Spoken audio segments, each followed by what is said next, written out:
Yeah, that's facts.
I'm taking a long rest.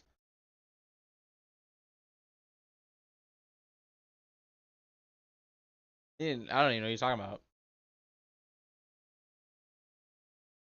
Hey, get the fuck out of here. I saw that. Dude, I'm like, what the fuck?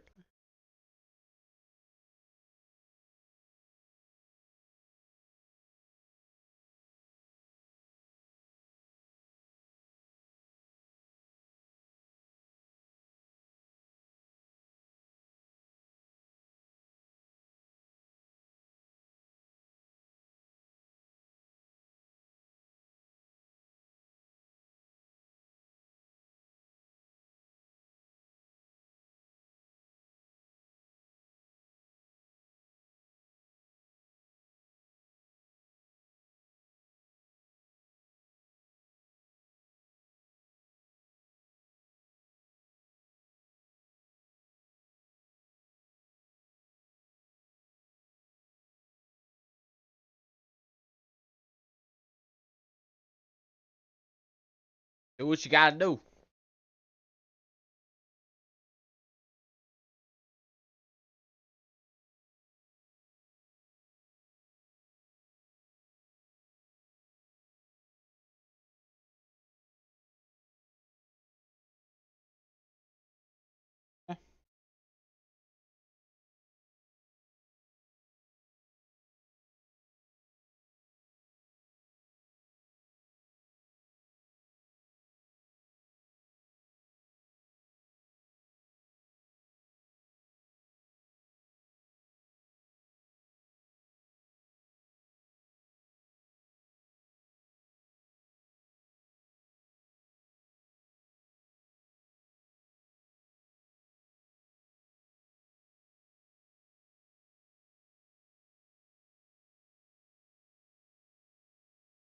What was it again? Mine's 15.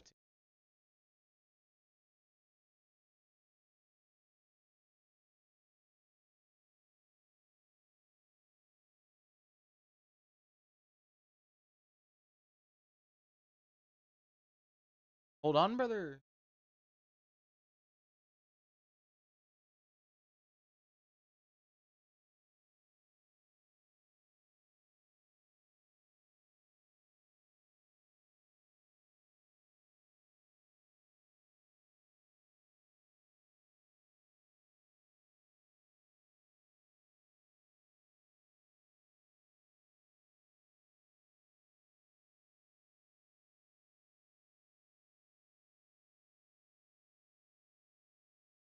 Cast fireball on it.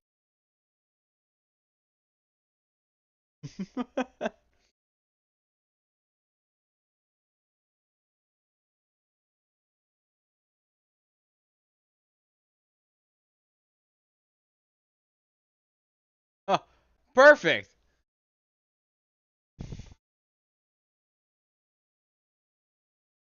Yeah.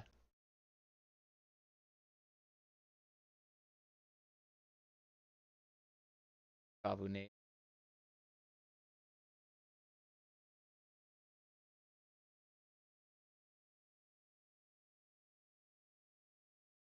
I slap you to make you concentration.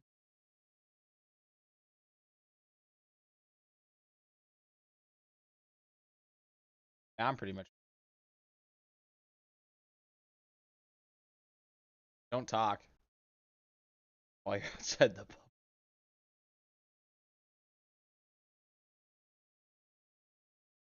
Oh, what do you say? Oh,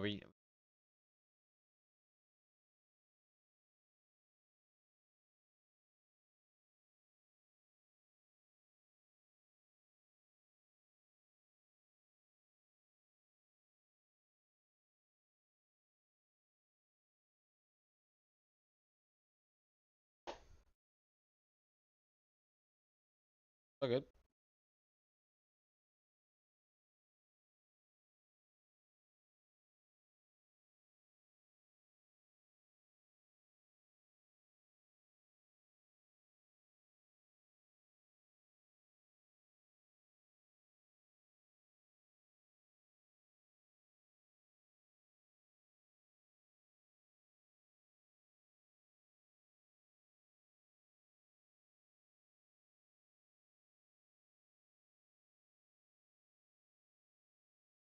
I'm excited.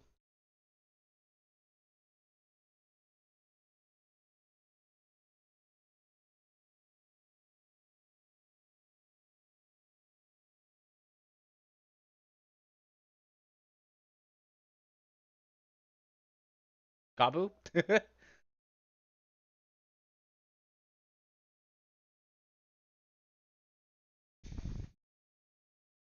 Oh, yeah. Oh, I forgot about that guy.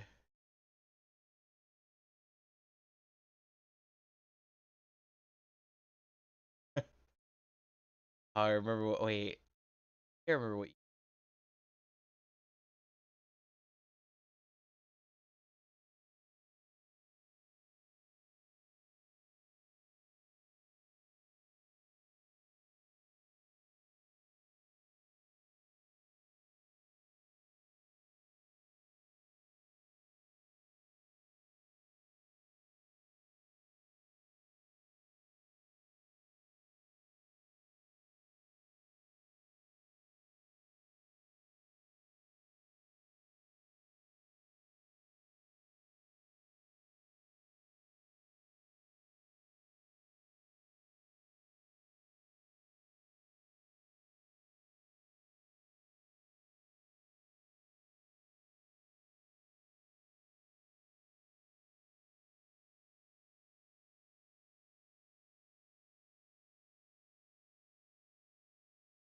I.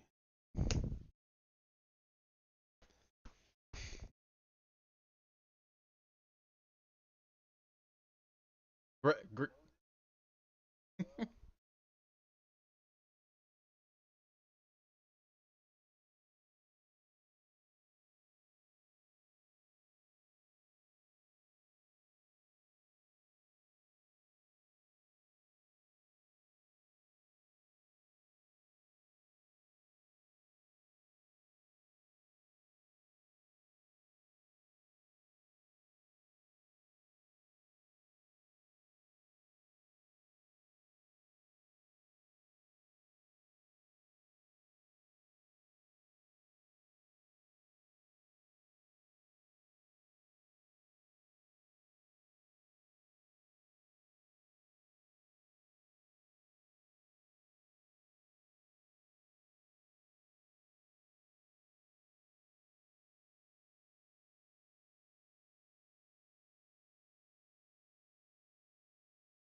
Also, yeah.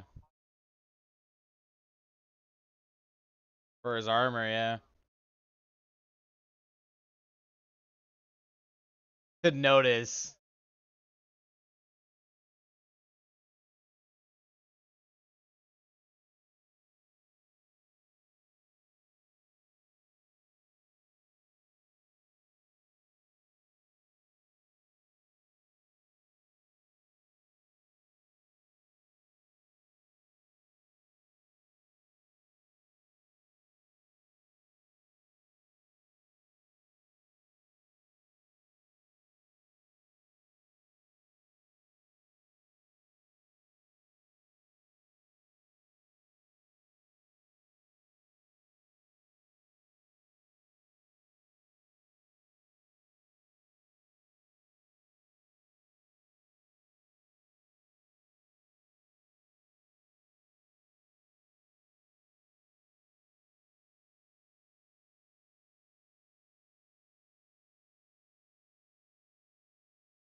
I think it was don't find God or you'll meet your mate.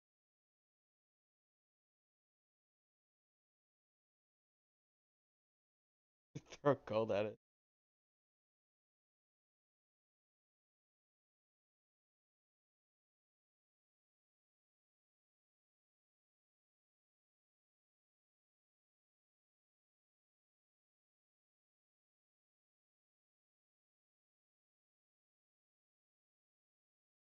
Um, I'm going to wake up, cast Tremor.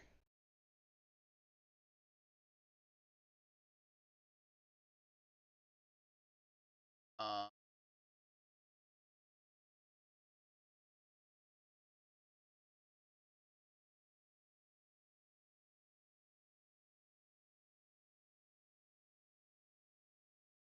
I, Clyde, and dear, I haven't really heard. I haven't really seen what's in this room yet. I did not hear the humming now. Do not.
Uh,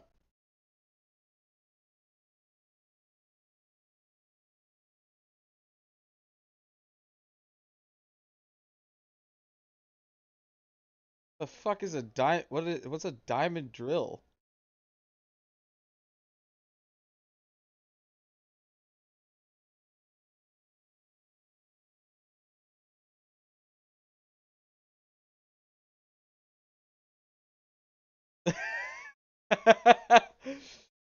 Hmm.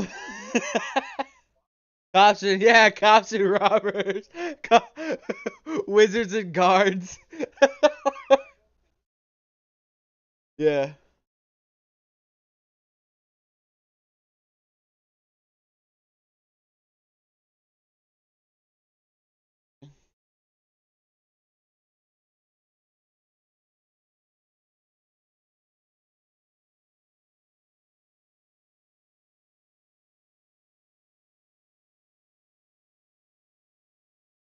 What are we talking about? Yeah, we're playing wizards and guards, bro.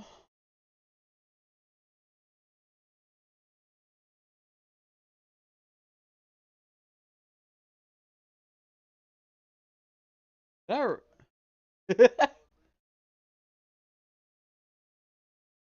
Wait, which team are you on? Are you a wizard or are you a guard, Gretzky?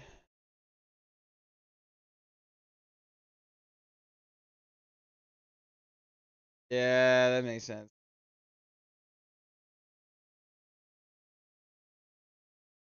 Okay. Honestly, the strat is to not be seen at all. The whole strat is to not be seen. J- Just stay away from the guards.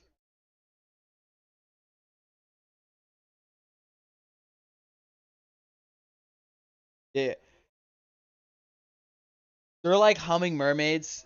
They tell lies in order to fucking snatch you. All right. Your kids are over here, and then boom, they got you. It's just over. The ship, the ship. That's a safe zone. The ship is the safest spot.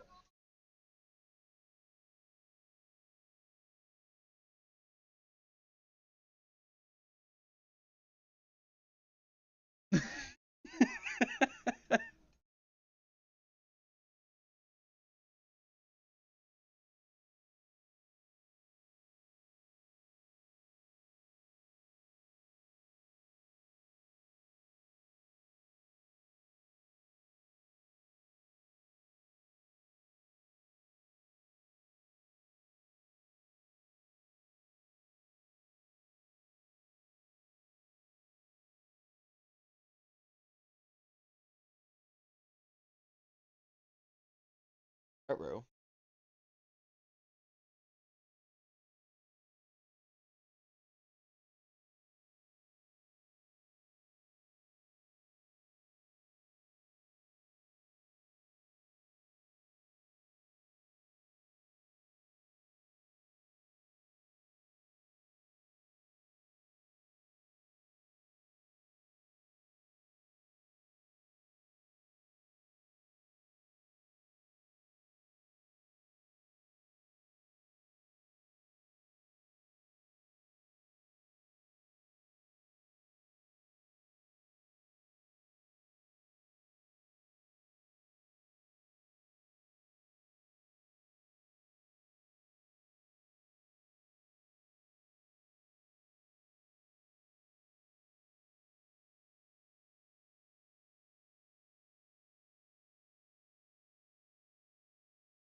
My bad.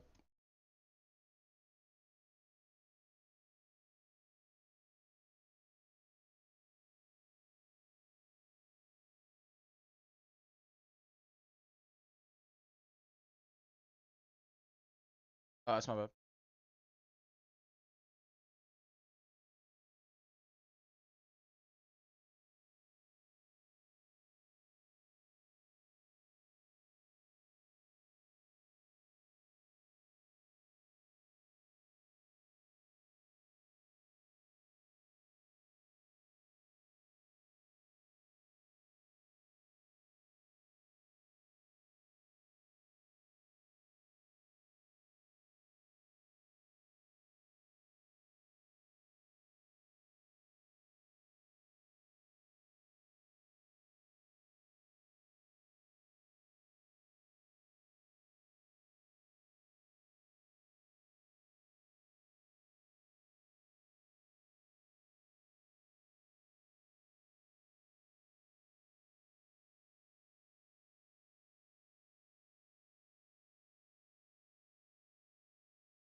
Guys, can you grab that for us?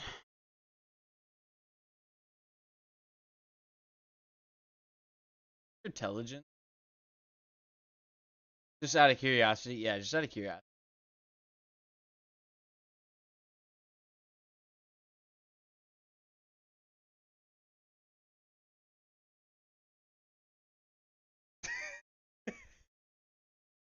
No, no. Mine's 12, so I'm actually dumber than you, which is crazy.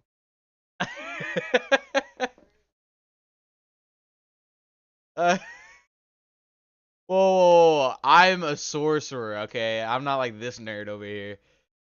Uh, actually, the fighter, basically. Not even a wizard, the fucking warrior.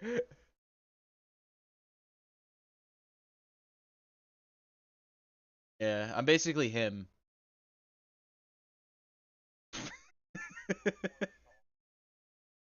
Pretty much. I had motion when I was born.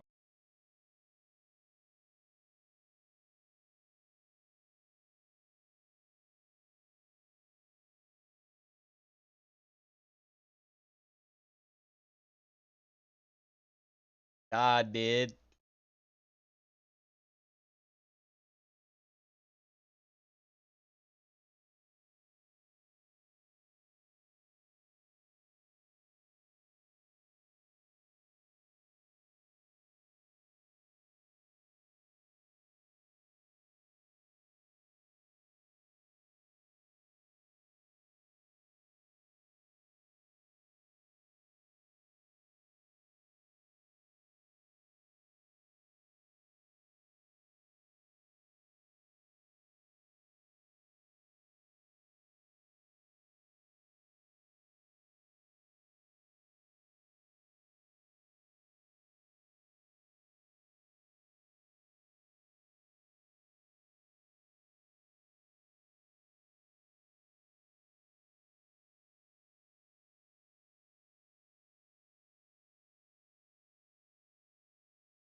I mean, I know how I'm getting in there.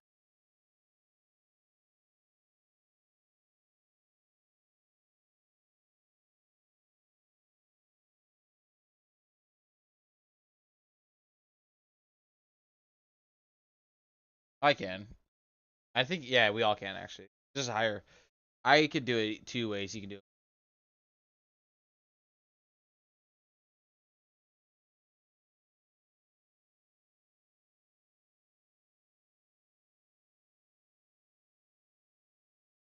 Self. Yeah.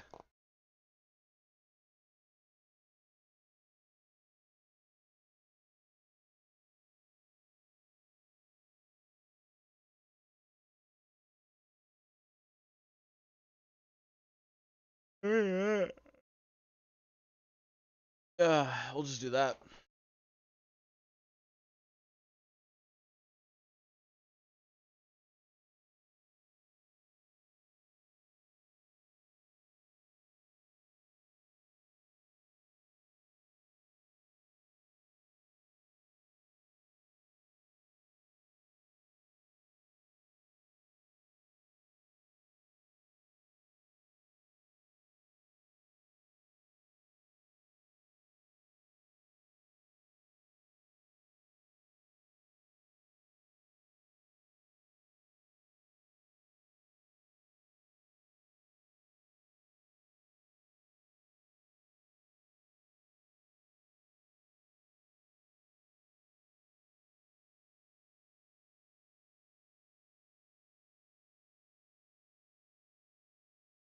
I have paper and I get. Does that come in? Does that come in? Uh,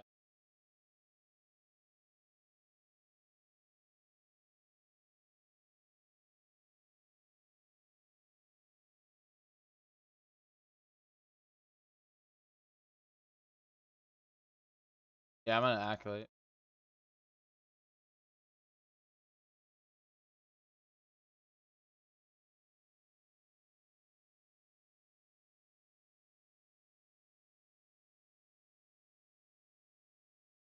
As we're walk, as we're walking, I'm gonna write a journal about like our adventures with Dragon.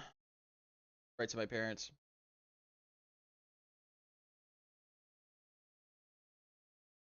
Fuck is that?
My father did tell me of it.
Spring.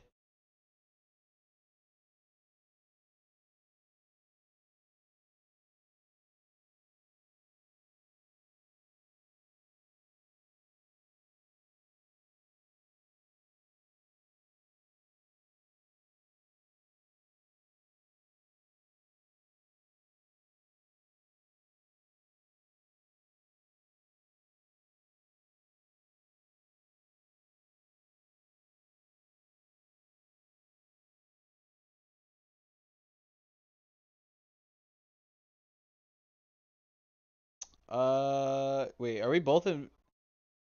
Are we both invisible?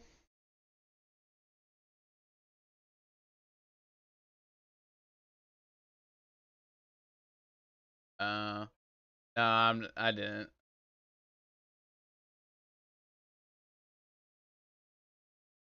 Oh, okay. Well, then I double catch. Yeah, so I'm invisible then.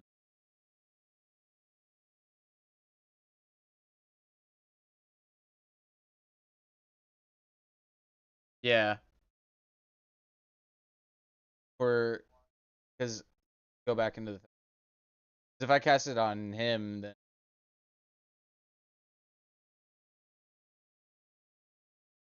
yeah.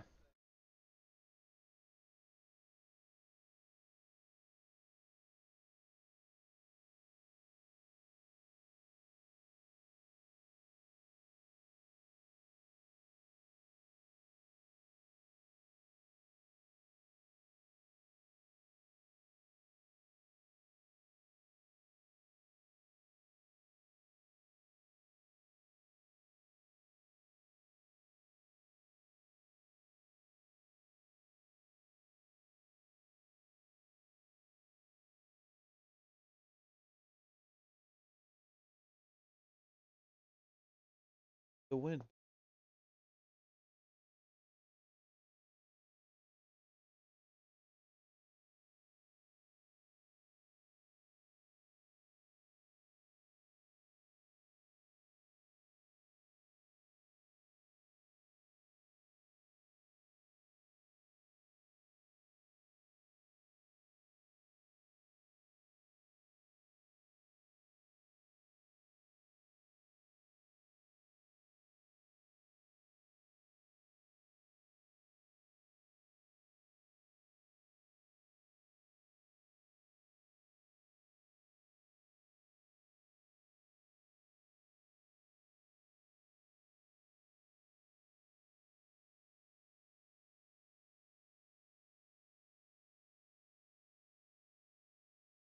Oh no.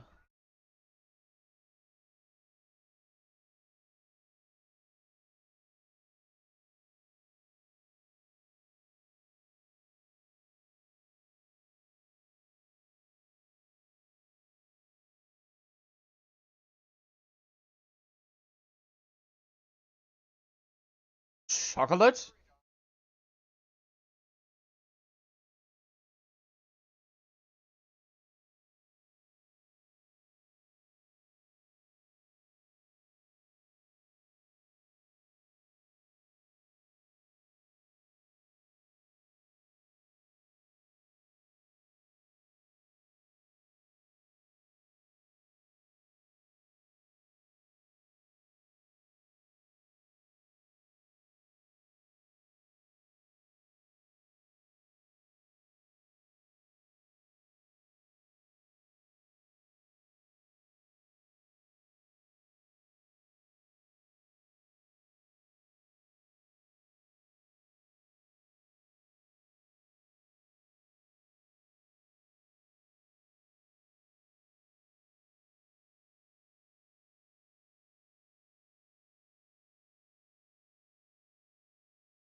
chocolate.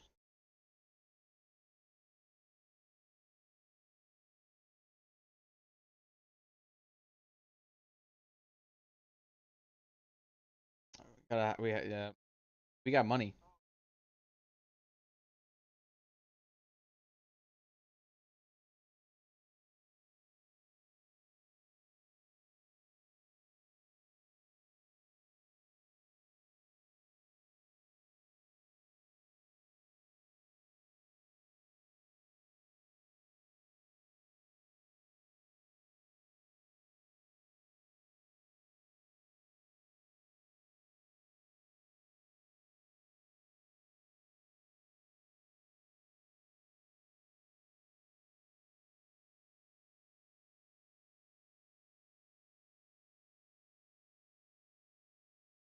I'm gonna like. Can I try slapping out of his hand and like do a deception check to make it seem like it's Tyr? I'm gonna try.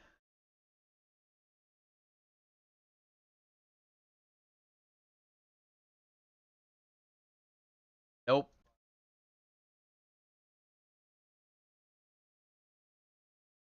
Oh, that's nope. Not at all.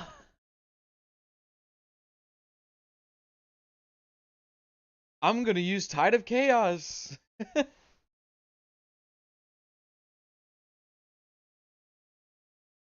I get advantage because I'm invisible?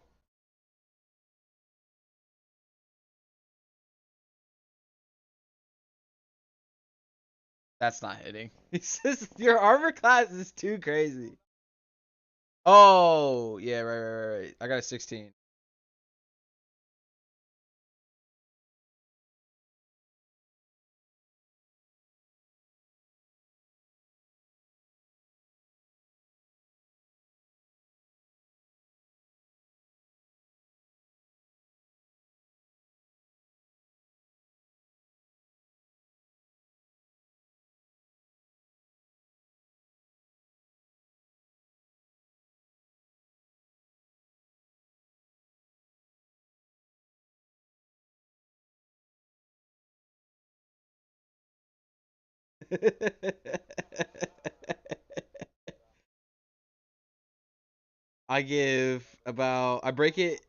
I break it into three pieces, and I give one to Clyde and one to Gretzky, one for myself. All right. Uh, I get to say I can have some. All right.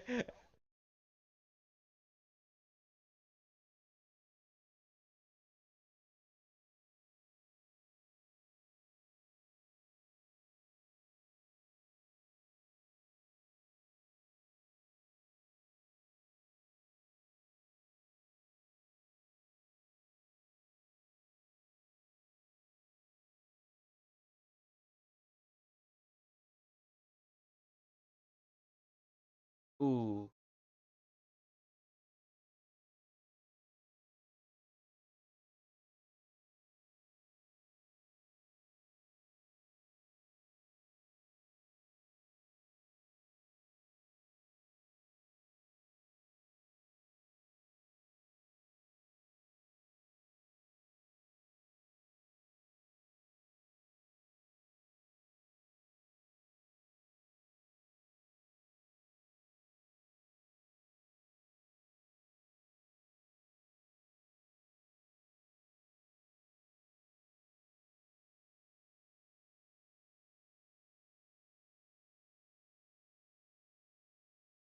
Yeah, I just like threw it at him.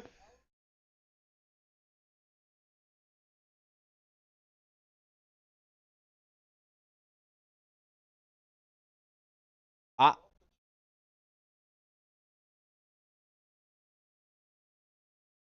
all, all he's gonna hear, like he's gonna start to cast fireball. All he's gonna hear is me crunching on the fucking chocolate bar. Fucking.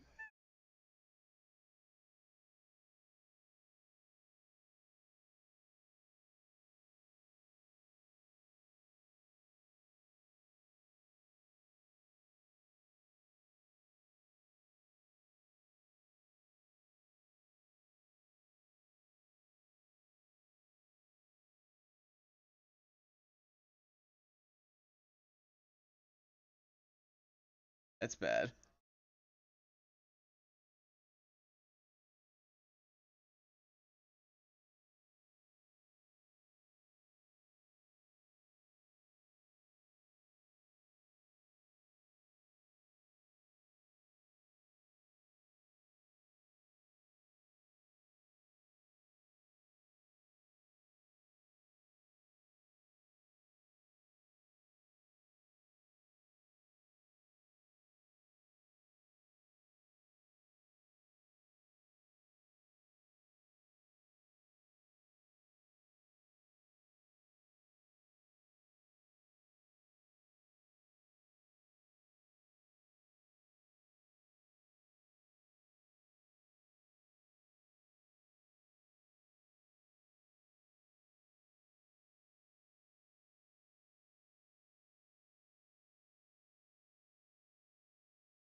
That counts as like an attack.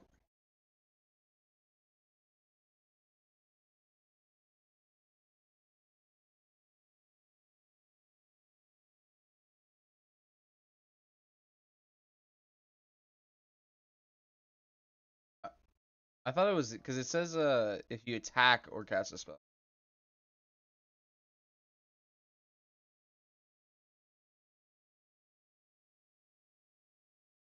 Yeah. Nah. Did he go to chat?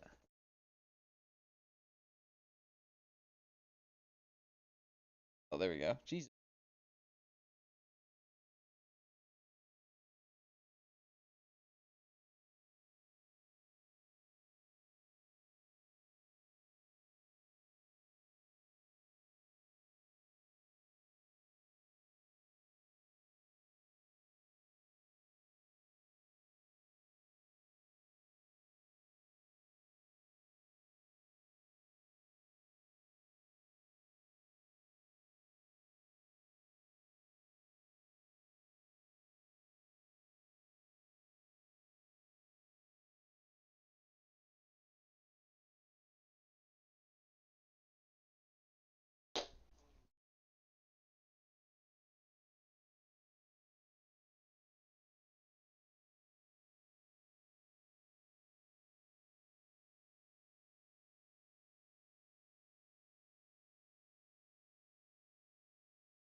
That's circle.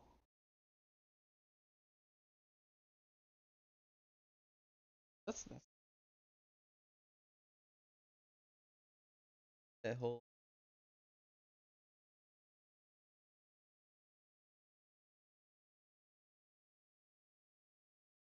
I think that's a 45 though.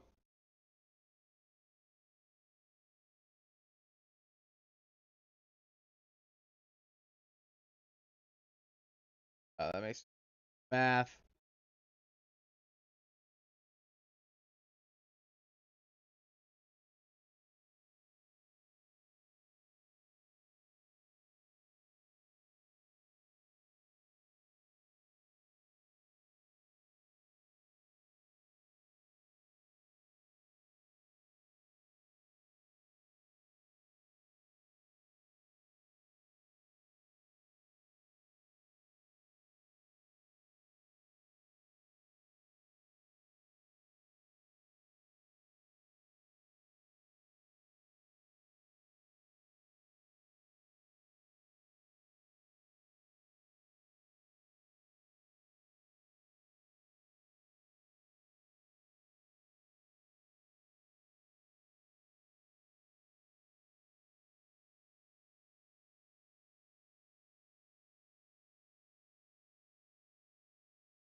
Yeah.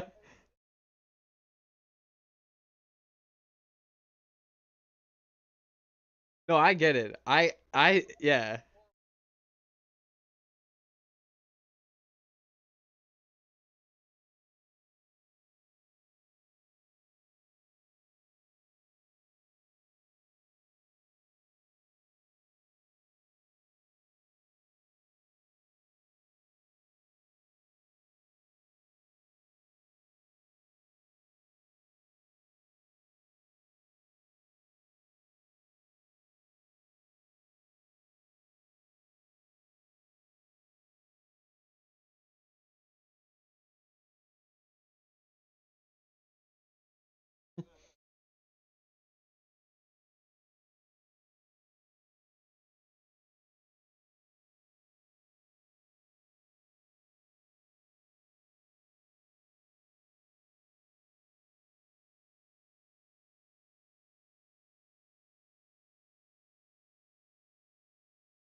Uh,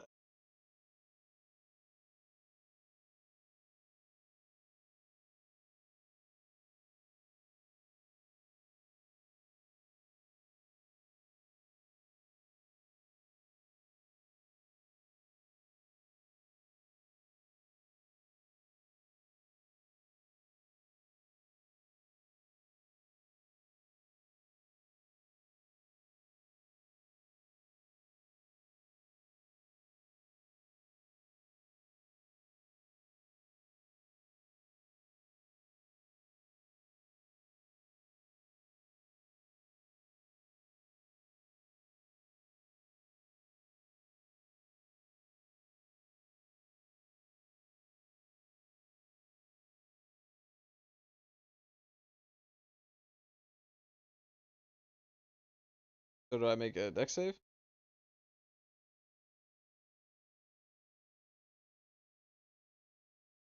Oh yeah, uh,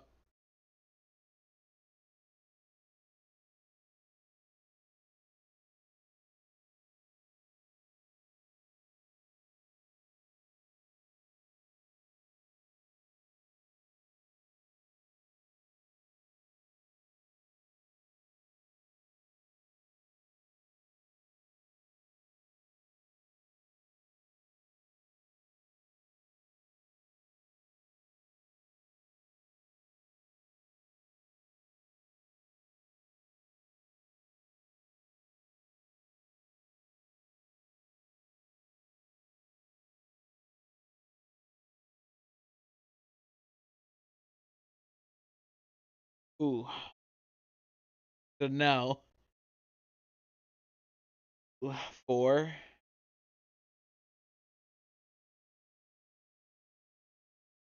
Ooh.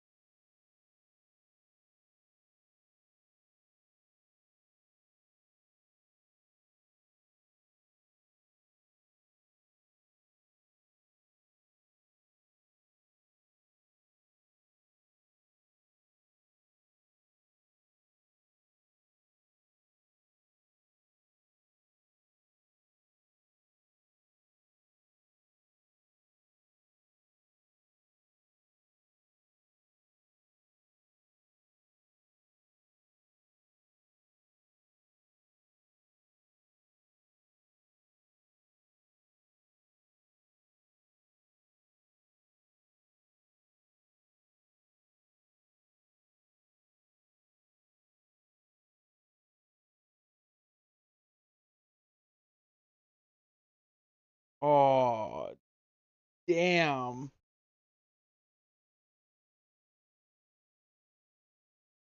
Well, at least that chocolate was good. Do I get healed because I ate chocolate? Do I get... Uh, I no, because while you're while you're hold on, while you're taking when you said I'm gonna take like 10, 9, I ate the chocolate in your face.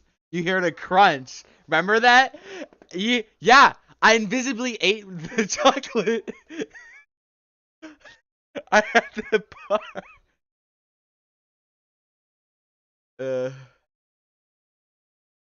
So Gretzky's actually the only one left with a piece of chocolate. Pretty good.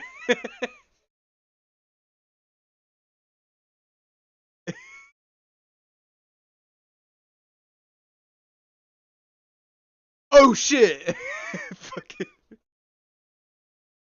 So yeah, Gretzky's I think the only one with chocolate.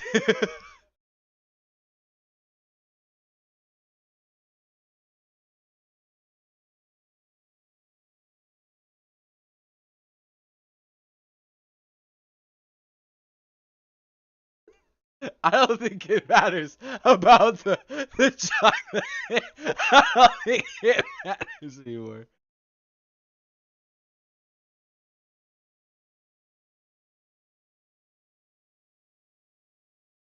Whoa.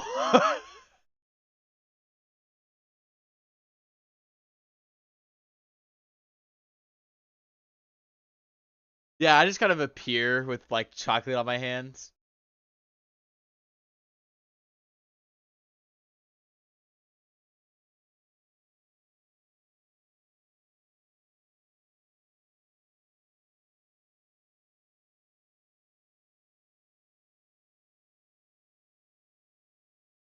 Yeah, Cat Easter.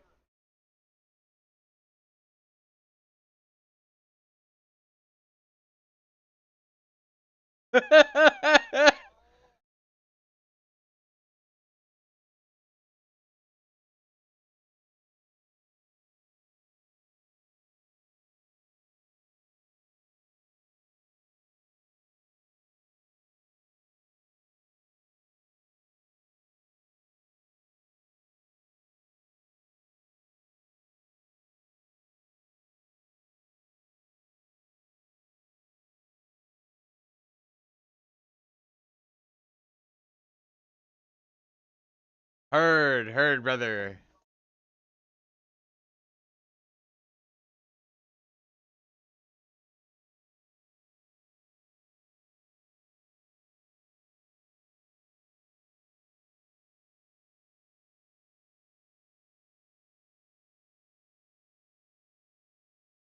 Oh, so I'm still invisible? Whoa, wait. Don't I have to make a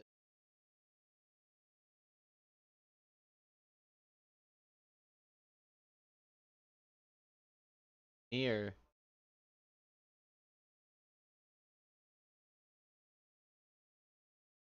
We melted the snow.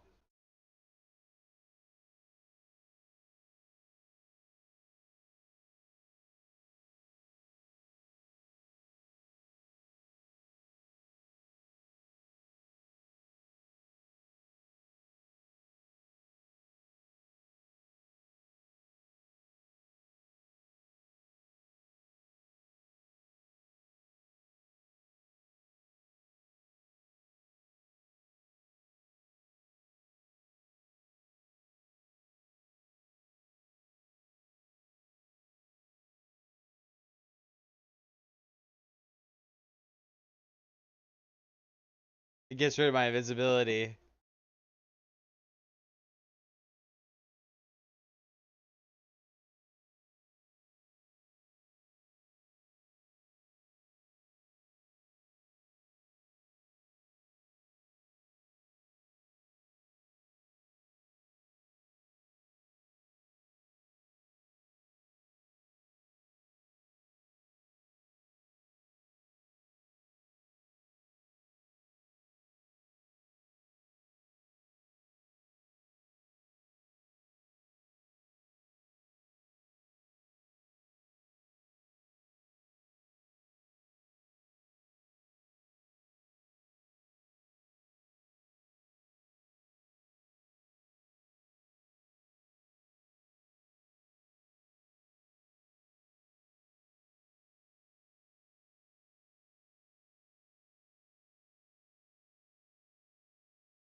No. No, I was no, yeah, I don't see it.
So it's my turn. After hearing that, I'm gonna fart because I'm lactose, and I'm gonna I'm gonna I'm gonna flip him off while I'm walking away, but he can't see it because I'm invisible. But the tent's there.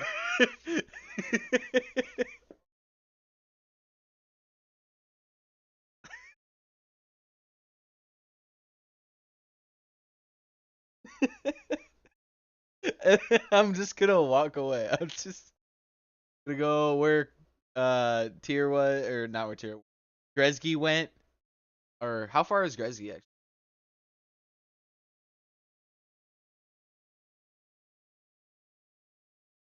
Okay.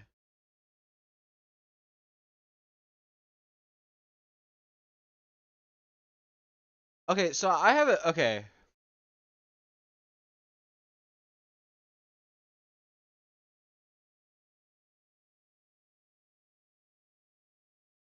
Yeah.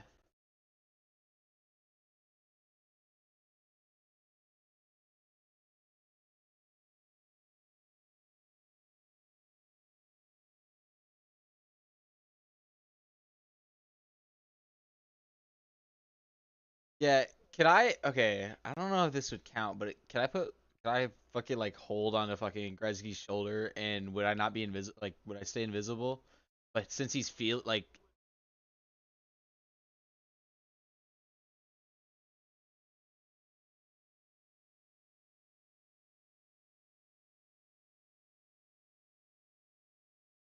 could he?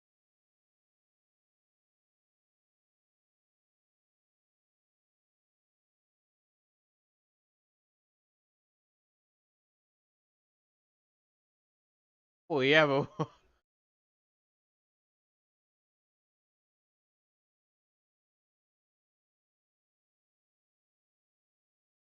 well, was I not an accomplice? Wait, hold on.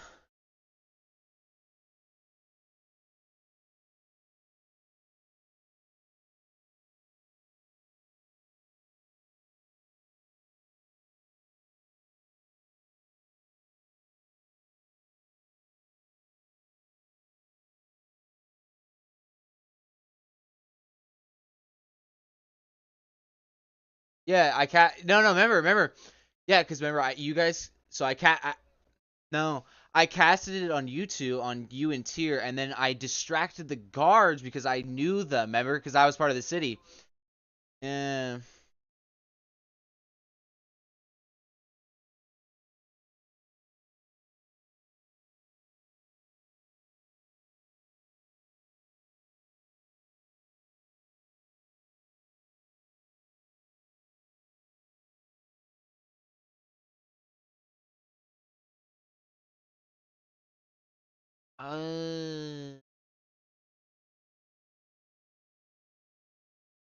Did I redo my stuff? Yeah, I was gonna say.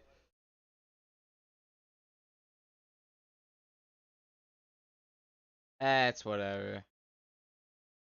Well, because I casted at third level on both me and Tier, so that's why I was like, oh, I just casted normal.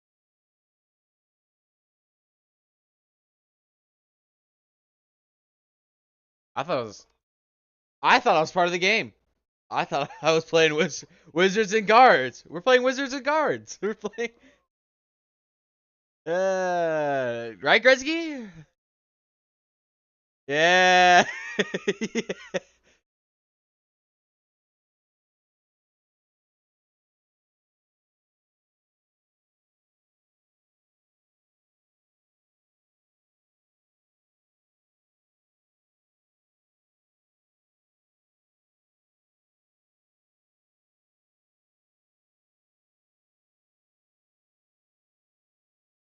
Yeah. Um.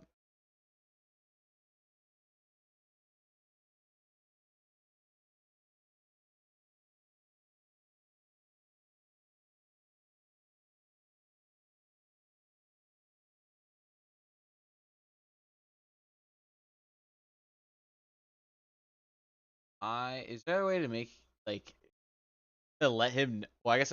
Well, wait, hold on. I'm right next to him. I can just whisper. I'm gonna whisper. Hey, you heal me?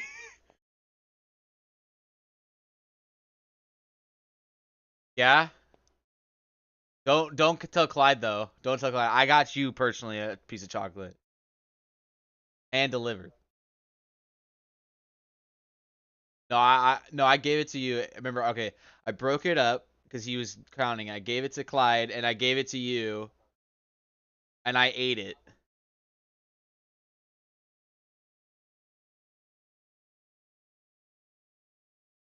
Yeah. Can you hear? Oh, can you heal me? Oh, shh. Don't let him know. Don't let him know. Don't let him know. I'm not here.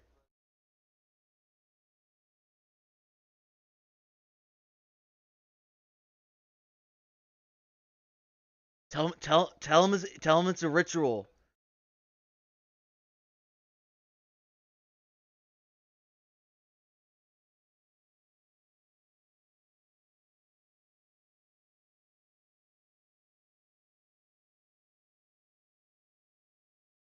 Water wall.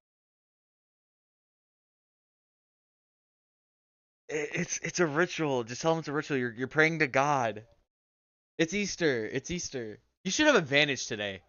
You should have advantages on everything because he's believing in God. Wait, I believe in Jesus. I literally believe in Jesus. I fucking hate you guys.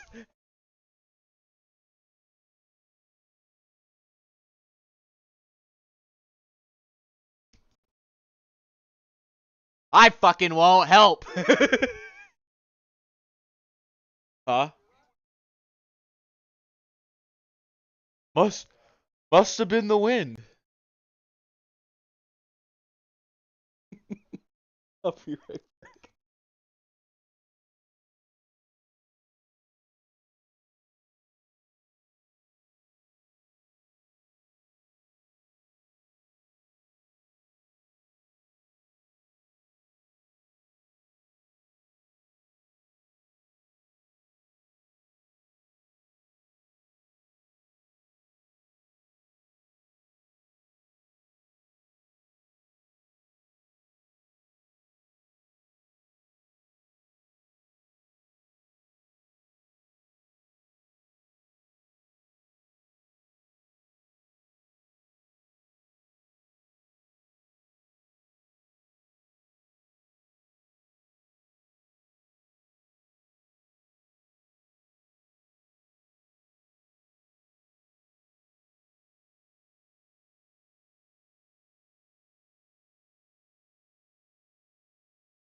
I'm back.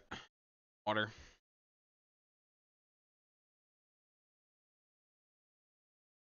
What?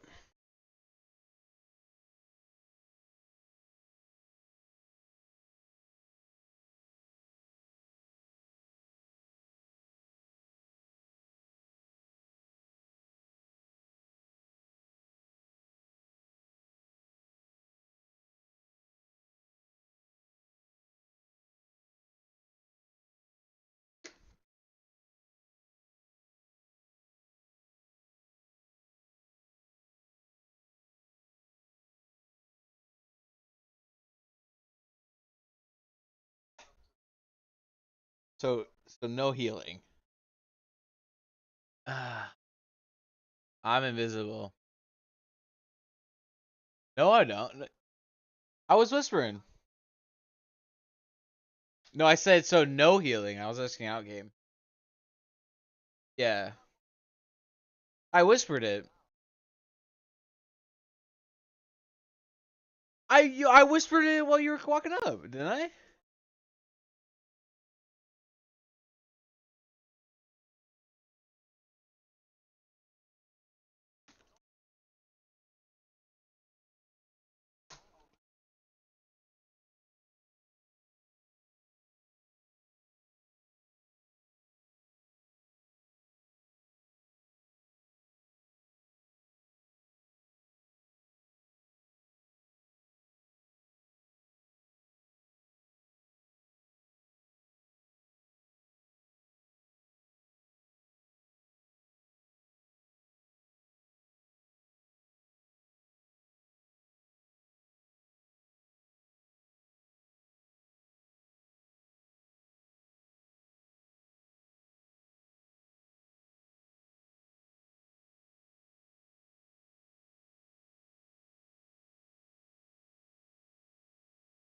On my screen.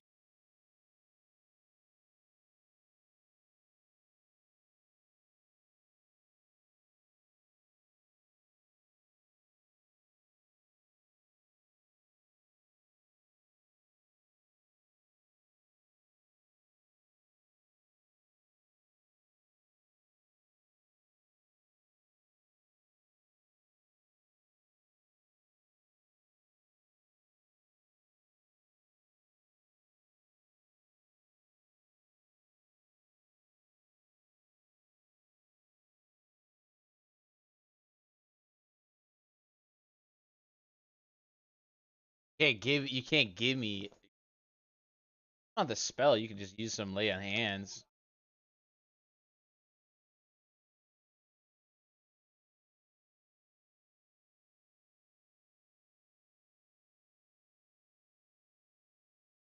You have lay on hand.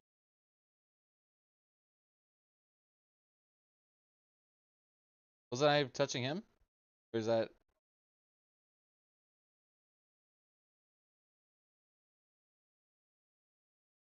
He has to put his hand.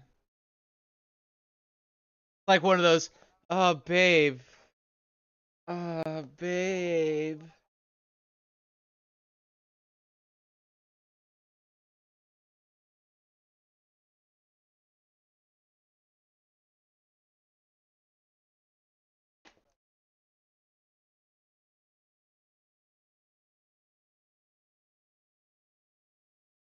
I don't know, man.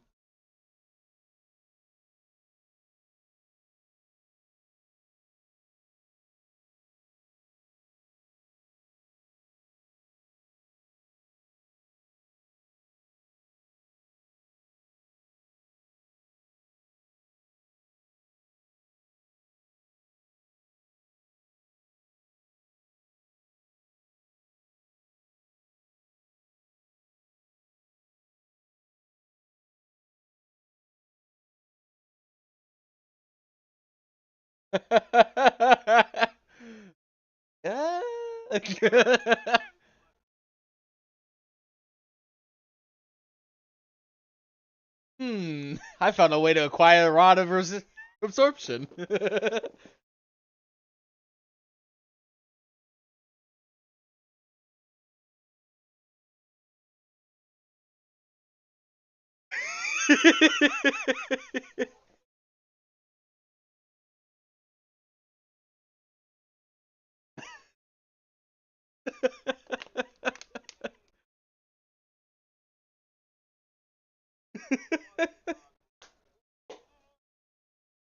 Oh.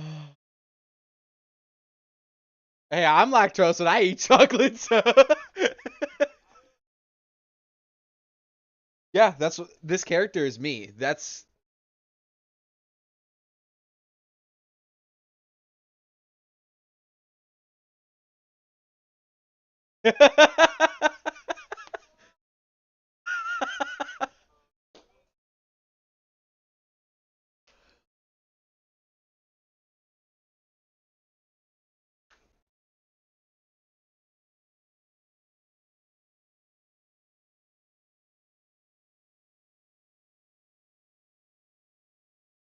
Let me go.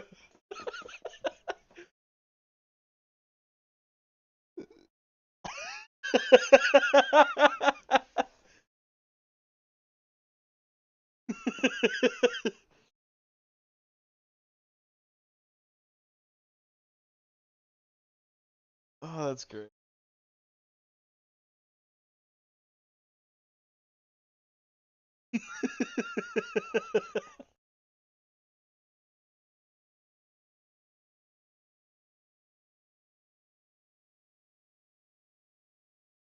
Yeah.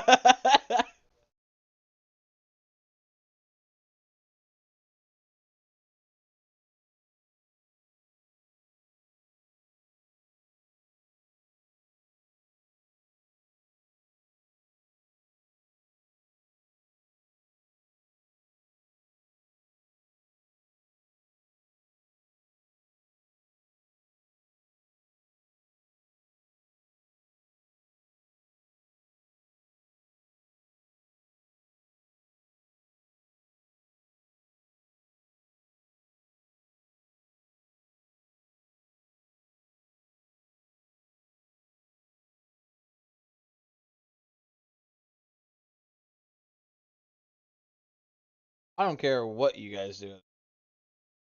Honest.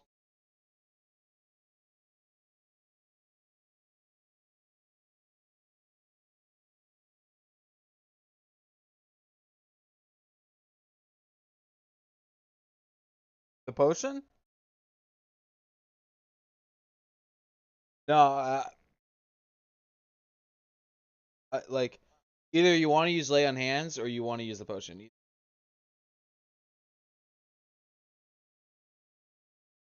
Okay. How many do you want to give me? I would a recommended would be like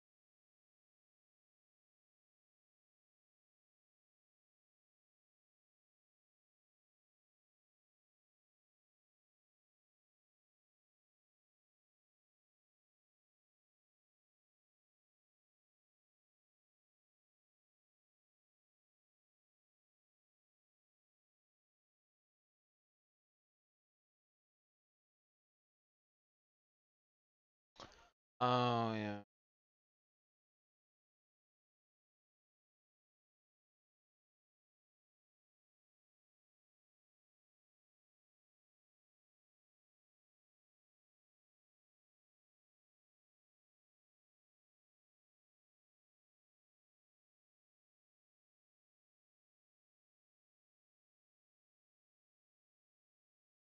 Are those regular or greater? Because I have greater potions.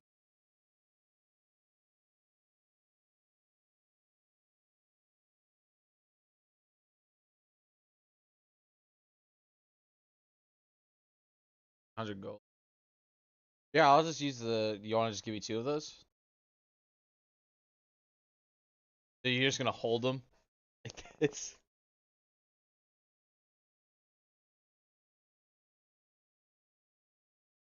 I I grab him and Clyde's like, he's stealing again?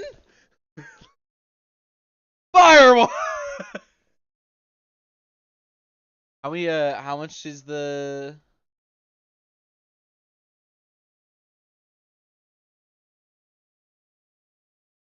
So, what is the plus modifier then?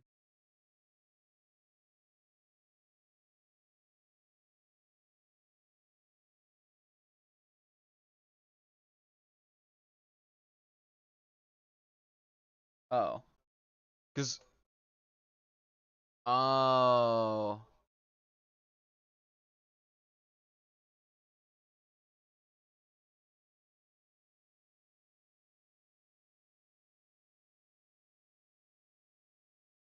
I say because all my because my greater one had +4, so I was like, is that?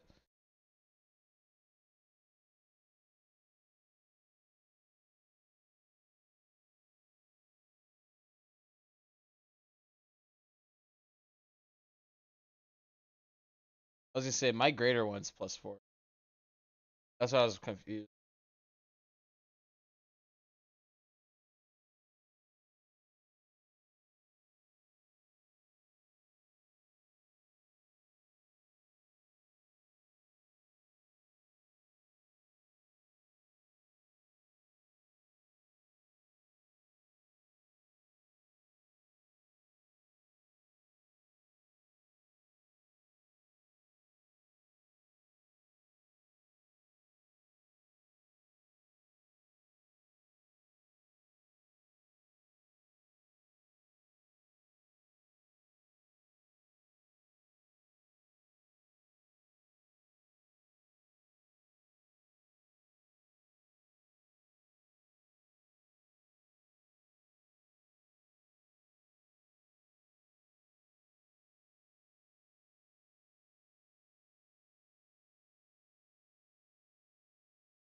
Hmm.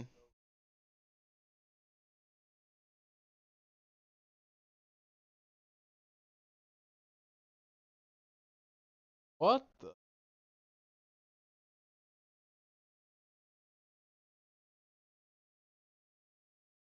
Like Cardinals, and then it pops up, or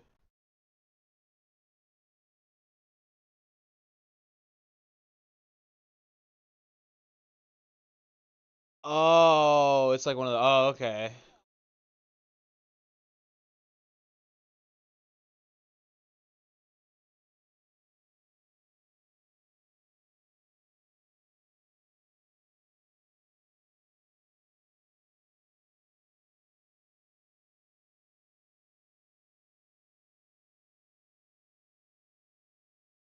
I know. I didn't like. Yeah, it's just like something. I was like, damn.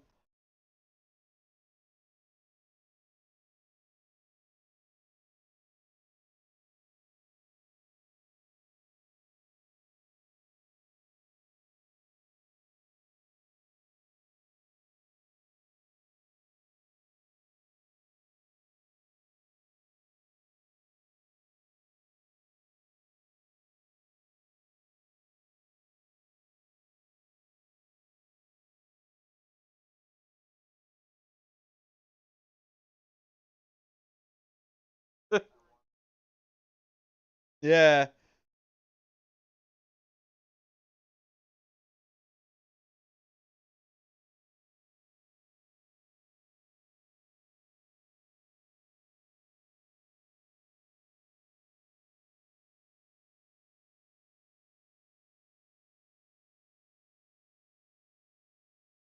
Damn, yeah, what the hell?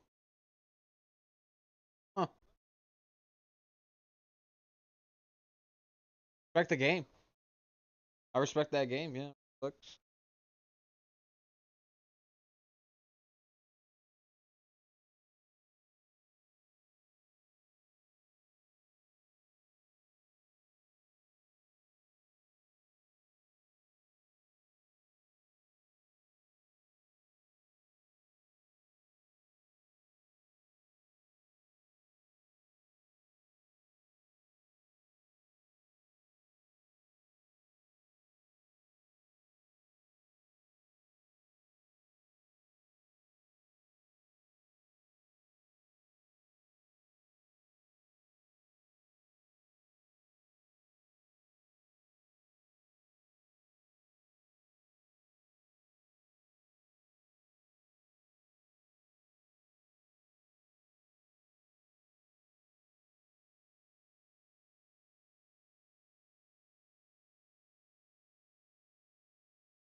Oh.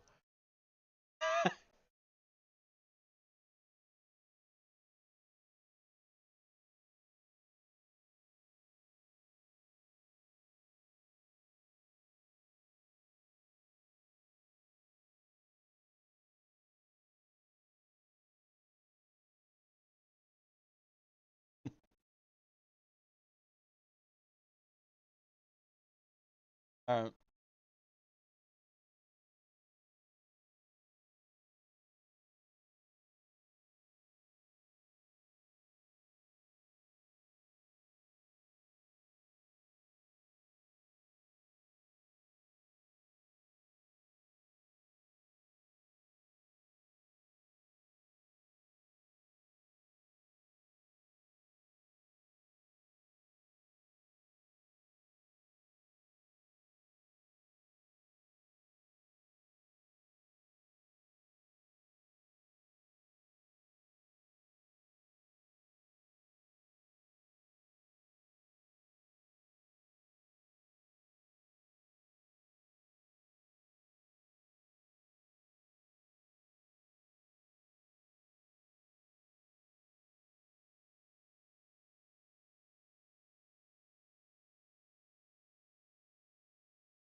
It's been 10 minutes.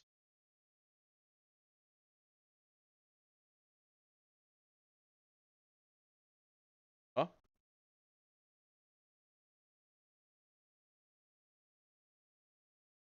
no. Why? Oh, like on your stream? Are you talking about the ad thing?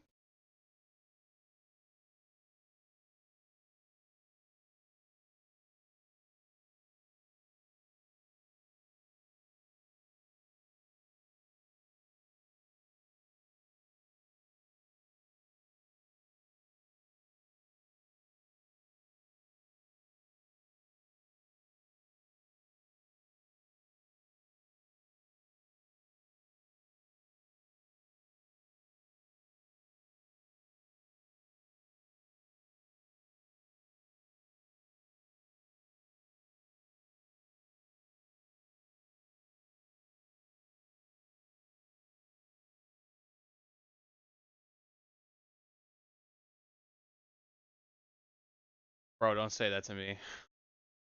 Don't say that. What kind of dip?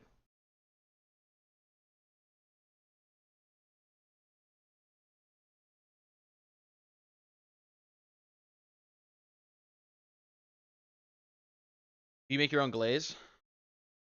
Oh, buddy.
Felt so good. Like I don't know what it is with my lactose. Like I'm slightly lactose. It's weird because like I can eat normal ice cream, right? Just fine. Whatever. Drink milk, good. Dairy Queen? I don't know what they're putting in there, but it's something diabolical. This shit's concentrated.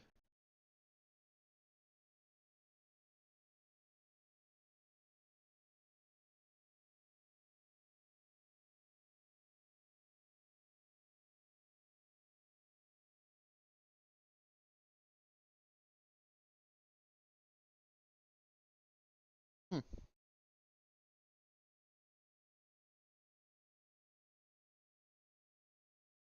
Yeah.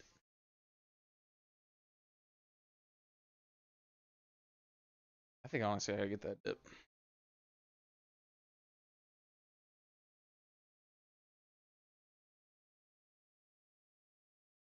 But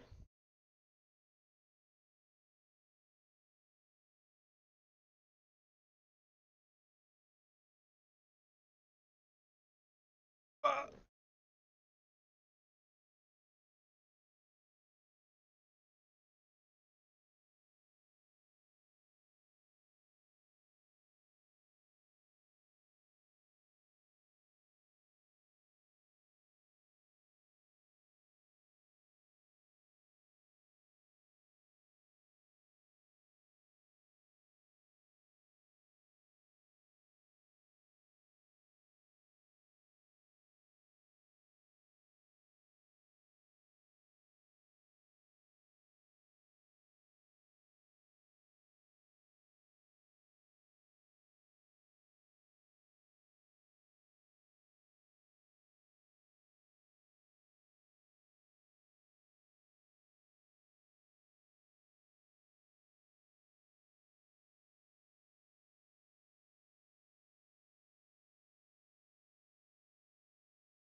Chocolate. Chocolate.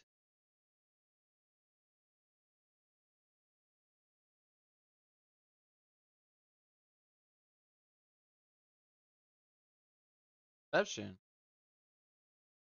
Baby. Come on, give me 16. Oh my, I'm sweating. Whew.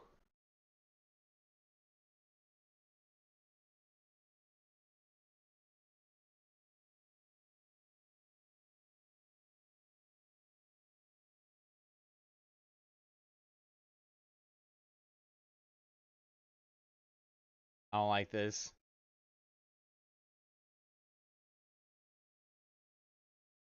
Shut up. I see you in there, fucker.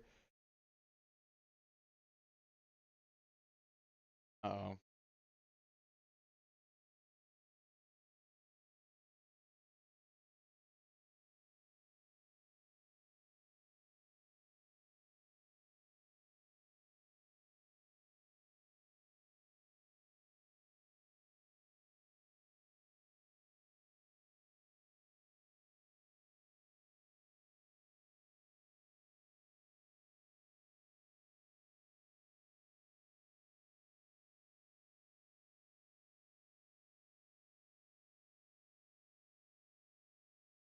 Lore wise or like in my actual inventory? Oh, so like actual okay, uh shit. I guess I have a backpack on. I have like my orb, I guess would be on my waist. I guess I have two daggers. That way I have one dagger. Probably,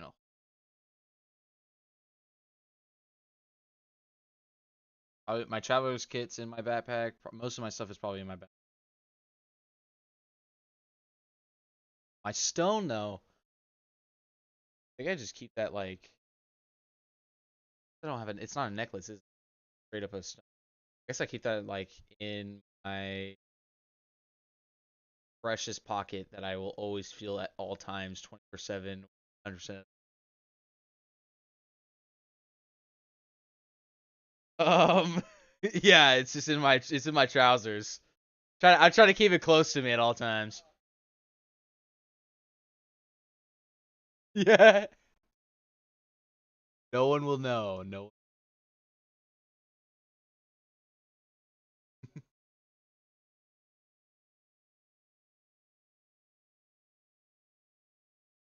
Seriously?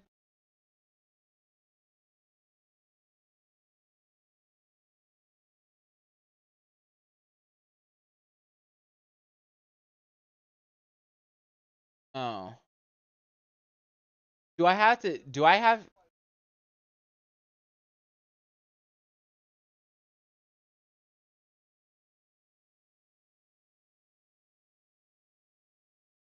Oh. My stone's in my backpack. I think I have to keep it on me as well, so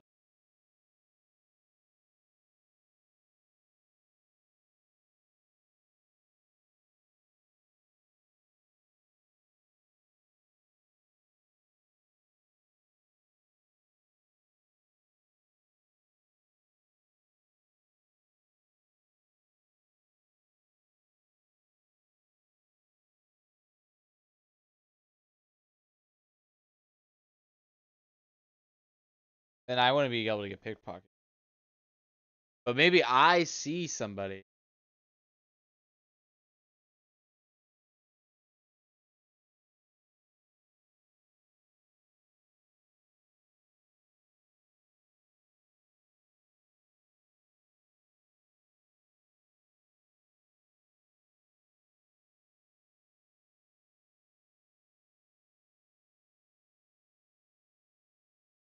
My old friend.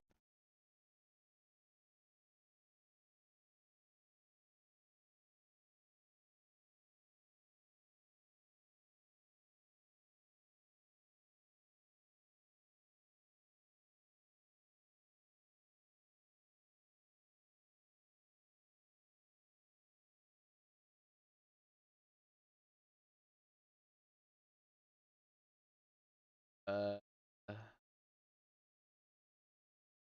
I have everything. Yeah.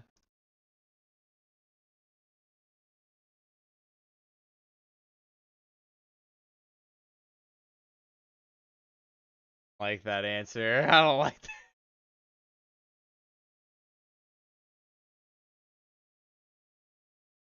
My stone is gone. Damn. So he saw through my okay. Well, whatever fucking pick. Well, whatever pickpocketed me.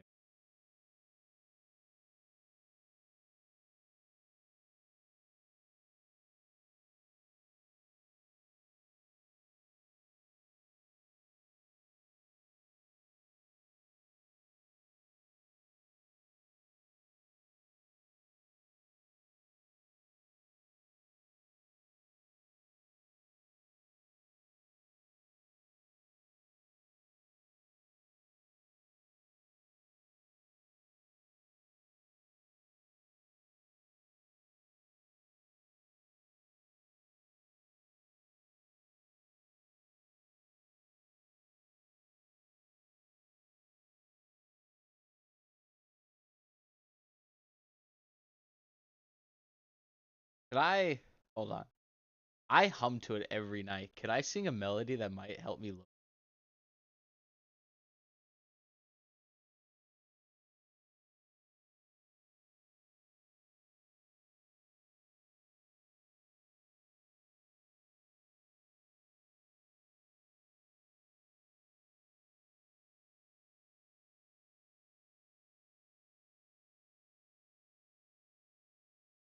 Rewind.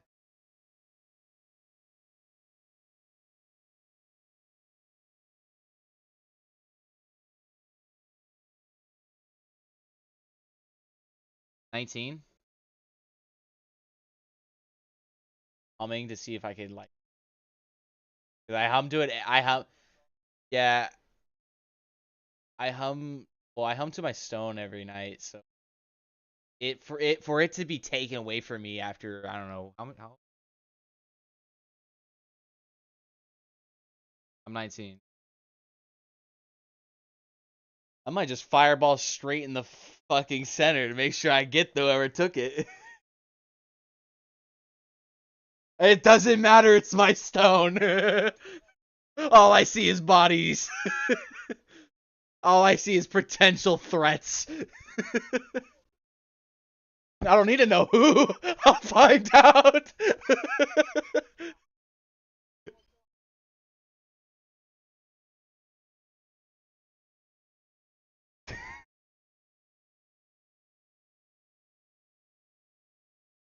Remember, no Russian. Fuck.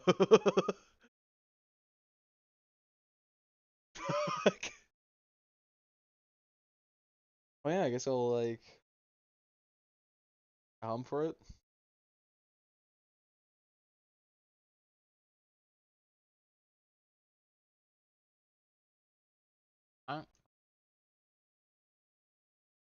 12.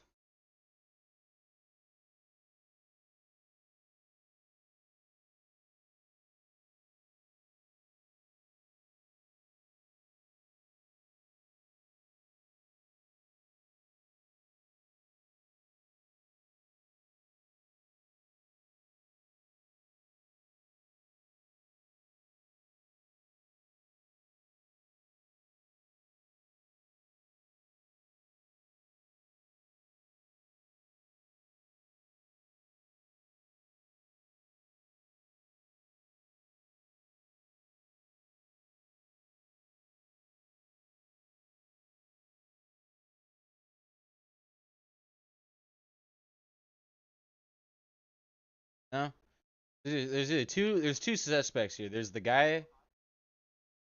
Wait, because there's two suspects.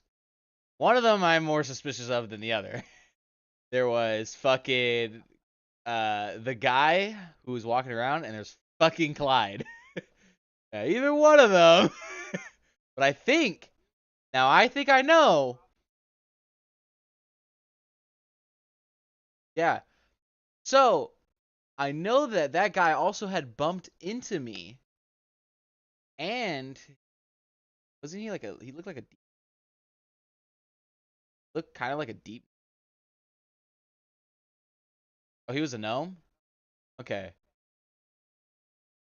You I does okay. Well, I probably don't. I don't know, obviously. But does my character maybe slightly might know that gnomes have any next for seeing through my I don't know, invisibility?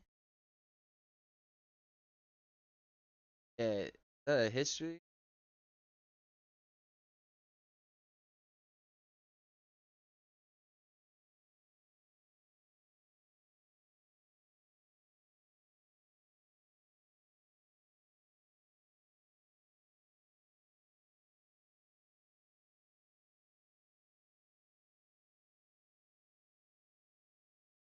Yeah, I'm talking about the rate.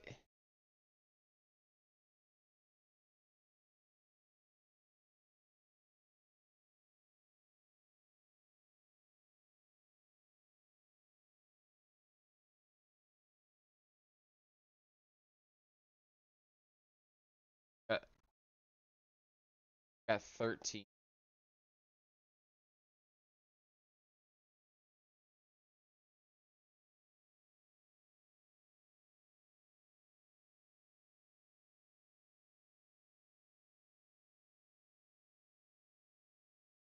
Okay.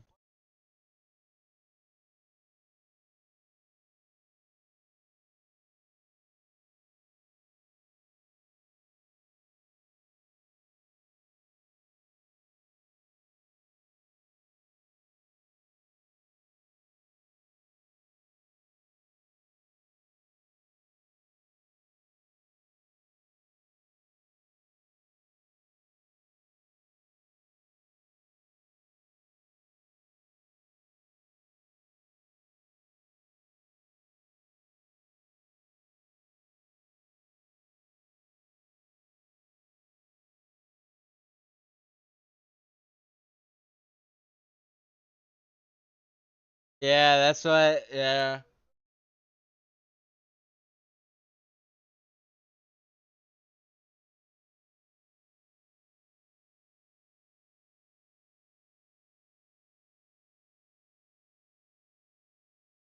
He reached just in the just the general direction of my precious areas. Well, no, I know. Oh, perfect height.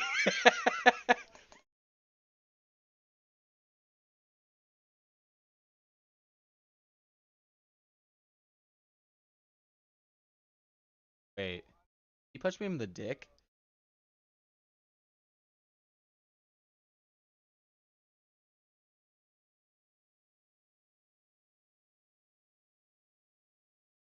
Wait. So he's at perfect eye level to like reach into my. Okay, wait, hold on. Did he just crit hit me then to straight to my nuts? Hold on. I know, but theoretically, did he just technically hit me in the nuts?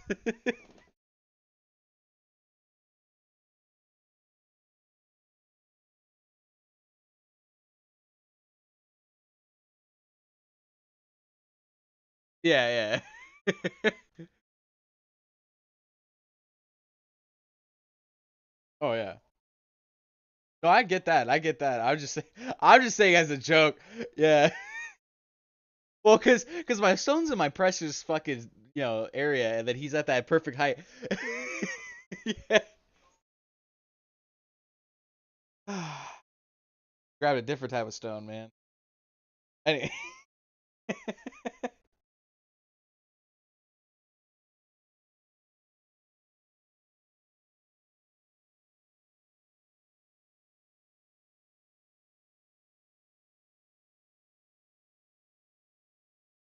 they burn pockets.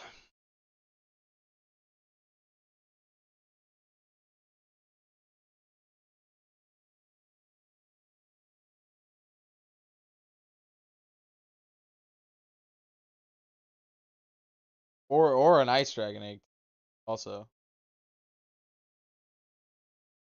Um,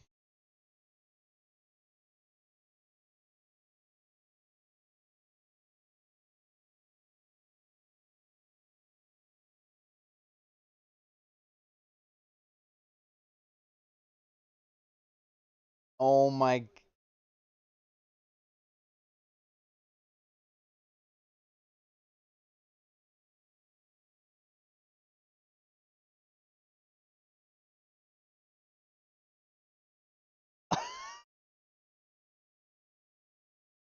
I just realized something.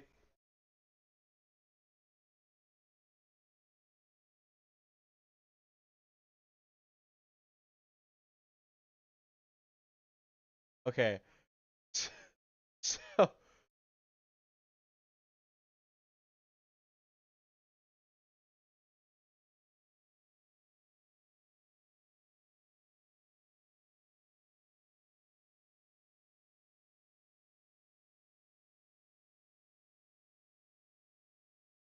uh,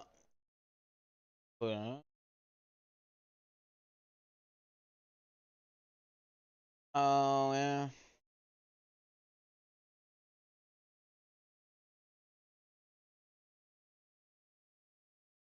Um.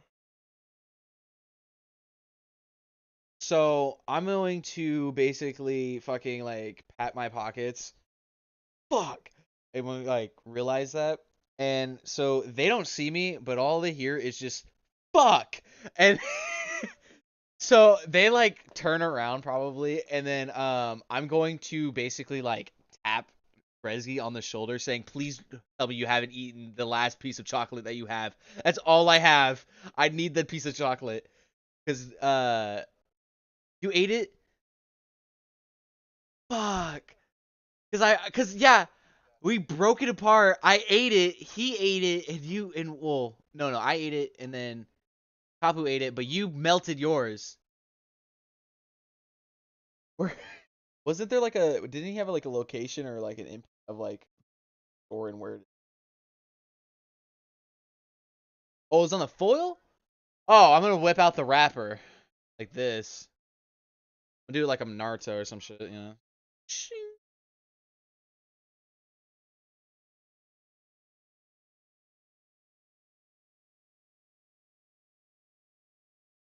It was like yeah, Grimbles, yeah, House Eastern Company,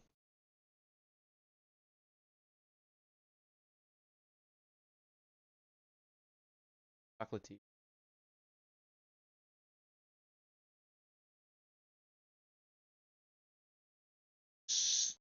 So okay. Oh. How does invisibility work again? So everything that's on me obviously turns invisible. But like if I hold out a piece of note, does that not is that invisible too?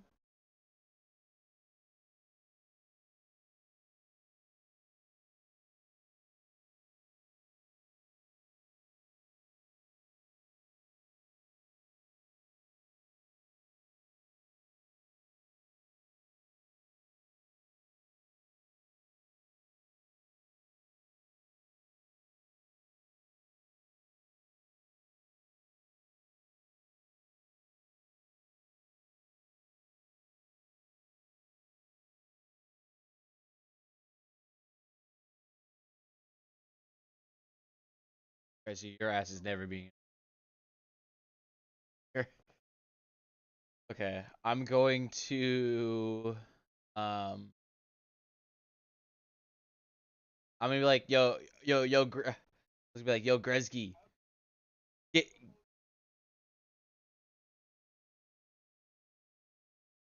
yeah,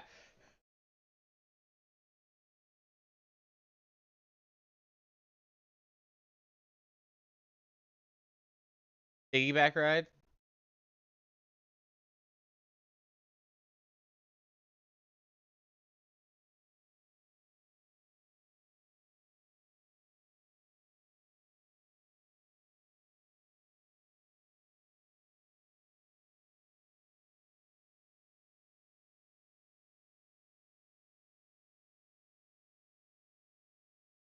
Yeah, I was gonna say God is literally here.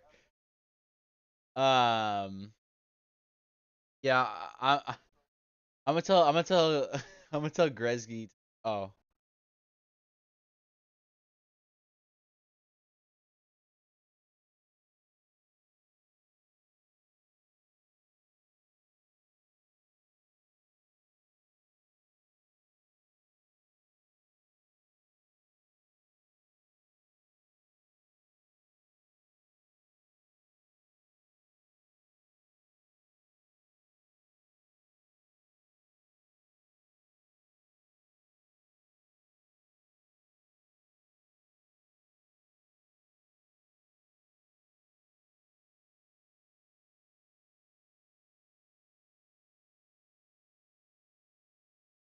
He's like whispering it.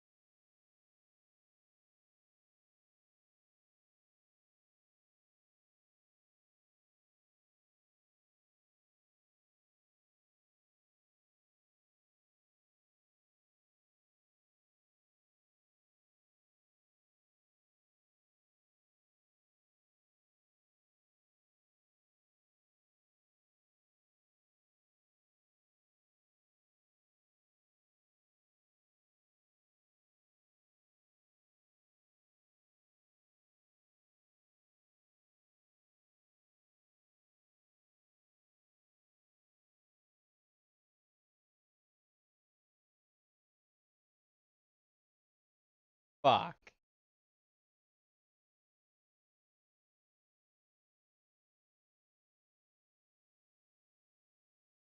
I remember what he looks like.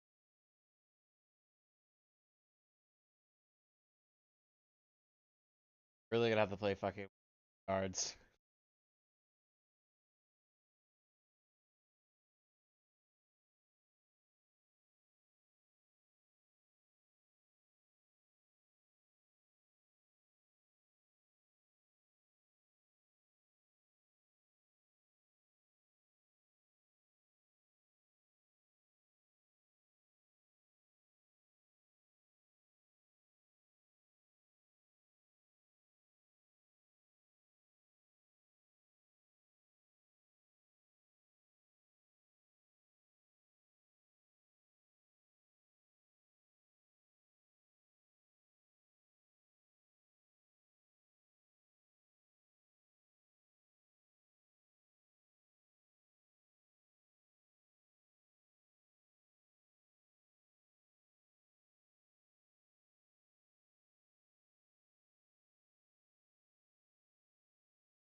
Some damn racists.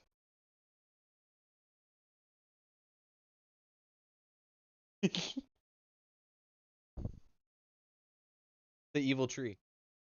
I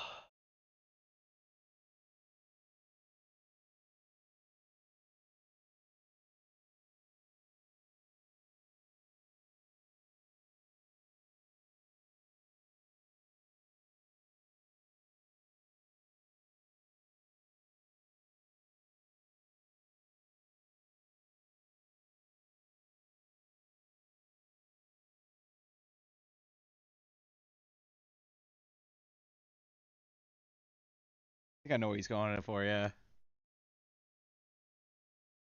But it's like words. Moron.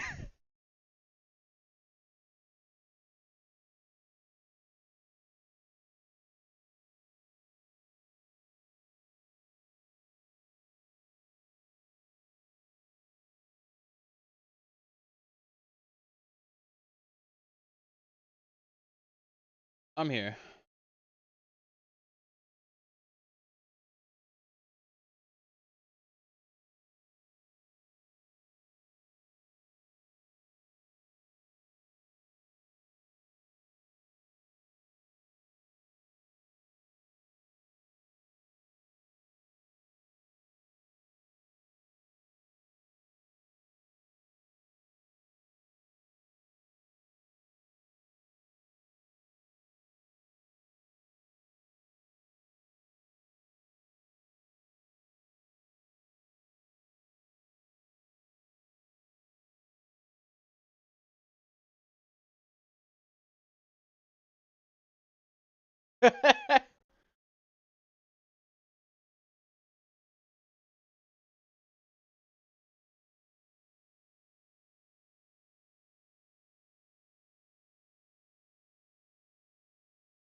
I'm going to.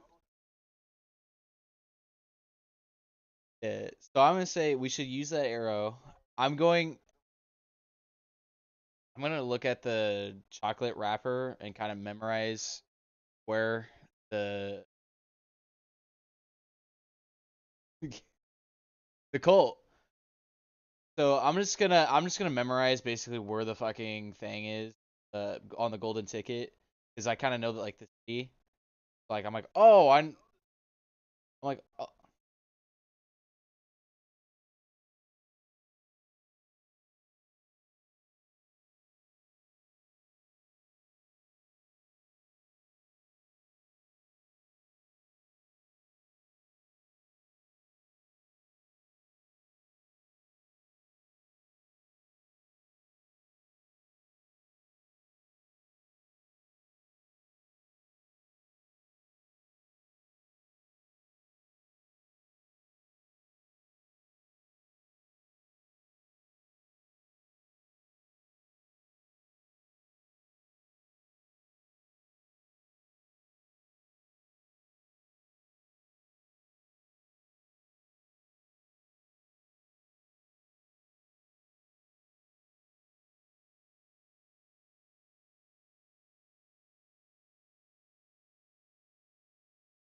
I'm going to take my initiative and I'm going to dap up Tapu and be like, this is where we need to go with the wrapper.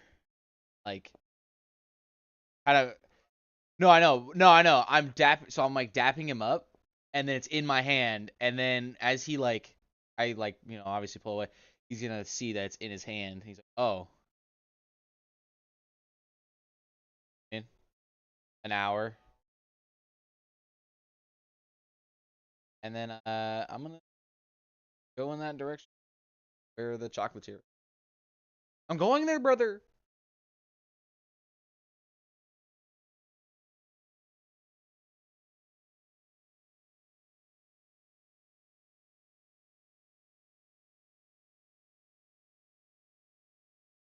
I do. Well, I do, and then I dap. Yeah, I do, and then I dapped him up, and then now Capo has it.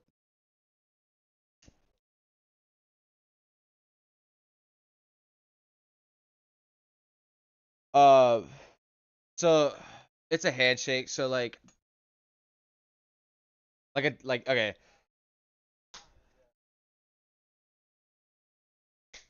Yeah, it's like this. Oh.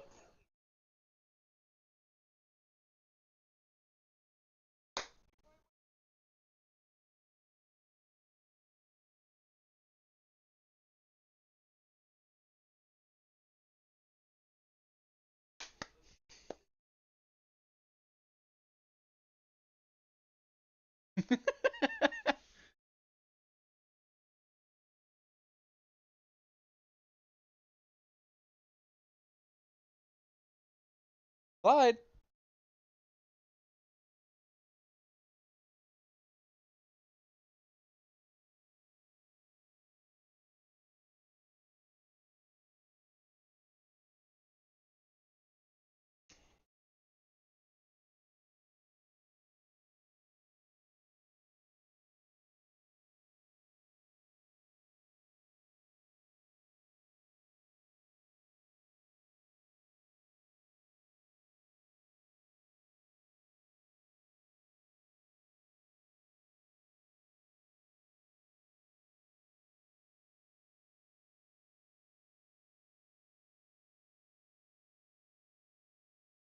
Oh, I thought it had a fucking app.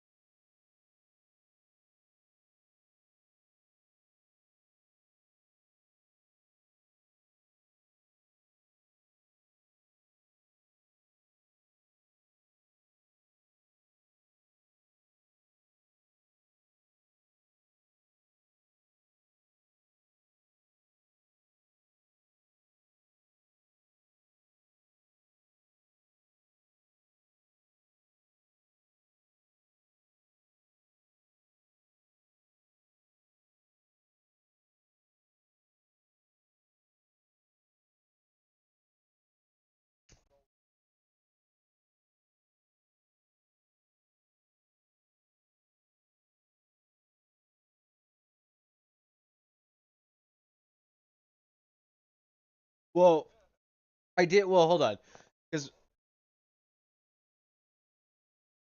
well, I said we gotta find the chocolatier. Yeah, I said fuck, and I was like, well, because I tapped Kapu on the shoulder. I'm like, we gotta find the fucking chocolatier. That's why Tier I think went over talked to people.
Well, he wasn't asking. He was like whispering. All you know is that there's an arrow and there's a wrapper.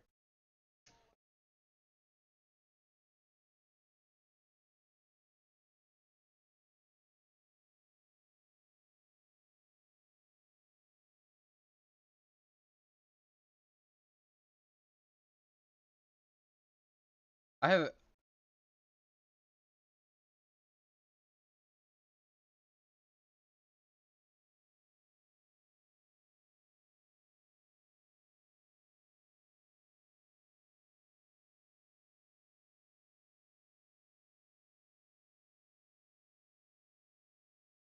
I cast light coin.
What I've.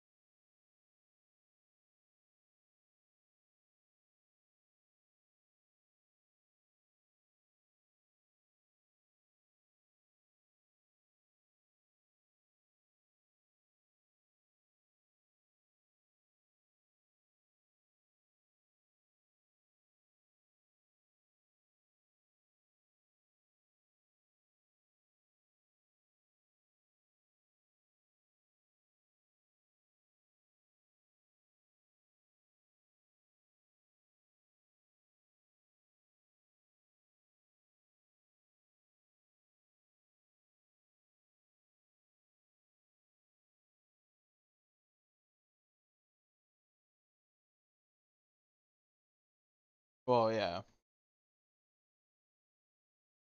Yeah, I was gonna say.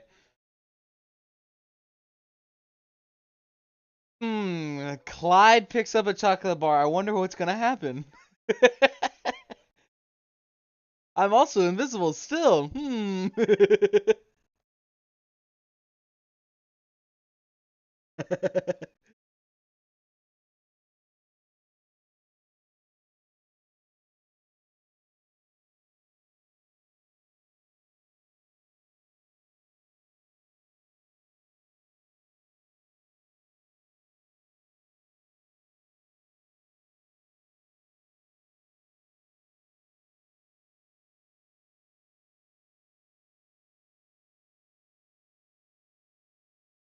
Am I there with them?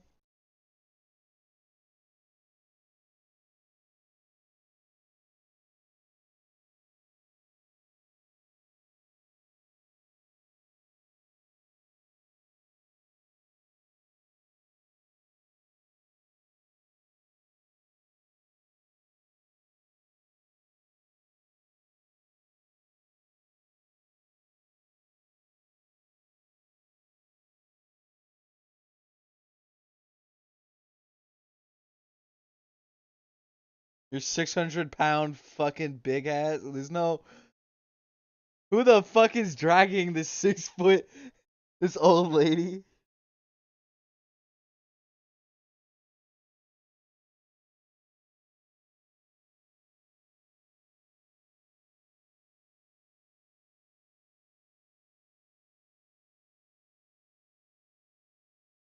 That's an evil grandma.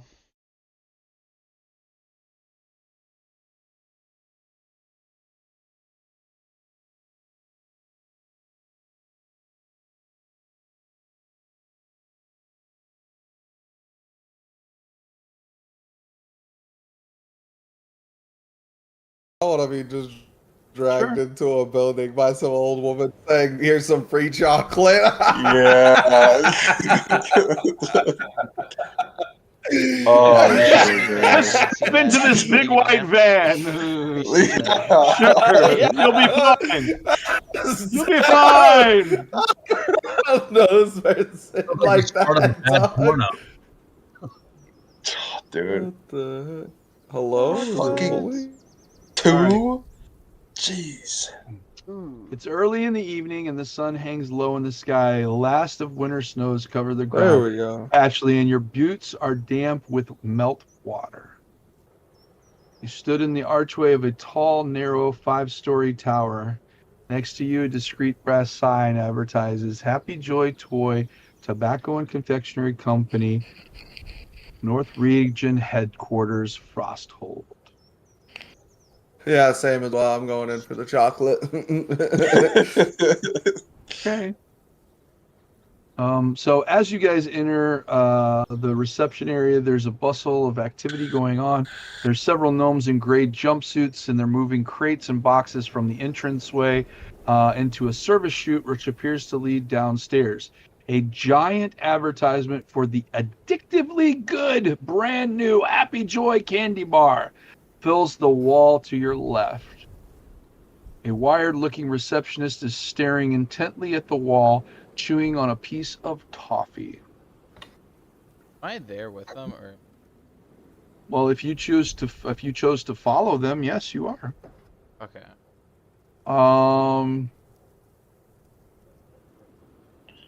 Okay, so Where's the chocolate? there. So as you step in, Yeah, where's chocolate? the receptionist is sort of not really paying attention, but she says, "A tour starts in 5 minutes," and she writes little, like, she asks for your name and your class, each of you. What's your name? She points at Clyde. What is your name and your class? I came for chocolate. That's all I want. I don't want a tour of your silly facility. Yeah. All right, quest over. Good job. That's the whole yeah. How to beat D&D. This is where the DM goes. The best way to win is to refuse everything.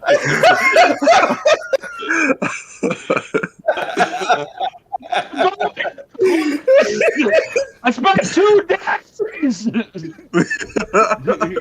I want to go over and We're just gonna go now. Bye-bye. F you. We don't want to see your stupid chocolate facility.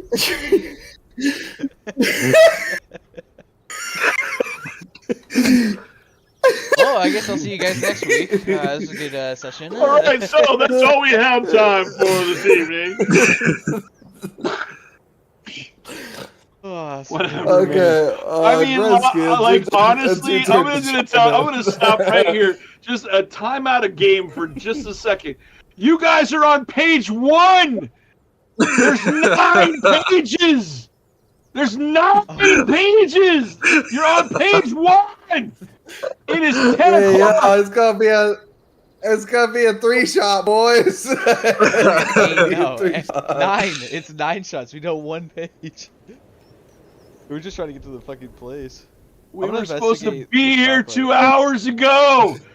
Shush, Clyde Ragnar. You are going inside. You what? It's your fault. You asked the wrong person. If you would have asked anyone else, they would have been like, "Yeah, I'll go on the tour." You asked Clyde. No. Is this not the guy that almost blew up himself and his friend because of a piece of chocolate? You're in a chocolate store. He just wants chocolate. He just wants the chocolate. He doesn't want to go on the tour. Okay, so back to the story. You can ask somebody else. Just rewind and ask somebody else. She looks over at Gretzky and says, "What is your name and your class?" And you choose, yeah, go ahead. My name's Gresgy Dognar, and I am a paladin. Do we get chocolate on this tour? Yes, of course you do. All the chocolate you can eat. There will be samples given at the end of the tour.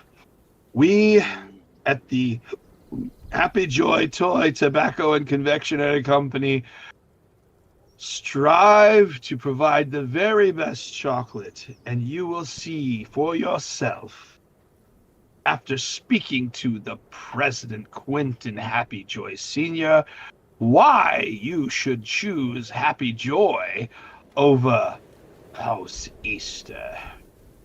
And so she hands you a badge. It says, "Hi, my name is Gresgy, and I'm a paladin." And she sticks it on your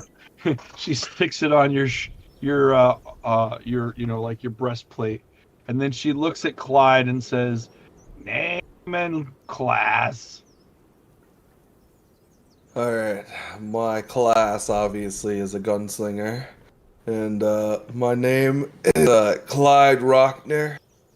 Hero of justice, legendary hero, ancient evil ice dragon, slayer of prophecy, balance restorer, the chosen one, prophecy fulfiller, spell slinger, solo yeti slayer, invisible stealth expertise, ancient royal draconic bloodline, slayer of the rat king Mortis, traveler of time and space, guardian of the universe, quester of golden apples, slayer of the troll king. And chickeners of Sandman. Yeah. Yeah, just ignore everything he says. His name's Clyde and he's a wizard. So she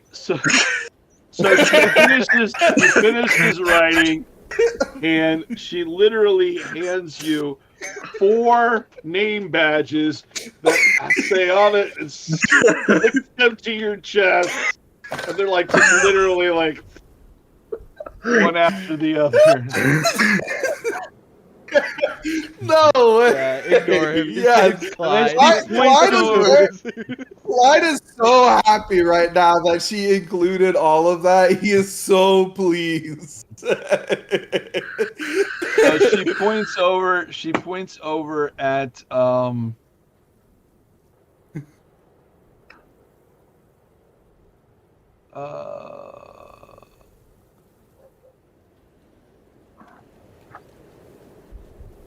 okay. She points over towards. Hold on. Okay, so she points at a an elevator that's over in the corner, and says, "Step into the lift, and your tour will begin." And there's a lift at the end of the room that is being operated by a single gnome who's just standing there waiting for you with a smile on his face.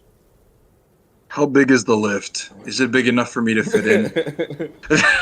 Yeah, I mean it's an elevator. Or is it like gnome size? Okay. No, it's a big enough elevator. It actually could fit the whole party, plus some. There's 1 or 2 other people that are attempting to get on the lift with you because they don't know that there's 4 of you, and as they try to push their way Tyr and Devin is invisible, right? So you don't even know that. as they try to push their way past Tyr and Devin, what do you guys want to do? I'll just block the whole entranceway. I was talking to Tyr and Devin. Oh, sorry.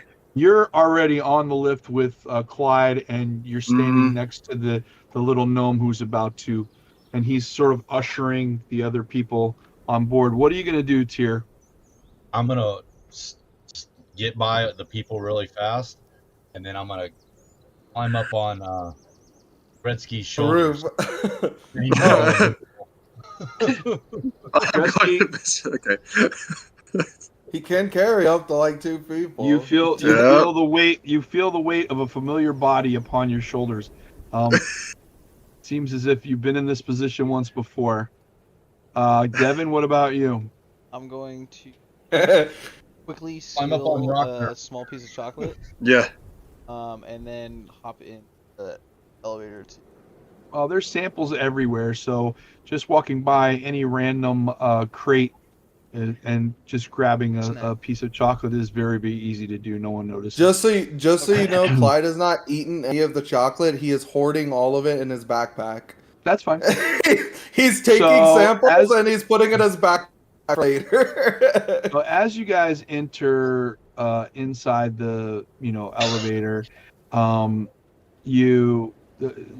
other people try to push their way in, but they can't seem to fit. So the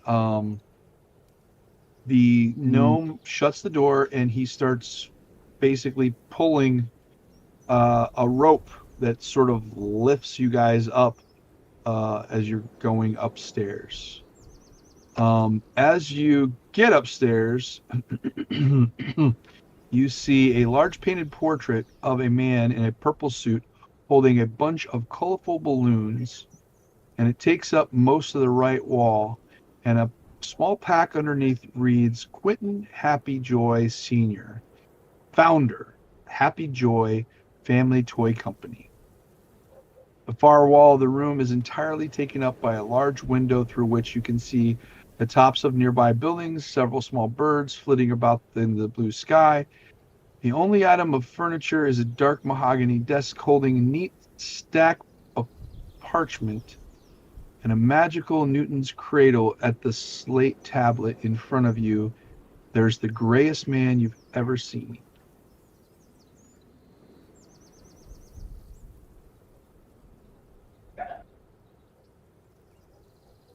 He actually approaches you right away after he sees you get off the lift.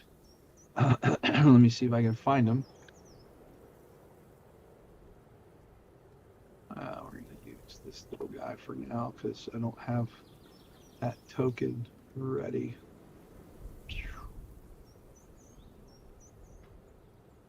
Okay. So he comes walking right up to you and says, "Oh, pleased to meet you. Pleased to meet you. Your name is Gresky, and you are a paladin, all right. And your name is Clyde Rockner. Holy shit, you've done a lot. Wow. How long did it take you to dictate that moniker to my receptionist? My goodness." Did he freeze? I think he froze. I think his camera froze.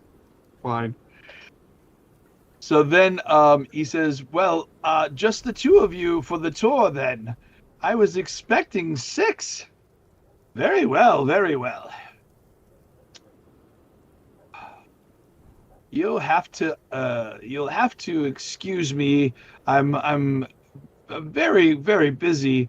Normally I don't do these tours, but we're in a race for confectionery genius, and I will spare no expense to beat the competitors. You see, my company has been sort of getting into the confectionery business.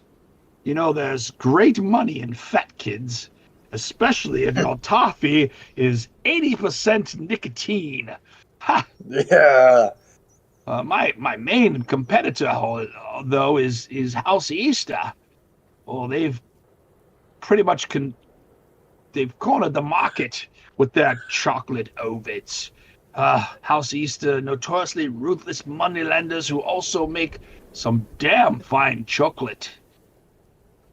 Anyway, I know that they're enchanting these little eggs to be powerfully addictive, which is clearly unethical, and it's affecting my profit margin. So I want to do the same. Now I have a plan, but it's gonna take some real muscle to get it done. Anyway, let's go on with the tour. The tour, yes. I'll have to deal with House Easter at another time. Let me take you through the factory here.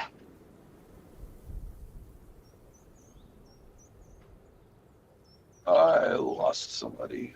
Oh, I lost the boss. You guys want to wait for a minute and see if he pops back in? Yeah. See if he Sure.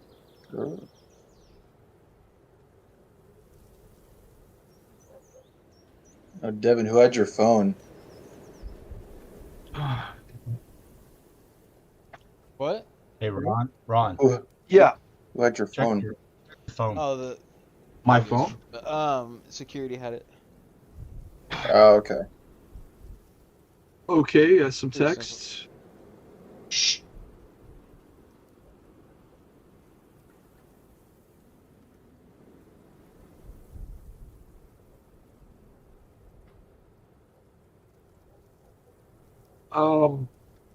Okay.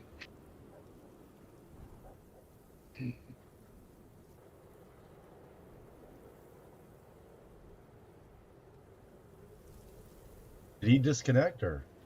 He's not even in the chat. Yeah, he like froze up, right? There he is. There he is. There he is. He probably just had to Yeah. reload. I had to restart. My computer froze. Hello? All hear me right, right I now? just want to go through something real quick with the guys here, real quick. So, if you click on my portrait, the DM, and you want to do a roll, I want everyone to do a roll for me right now, real quick. I know who Okay. that is. Who? What That is? portrait? That's the one bard guy, or the one sneaky bard guy that I met before in the village, right? The portrait that you have up. No, oh, well, no, that. So I'm using this as a marker, Oh, it's a different. Okay, it's a different or guy. it's Okay, a different gotcha. gnome. He just looks the same. Gotcha. That's actually Puck Everluck, but I'm using him Yeah, as Puck. I'm using him as my He was using confectioner him as a guy. template. Gotcha. Yeah, because I just don't have another guy loaded up yet. But anyway, no. What I meant was for D&D Beyond, if you want to send the DM a roll, you're just going to go up to the top of your game log thing there, and you're gonna when you do your roll, you're gonna roll to the DM. If you need to do a special roll, you can do that quietly. Like if I ask you to roll for me, and I don't want anyone else to see your rolls, you can Oh, I see. you can send it directly to me, just like if you were sending a roll to or a message to me. Okay, so you can do that. Anyway, that being said, Wait, so did only the DM get that? I just wanted to try it out. I got it. Did anyone else see the roll that just came through? I didn't actually get it because my D&D Beyond has been crapping today. For Okay. some reason, I don't know why, but okay, here we go. Okay, I got the rolls now. Okay, so yeah, everybody give me a random, just a roll. I want to see if everybody got it. Okay. I did a nature check. I'm pretty sure mine worked. Mine was No, roll. no one saw my nature check, right? Nope. Okay, so we're good. Okay. So I'm just checking. the dice never lie. Well, the first roll I rolled live. Yeah. But... Yeah, the dice never lie, sir. That is a fact of nature. Dice never lie. So what did I miss, by the way? Well, so try. Okay, so I see a couple of rolls here. I see everyone rolled, but they all went to the open chat. I want to see rolls that just go to me as the DM. They did go to you. No, They did just go to you. No, I'm looking at it through Nick Silius Whizbang's account. She only sees. Oh. You guys I can't keep see rolling anybody it else's yourself. roll. Oh, you can't? Okay. All right, fine. Mm-mm. All right. Okay. All right. Well, then maybe You're I'm the wrong. DM, so you can see all the rolls no matter what character Well, that's you're because on. I'm awesome. All right, fine. I'm awesome. Yep. All right. You're All right, God, good so it news. doesn't matter what character Good you're on. news. All right. So that being said, all right. So he says, all right, well, anyway, I'll have to deal with House East at another time. I have to figure out how they're making those damn eggs. Anyway, someone. Oh yes, a tour of this facility.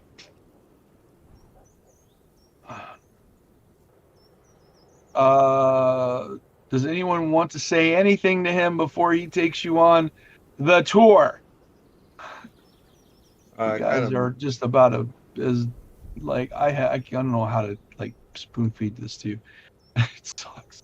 I missed what he said before. Okay, I'll go back through it. So, because this is kind of important, guys. No, this is kind of important, and you missed most of it. So, all right. So, basically, he says, you know, the Happy Joy Toy Tobacco and Confectionery Company. We're getting into confectionery. You know, we're getting into into the candy business. You know, there's good money in fat kids, especially when your toffee is 80% nicotine. But our main competitors are the damn toffee is House Easters company. He's been selling chocolate for years, and now that this spring festival is here, they plan to bring back a Easter egg. Now, I know they're enchanting these eggs. First of all, I can't figure out for the life of me how they found a mold of an egg. I mean, there hasn't been a chicken in these parts for the last 500 years. There hasn't been any spring eggs anywhere. So having a mold of an egg just seems impossible to me. But anyway, apparently, couldn't you just these eggs are magical and I think that that's what's going on. I think they are imbuing these chocolate eggs with some type of magic, and it's making people want to eat them instead of our wonderful toffee confections. No, don't call me crazy. On with the tour. Wait. I'll have to deal with that later, I guess. Before we continue with the tour, don't call me crazy. And this is copyrighted if it's a real thing. But why don't you just use a stone for the mold instead of an actual egg? You don't have to use a real egg for a mold, for a chocolate mold, brother. You could just use a rock that's shaped like an egg for the mold. Great idea indeed. Only if I pick up a rock off the ground and use it as a mold for my Easter egg, well, how the hell do I get the magic into the chocolate? Oh, you deal with enchanting the mold itself. You enchant the mold to enchant the chocolate that you're... Oh, actually, I'm not going to give you any more ideas, brother. If you want any more ideas, you'll have to pay me hourly. Yeah, well... If you need a chocolate consultant, I get paid hourly, brother. Devin, what shape is your stone? I have a plan anyway. Okay, but I don't know my plan. What kind of plan do you got? Financially cripple the House Easter by robbing their bank going on here. and stealing their legendary gemstone, the Egg of Easter.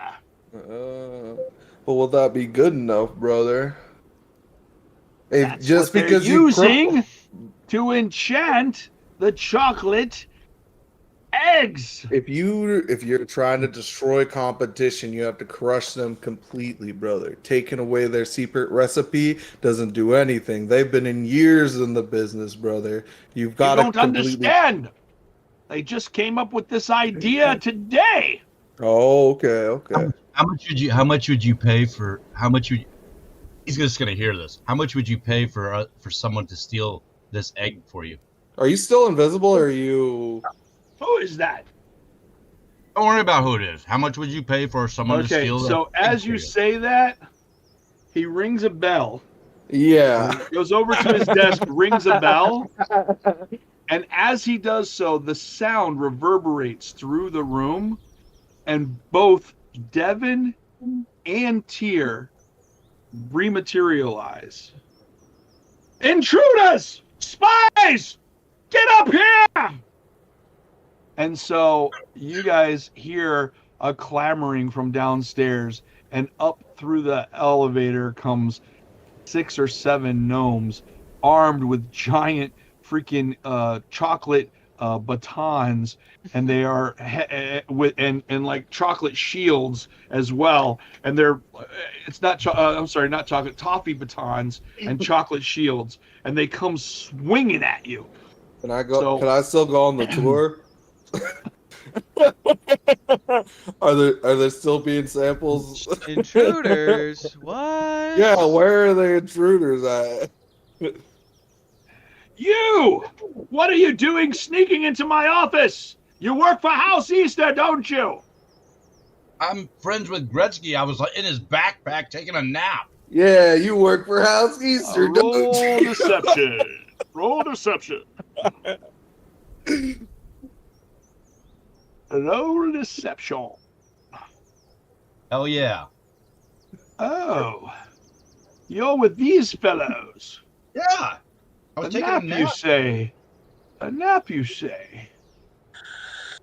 Strangely, I believe your story. And what about you? I'm just here. I don't know how. I don't know why I'm here. Yeah, we don't know who he what is. is this place? Roll deception. Oh boy.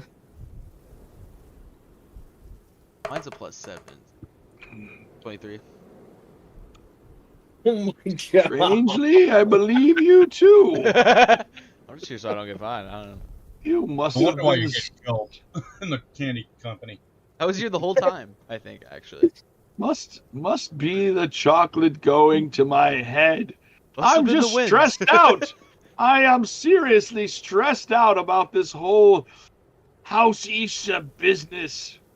I mean, they never had a magical chocolate egg before today, and they're going to release it at the festival. It'll put me out of business. Well, like I said, how much would you pay for somebody to get this egg for you? I'll tell you what I'll pay. I'll pay you 1,000 gold each. Plus That a sounds like a completion bonus if you bring me the egg, and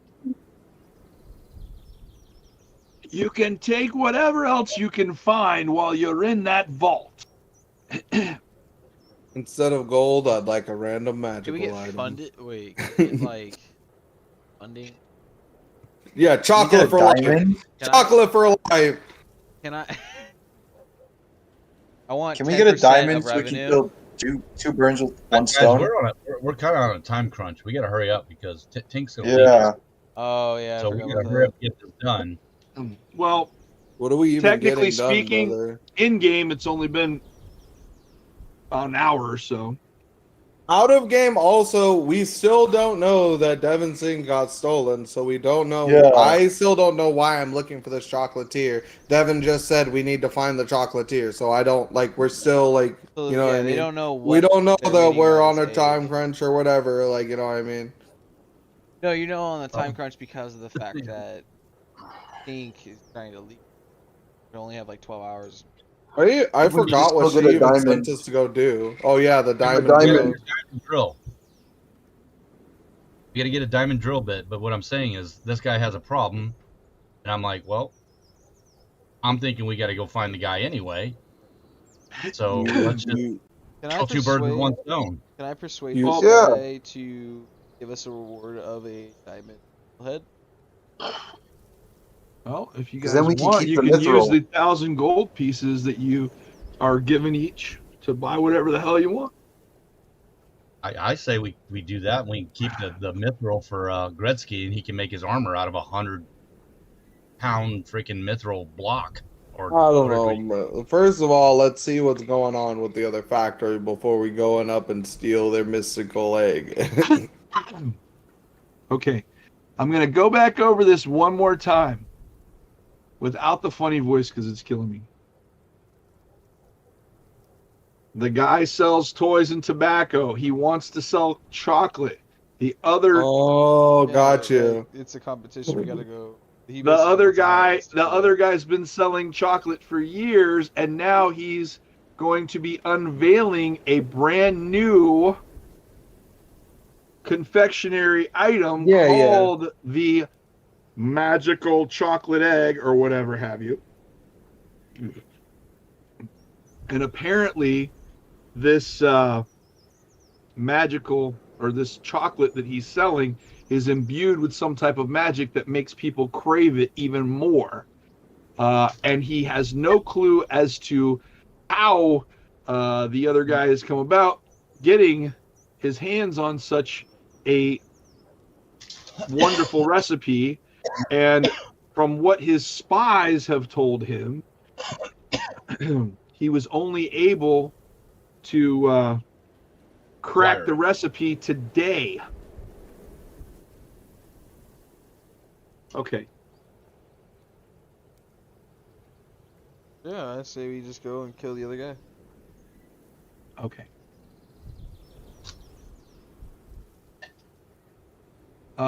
So Quentin Happyjoy pulls out 2 parchment folders from his desk drawer. One is a simple matte black folder labeled Quiet, and the second is a scruffy red folder which appears to be burnt in places, and it's labeled Not Quiet. Now, I have some spies who've been watching this Cadbury Easter. He's been working on this this chocolate egg for a while now, but wasn't able to find the proper shape to get the recipe to work. And then all of a sudden, out of the blue, not only does he come up with an egg shape, which, like I said before, there hasn't been eggs in these pots for years, but he also happened to be able to magically imbue these treats to make people crave them even more upon eating them. Now, my advisors have come up with 2 different plans of attack. We can try the quiet, subtle way, and then there's the less subtle way. I like the quiet, subtle way. I don't think me or I like the less. He has 2 folders and he holds them up in front of you. And he says, this is the quiet plan, and this is the not so quiet plan. Let's be realistic, brothers. Every single time we go on a stealth mission, it ends up into a mission where we're fighting them out in the open. Let's take the non-stealthy one because not all of us. Fireball. I'm not that stealthy, guys. Yeah, then we're not the quietest group. Yes, Tyr, you are as quiet as the breeze and can slip away in the wind, but not all of us can do that. Okay. Well, what is the consensus of the group? We'll all vote. We'll take a vote. Are we? Yeah, sorry, Tyr. Well, let me explain the plans to you. I'll explain each plan, and then you decide which you think would be the safer option for you to take. The quiet option. So he opens the plain blank envelope, and he pulls out some blueprints, and it's basically blueprints of the factory.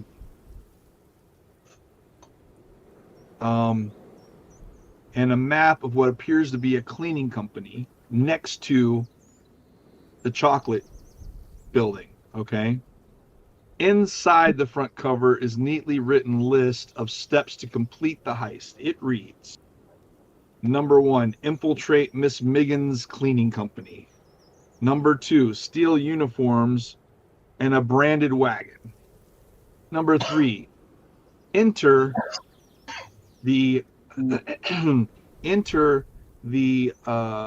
House Easter bank, or chocolate bank, in disguise. Number 4, bluff the guards, incapacitate Cadbury Easter, steal the keys, enter the vault, escape in the wagon, and then profit. So Quentin looks over at you. If you go for the quiet option, we suggest taking a knockout apple and a mask of many disguises with you. Now there's the loud option. So he opens the burnt red folder. Oh, yeah, brother. Inside, you guys see bank blueprints.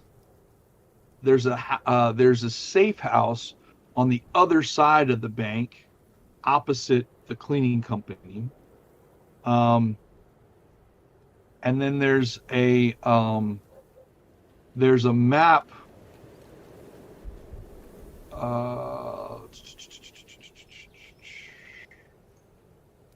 Labeled ambush and burnt card for Fizbit Grimblewench engineer. Inside the front cover is scrawled a list of steps to complete the heist.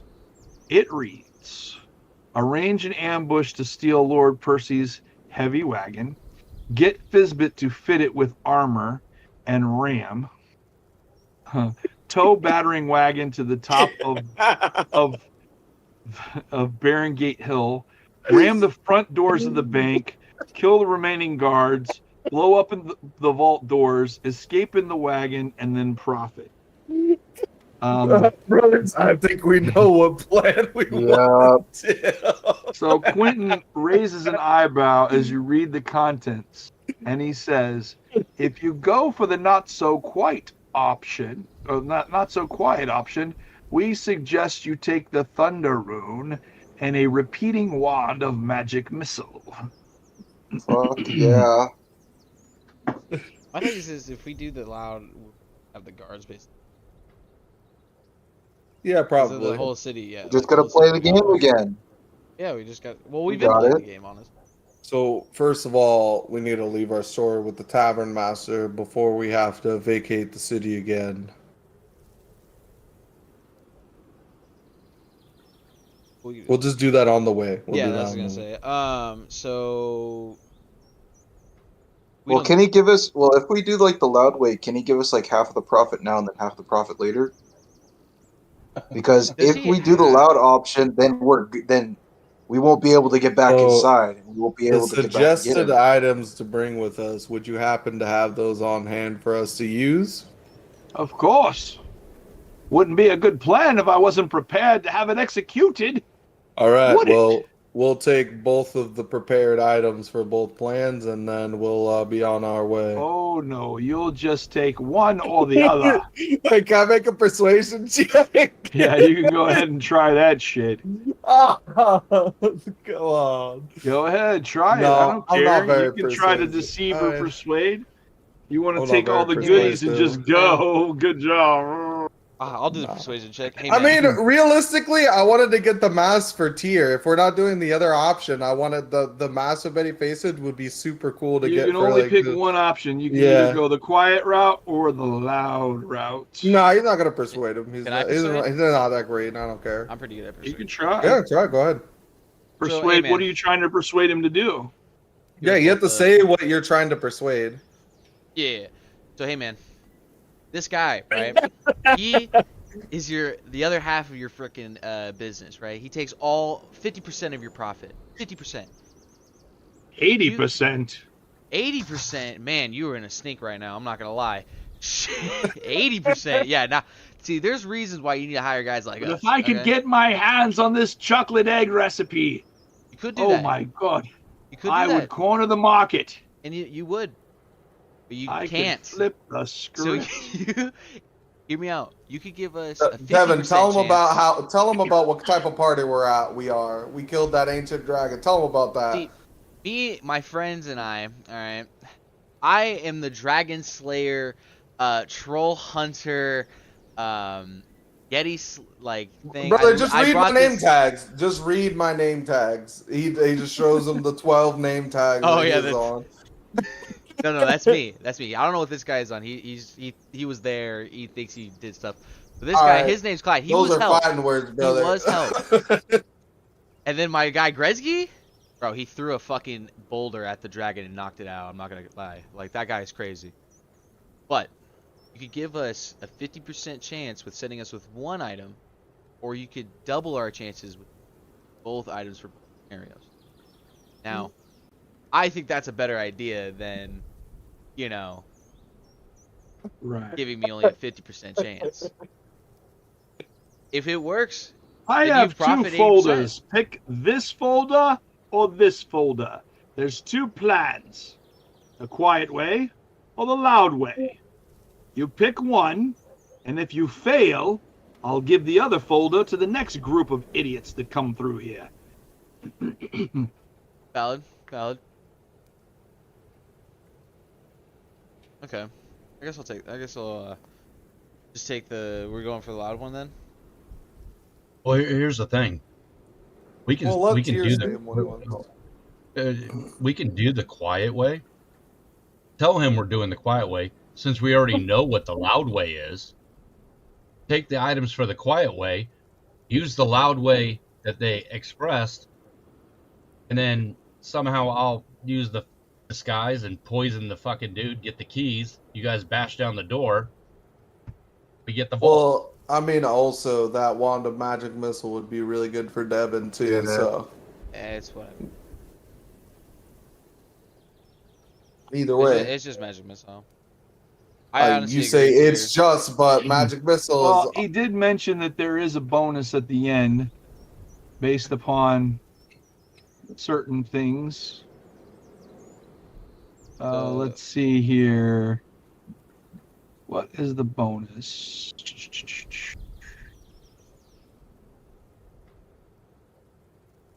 Oh, I can't tell you. Ooh. Yeah, you can't say it. Ooh. Are there different bonuses for each ending? Oh my gosh. There's lots of different goodies, but these are things that you'd have to role play and figure out as you go along. It's all part of the puzzle. So, what I've done is I've adopted this one shot, but I've kind of sort of fleshed it into our existing world, and I've pretty much let you know that you're going to have to succeed. Well, Devin specifically is going to have to take part in this particular heist because it affects his character's backstory greatly. Oh shit! Devin, Devin, have did you you see what I have you messaged you stopped to earlier? wonder for just a moment how they found Oh a mold? no, I know. As coincidentally soon and as you shit? said a mold that is Devin, egg did you shaped, see what I knew. messaged I you? just didn't Yeah. want to say anything yet. I was waiting. I messaged you earlier about did? it. I was Oh, like, I didn't. Yeah. Oh, I knew. see I that. knew No, I instantly. messaged Devin. I was like, I'm pretty Yeah. sure. No, yeah, I knew instantly. As soon as you said egg I was mold. wondering if you guys were dropping what I was or picking up No, what I was we laying knew- down. I was just We not trying knew, to we interrupt. knew. Yeah. But you guys are just Yeah. playing dumb. I don't know. No. Are you playing dumb or are you just plain dumb? I don't know. Yeah. So apparently, this guy was, yeah.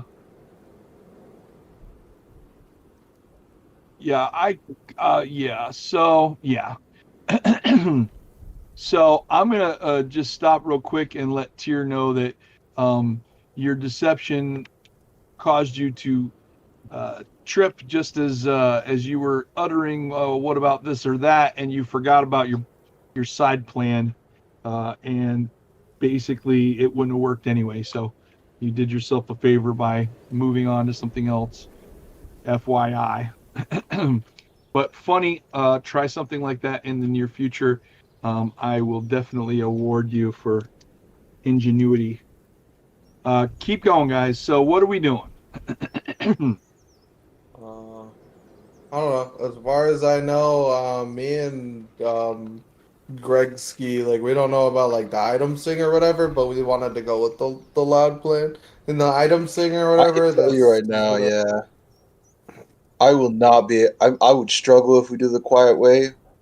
I have hold on. go You in can the do quiet both. way. It's I not like have disguise self, and Tier is very stealthy, so we'll have the option kind of himself. Devin can invis himself, yeah. but Gregski will be kind of like I guess Yeah, he but could he could invis be. him He too. doesn't have to go where we're going. He could be in the main shop, maybe distracting people and stuff like that. Like, you don't necessarily have to be sneaking yourself. You could be on the front area or whatever, or you can even be the I don't getaway I could know. be driver. like the main. Battering Yeah, I could be like the ramming, main cleaner. the fucking bank sounds so fucking epic though. It sounds Stealing an badass. armored cart to ride into battle to destroy, to ram into the bank to break it open sounds so fucking fun. Yeah, this Oh, place death is. and It's my destruction. home. This is where I was Like, raised and grew up. like let's be honest, are we the party that does selfie all the time? No, I forgot. I can't do it. I gotta follow the That's trait a that I valid have, point, honestly. I'm not gonna lie. so I can't do it. That Loki just switched I up gotta on me. go. We gotta go the stealthy way. You go the stealthy way. Yeah, it's because it doesn't follow my lawful neutral that I follow. It doesn't matter. So I can't fucking. Well, don't I have to? I gotta play my character. I can't just be like, oh, I'm lawful neutral, but let's go just fucking batter around this fucking place. I mean, you're also. Well, it's a I mean, that's bank. Just so valid. you know, Yeah. it's a bank. So like this bank, this chocolate bank, basically is where they keep all Oh, but their it's been magical. They keep all their magical artifacts and whatnot, so that they can, imbue the chocolate. And basically, it's like their most coveted secrets are kept at this little bank. And then they have the chocolate factory, which is next door. And then on either side is like you have your cleaning company, and then, so. Um, there's multiple ways to get in there, but you're Just basically you're heisting the chocolate secret. And just so you And know, for your what's it called? Your what's the thing called where you're neutral or good or chaotic or all that? What's it called? alignment. Alignment, yeah. Just so you know, with your Mhm. alignment, neutral, lawful neutral, it pretty much means like you have your own set of laws, or your god has your own set of laws that you follow. Lawful good would mean that you try to follow the law and everything. Lawful Okay, neutral Oh, let me means okay. that give you you have. let me break this down so you can understand it as a new player. Okay, a Mhm. lawful good character is a superhero character. Okay, think Superman. Okay, Yeah, that's a yeah, lawful good Okay. character. exactly. Okay, a chaotic good character would be Batman. Okay, he skirts the law. He's a vigilante type. He's doing chaotic things for in the name of good. Okay, that's Batman. Okay, now you have your neutral good character, and that would be your Wolverine type dude. Okay, he pretty much thinks of himself first, but he's all He's about a the good greater guy. good. Yeah. He's a good guy, Mhm. but like he'll tell you to piss off if he's not Yeah, interested. exactly. Okay, like literally, they're like, "Hey, we're starting a superhero team," and like, "Fuck off, I'm busy," and that's Wolverine, right? Okay, so Mhm. being a neutral good character, you would fight on the side of good, um, as long as it aligned itself with what you were already up to anyway. You know, you're not going to Is go that the out same of with your like? way to do good, but if it's on your path, if it's in your path, you're like, why not? Sort of So thing. that's the Okay. same as like lawful neutral then. He's Basically the no Lawful same as neutral lawful lawful is neutral. like your basic Boy Scout goody goody superhero type. Okay. The lawful Mhm. good character goes out of his way to right injustice and do good and pull cats out of trees and shit. Okay, that's your lawful good character. It's like the goodest that you can possibly be. Okay, you're literally a superhero. Lawful Neutral good, neutral. lawful neutral. Well, Yeah. lawful neutral, they follow a strict code. They have their own code. Lawful neutral Okay. means this: you follow your own set of rules. You live by a law that you have determined. Like if you Mm. think Yeah. it's okay to steal an apple to feed yourself, Well, that's your law. That's a man-made. That's your law. You're that. You don't follow society's law. You follow your law. Okay. Okay. So that's what it is. So that's a lawful neutral character. You still are gonna be, you're still gonna follow the guidelines of general laws. Okay. You follow your own written law. If it's your law not to harm women and children but kill everybody else, then great. If it's your law to stomp on, dogs every time you see one, then that's, you hate dogs, whatever. But that's what I'm saying. So, you should definitely write that down so you can remember it, just so you know later, because that's kind of part of your like oath and everything. Yeah, a lawful neutral character basically has their own set of, like, what do they call ideals? It's but ideals, but more than that, like what is it called? Help me out, Sean. Rules of engagement, right? In combat, it's called rules of engagement, right? It's like in the Old West, it was rude to shoot someone in the back. You face them in the street. Like that's a lawful neutral way to think. It's like, I'm gonna gun you down, but I have the integrity not to wait till your back is turned. I'm not a snake. I'm you know what I'm saying? Like that's what we're talking about. Okay, so I understand. Yep. There you go. Okay, so that being said, what are we doing, guys? Are we gonna go the quiet route or the loud route? Clyde's vote is for the loud route. I'm going fucking quiet. I kind of want to go for the loud. All right, so so that's 2 for the loud. Well, so Tier wants to go quiet? Yeah, Tier wants to go quiet. Okay, so 2 quiet, 2 loud. Okay, great. So I am going to roll a 50-50. Yeah, percentile. I'm going to roll a 50-50 shot. High is loud, low is quiet. I can get that. Did I just roll? Oh, somehow I rolled 2. Sorry, I bust. Whatever the first one is, it's fine. It still hasn't showed up yet. No, I'm rolling it to myself. Oh, okay. What did you say low was? Low is quiet. High is loud. Yeah, okay. So it looks like you guys are sneaking in. You guys, something about the plain black folder and the fact that you guys are already in trouble with the law in the city leads you to feel that the best route may be to go the quiet route. It also looks as if the quiet route is also the faster route because the cleaning crew is due in just a few hours, whereas it may take a while for you guys to get an armored wagon and ambush a dude to set it all up and whatnot.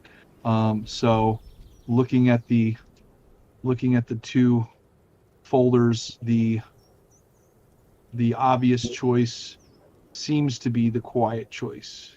Mm-hmm. So that being said, you guys take the black envelope. He hands you each 1,000 gold pieces and a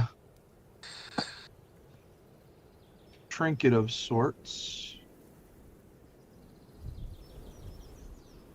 He hands the Mask of Many Disguises to Tyr and a knockout apple to Gretzky. Use them wisely, he says. Hey, sir, do you happen to have any, like, caramel? Caramel? Are you kidding? We have the best. I promised you guys a tour, didn't I? We can go downstairs. I'm just asking, because if you have, like, a stick about maybe, I don't know, 8 inches, and then some caramel, you can make a caramel apple. It'd probably be easier to pass that off than giving somebody straight apple, especially a candy person. That's a terrific idea. That is a terrific idea. So let's take a look at this thing. Do these guys know what caramel apple? This be like an event. What? Do these guys know what caramel apples Well, are, or I is this mean, like more like an event? Because he might be able to like, oh, I had this cool new recipe. Well, that's kind of what I was getting at. We create something to make him think about it, so he wants to try it, and then he knocks himself out. We get the keys. Makes it a lot easier. We don't have to fight the dude because he literally stole your rock while you were invisible. Yeah. Oh no, man. We only get half XP. We only get half XP if we leave him behind. Well, that's not entirely true, my friend. Give me a moment here. I want to see if I can send something. And, stand by. I mean, more importantly, like, if you're saying he's that strong, like, all of the items he's acquired over the years that he probably has on him at the time. Well, Let's be honest. Yeah, that's what I'm saying. If he's already knocked out, you know. Easier pickings. He won't use them against us. I don't like stealing from me, brother. I don't care about from other people. Why is this? Oh my God, this is driving me nuts. Hold on. I got peanuts.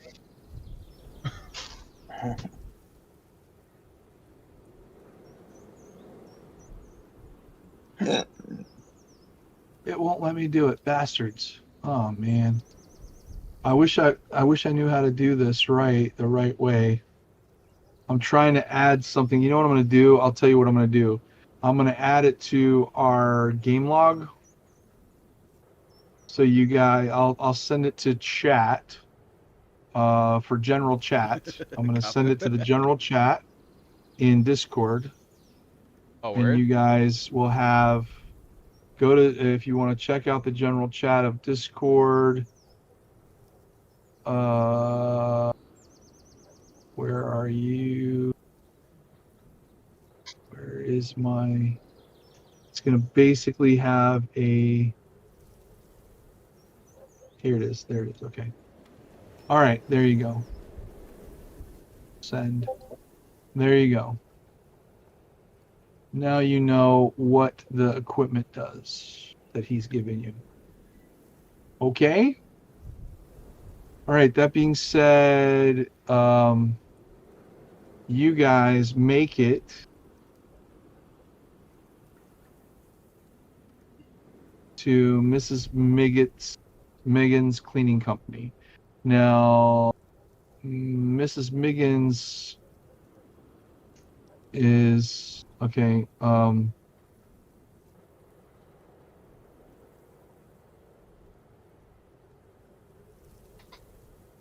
Okay.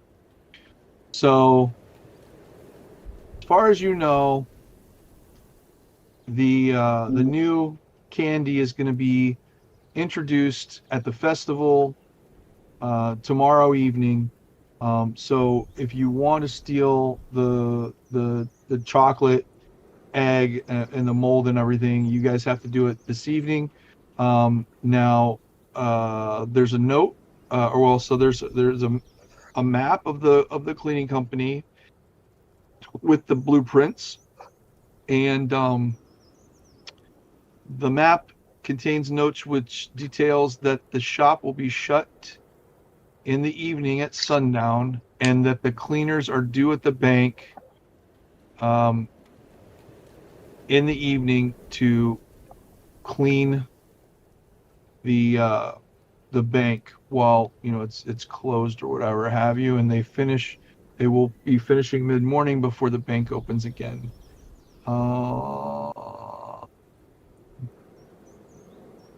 Okay.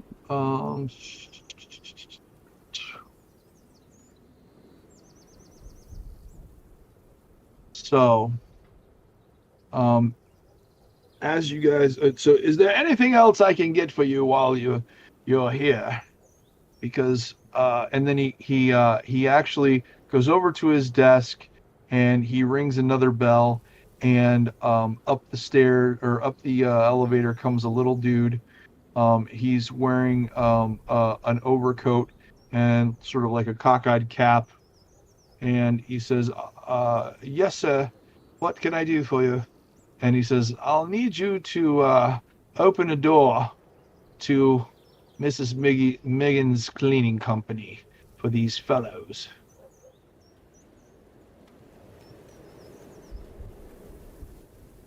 Okay.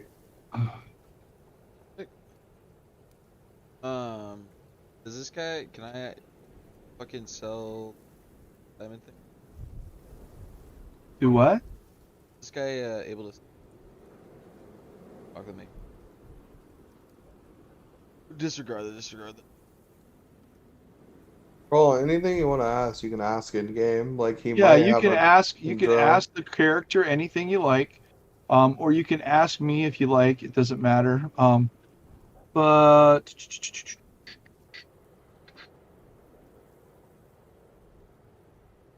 yeah, so gonna give you guys another tidbit of information. I'm gonna send this to the log for you guys also. Oh, where are you, Mr. Matt?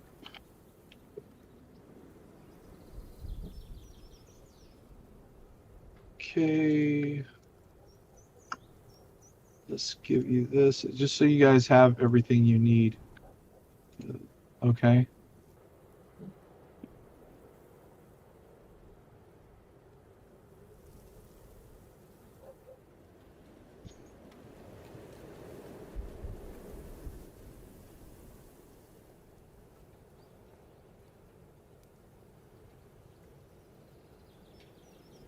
Oh, okay.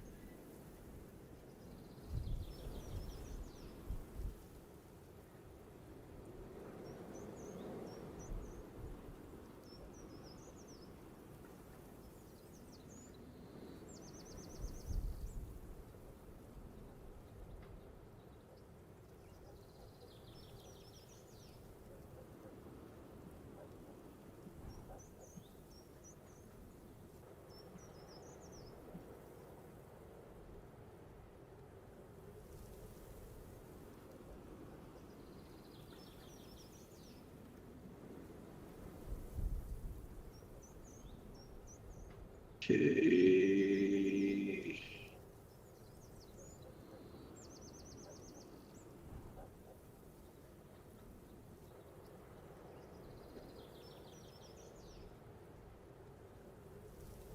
So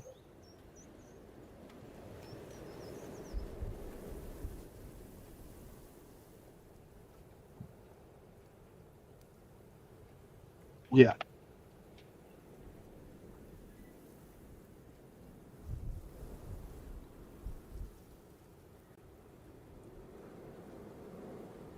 What are you guys doing? I just need to know. We're like, I thought we were waiting for you. We're ready. No, I sent some stuff to the chat, the general chat, for you guys to review, get an idea of what you want to do next. Okay. So what's step one of the plan? Yeah, I'll get that to you over there too. Hold on. We got to infiltrate the cleaning company, and then steal uniforms. Right? Yeah. And then we go over and steal the wagon, and then then pretend to be the cleaning people to go into the bank. And then once we get in there, knock out the guards, or just knock them out and or make them not affect us. Find the dude, and then knock him out, kill him, whatever. Get the keys, open the vault, get our shit, get the hell out of there. Essentially. So we gotta get the uniforms first, so let's go do that then. So step 1, infiltrate Mrs. Miggins' cleaning company. Step 2, steal uniforms in a branded wagon. Oh. Enter the bank in disguise. Bluff guards, incapacitate the bank chairman, steal keys, enter vault, escape in wagon, and collect your profit. Right. So let's go to the Mrs. Miggins cleaning Yeah. company. Go there and try to get in. Well, there's a door in front of you that's going to get you close. The guy who's like helping you out is gonna shoot you over there. But I put a map in the general chat so that you guys could see that or whatever. Yeah. Cleaning company also just a bunch of no. No. This entire city is mostly dwarves. There's dwarves. There's Goliath. You don't see hardly any elves, but there are lots of humans and gnomes, and other familiar races. But the only people you don't really see a lot of are elves, and if there are elves in the city, they keep it quiet. So they're doing. I don't know if you ever watched Star Trek, but like Spock used to wear. He used to wear a beanie over his ears so no one would see that he was a Vulcan. So something like that. Like, I would say that the elves in the city kind of keep their hoods up, more or less. So, and then my second thing is, so that mask that we got, right? Is that you have to attune? We just kind of use it? I'll have to check here. It doesn't say that you have to attune.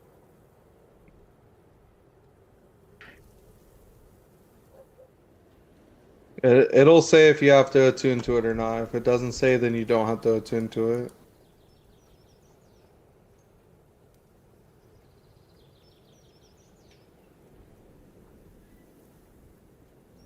Okay, so basically, it's a consumable, so especially not consumable. Yeah, so basically, this is what this mask does. It doesn't recharge or anything. No. Once you've used the charges, it's dead. It's gone. How many charges are on it? I'll tell you. No, that's. He has to roll it. I'm gonna roll for it. Don't worry about it. I'll tell you how many charges. It's a minimum of 2. Well, I guess what we're kind of like brainstorming. I think, so have to be. So it does in fact have 2 charges. Oh, no, you rolled in that one. I rolled 2 nat ones. Actually, So it's supposed to have 1d4 charges, but it actually has 2 charges, so it's got 2. So there you go. And I'm making a. I'm making.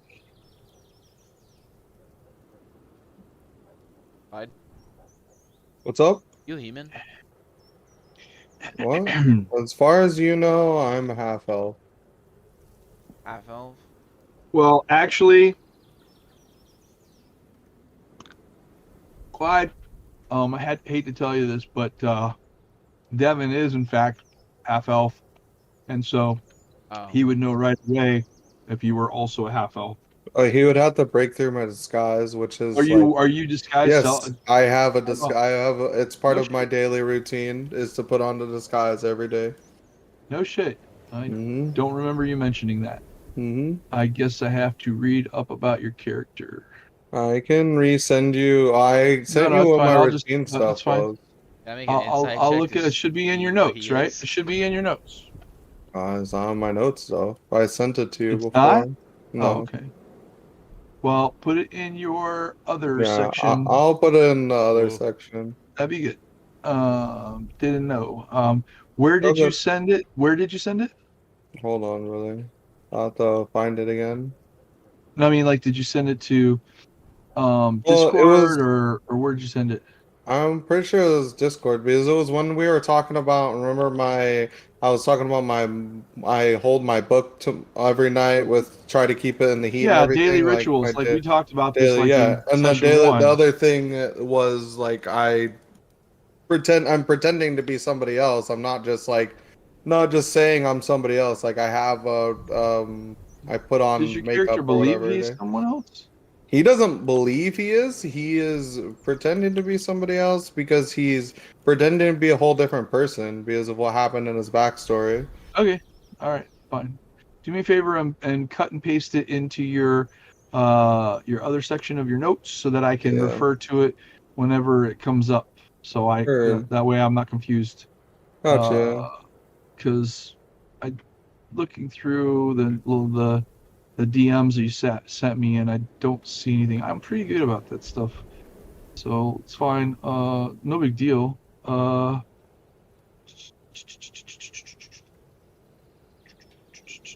Well, the problem is I Okay. had all of them written down on my notepad too, and all of those notes from before, like I said, got deleted. So Okay. Well, I'm that's gonna fine. write them out. Just work on it for next week. It's fine. Yeah, I'll work All on right. it. So listen, we're going to go ahead and this is what's going to happen.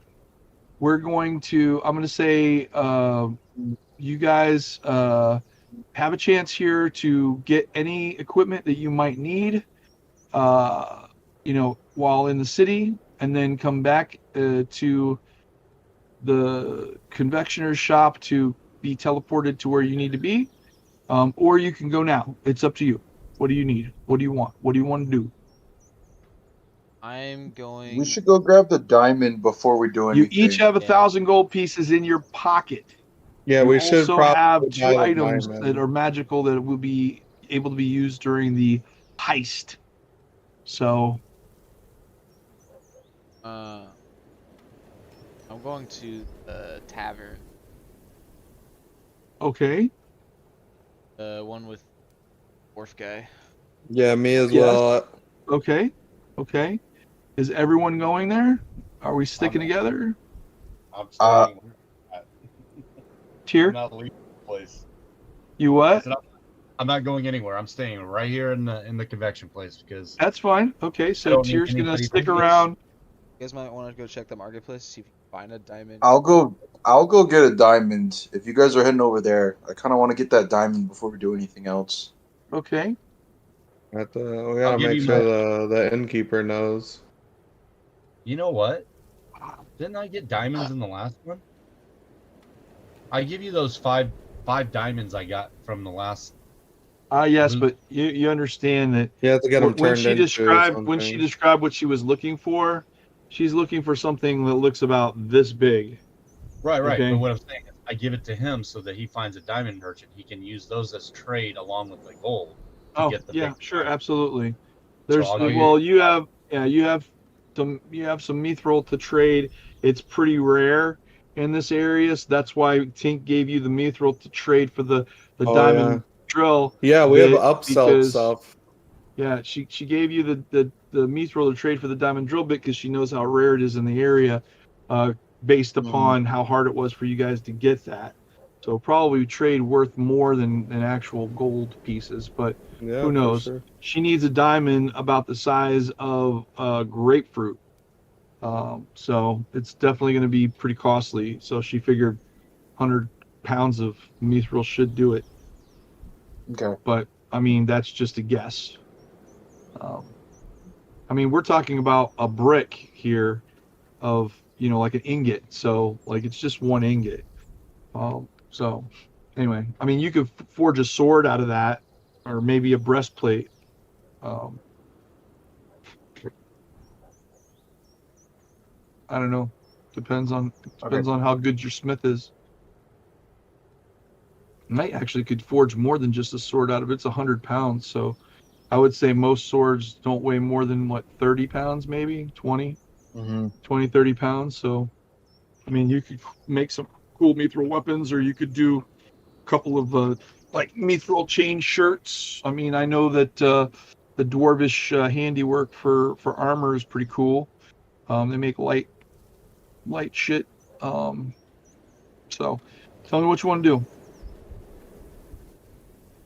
Me, right? What? Yeah, I'm just gonna go look in the go look around the town to go and find Okay. that big old diamond that you guys were looking for Tink. All right. So we'll do this in sections. So Tier, you are going to be escorted through the factory, and the Quentin, the the head of the Happy Joy toy and whatever, is going to basically give you a tour of his facilities. And um, every time you guys stop along the way, he's stuffing you full of candies and chocolate, basically insisting that you try everything at least once. So I want you to roll. I want you to roll. Um, let's see. Well, I want you to roll a. Constitution saving Yeah, throw. it's not going to be Constitution save. It'll be something like. Hold on. Let me find your sheet here. You might have to do a con save for freaking diabetes. No, no. I'm not gonna like anything. Sure. Read Well, on blood. you're a damn fear, so I guess not. But so I would say,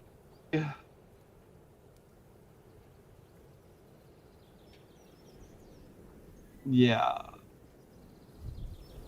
Just give me a straight charisma check. Just do me a favor. Just roll a d20 and tell me what your. Okay, so you rolled an 8, right? Okay, great. That's good. So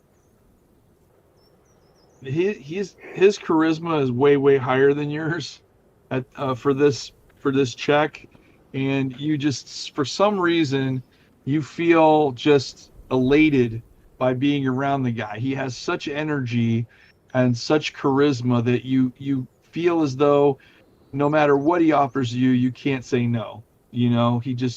He's like, oh, you should try this, and oh my God, you're gonna lose your mind when you like lick this wall, like shit like that, like this, you know, this is flavored. This is flavored wallpaper. It's the newest thing, The snozzberries taste like snozzberries. Son. The blueberries taste like blueberries. The raspberries taste like raspberries.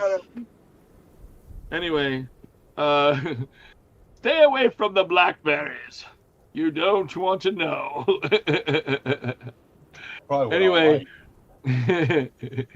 Anyway, so as he's so proud of his factory, and he's like, and then when we get that egg, and he's like explaining all the changes that are going to be made when he can finally imbue his candies with all this magic, because as you know, magic is very scarce in this world. So yeah, you guys we'll move you from map to map, but yeah, we'll get you off of this map. Anyway, so that's what's happening with Tyr. Grezgi. So Grezgi, you decide to go find the market, and you go through, and there's plenty of different shops in the city. Everything seems to be bustling. There's decorations everywhere, and it seems as though the entire city is just full of life.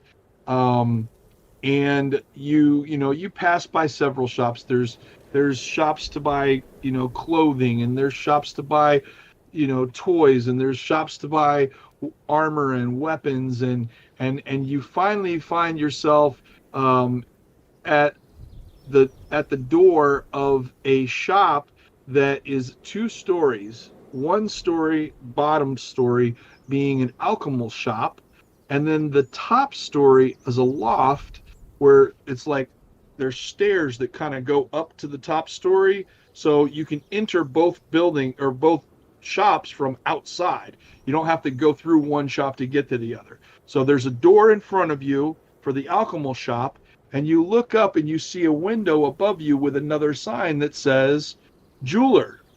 And then there's a like sort of a staircase that goes up the outside of the building to the jeweler's shop. And that's where you find yourself. Perfect. Okay. 1 second. Get myself. So I'm inside now, and I'm able to go ahead and talk to the Depends on jeweler. which shop you decide to go to. You haven't decided. Oh, I'm going to the top shop then. I'm on a mission to go find that diamond for him. All right, very well. So you go upstairs, and as you do so, you see a old, dwarf sitting at a bench, and he has this giant magnifying glass in front of him, and he has this table with like literally set up with like all these little tiny tools and like leather sort of mat that he has all the like little jewels and stuff on, and he has this ring that is mounted to sort of a stand in front of him, and he's just picking away at it, and you can see his big eyes through the magnifying glass are looking down, and his face seems to be overly magnified as he's looking in and he's just sitting around. You look in the shop, and the shop seems pretty bare, except for a glass case at the front of the shop, and then another glass case on the wall. The glass case on the wall features several wands or sticks. Looks like a bunch of sticks, but with these like jewels in the end of each stick. Okay, well, you can tell right away they're probably wands. You don't have much knowledge of wizardry or whatever have you, but they seem to be mounted there, and the cabinet seems quite dusty. On the other side, you see lots of little trinkets and rings and things like that in there as well. And you also see on top of the glass case, there is a small chest, and the chest itself is encrusted in gems with a monogram, in fine stones put on the front of the chest. Some type of a like family crest or something. You can't tell. It looks like a lion's head. Okay. So let me go ahead and walk over to him, and I'll drop the mithril ore, or the refined, well, let's see. Let's drop my bag of gold on him, 1,000 gold that I was gifted, and then ask him if he has any type of diamonds that he holds. I have diamonds, of course. I'm a jeweler.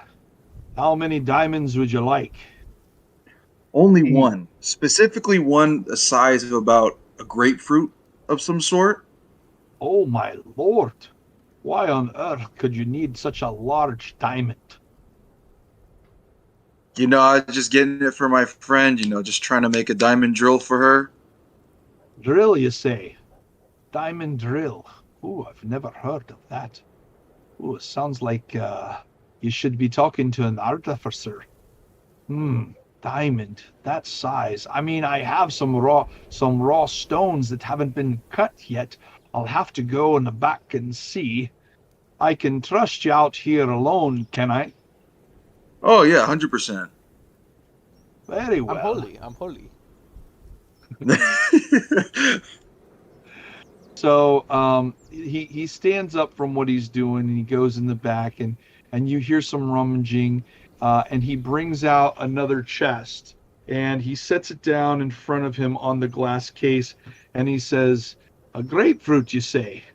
So he opens up the chest, and inside you see like some different colored stones of different sizes. There's large and small. He pulls out one rock. It looks sort of like a big green chunk of ore, like something like a crystal, like just big green crystal. And he sits that down. No, that's not it. And then he goes over and he pulls out a smaller chunk of red ore or a red crystal, and he sits that down. And it's, I don't know, it's about the size of, I'd say, tangerine. Then he goes through and he picks out a couple of small little bags with like, like it, obviously there's some little gems in there as well. And then he pulls out this stone that's at the bottom, and it looks like, I would say, a piece of quartz. Really, like, for the naked eye, it looks like just like a big hunk of quartz. And he says, I knew I had one of these. I haven't broken it down yet. I was going to make a few wands with it. This is raw crystal, but you'll have to cut it and polish it into the size and shape that you want. And he pulls it out and he kind of puts it on the desk, and it is in fact about the size of a grapefruit. And it's really rough, and it doesn't look like any diamond you've ever seen. And you're starting to look at it like, that's not what I wanted. Like, I don't know what you're trying to, I don't know what the hell you're trying to pull, but that's just a chunk of glass, because that's what it looks like. Are any of the wands have like diamonds on them? And if they do, like, what size are they? Roll perception. Shit.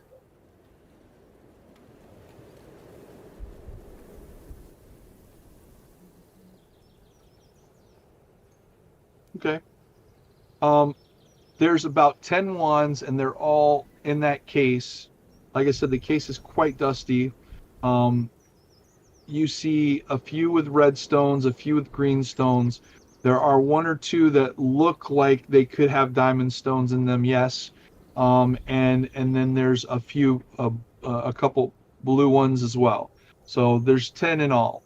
They have different colors, like I said. Blue, Shit. green, red, and clear.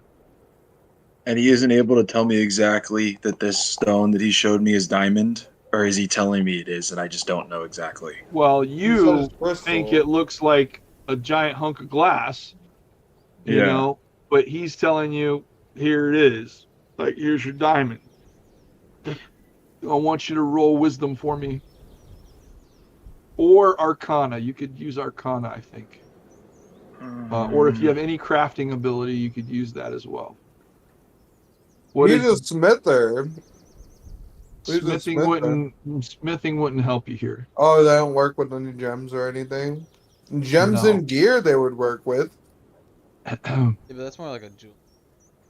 And like, Jeweler is a specialized, yes. Gotcha. So the jeweler would put it in an armor if gems ever got put in armor.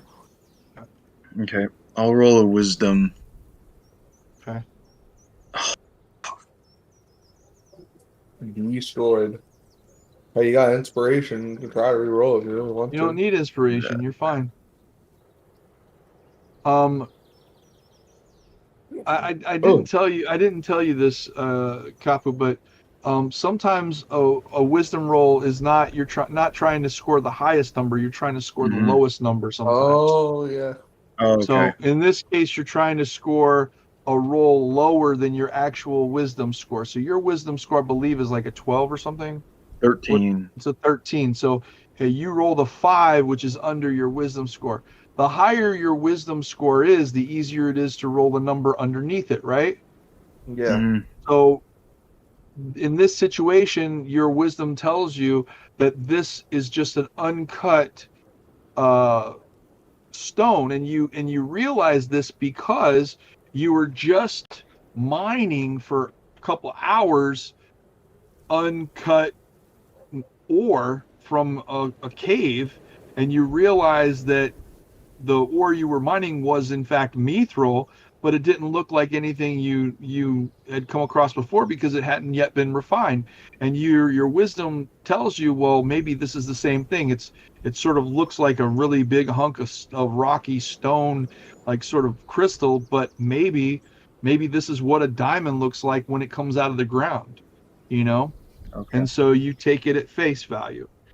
So the dwarf puts the rest of the stones in the crate and closes it up and locks it, and then he puts it down on the floor, the chest there, and then he puts the stone in front of you on this like piece of leather, and he says, "Well, there you go.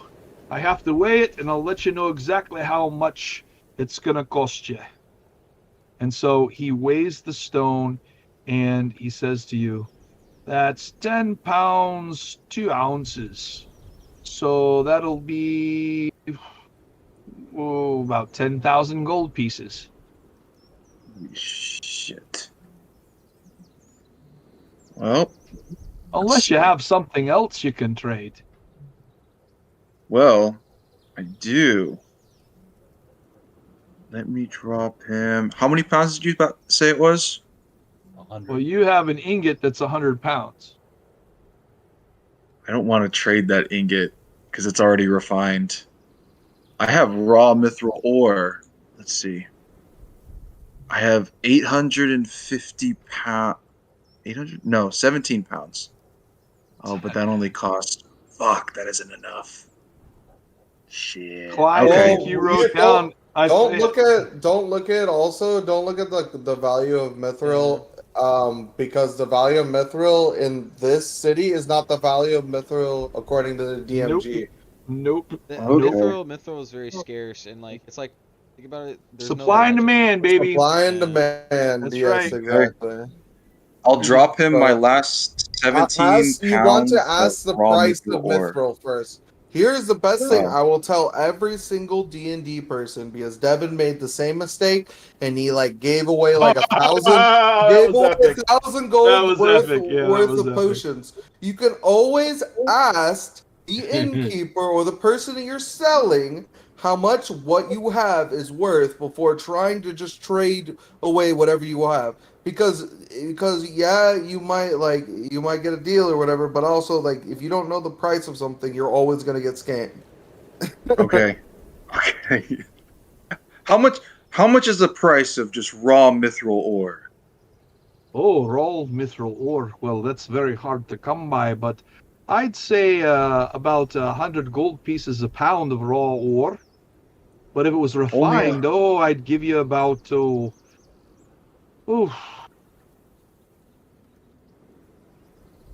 I don't know. Let me see. I'd have to think on it. One moment. Because it would be like 10 times. Is it raw is 10 times less than refined? I don't know. What's the conversion rate? It is. It's 10 times because remember last week we were trying to find 650 pounds. So it would be like somewhere like 10 times as much. So it would be like 1 pound of refined would be like 1,000 gold if he's paying 100 for unrefined.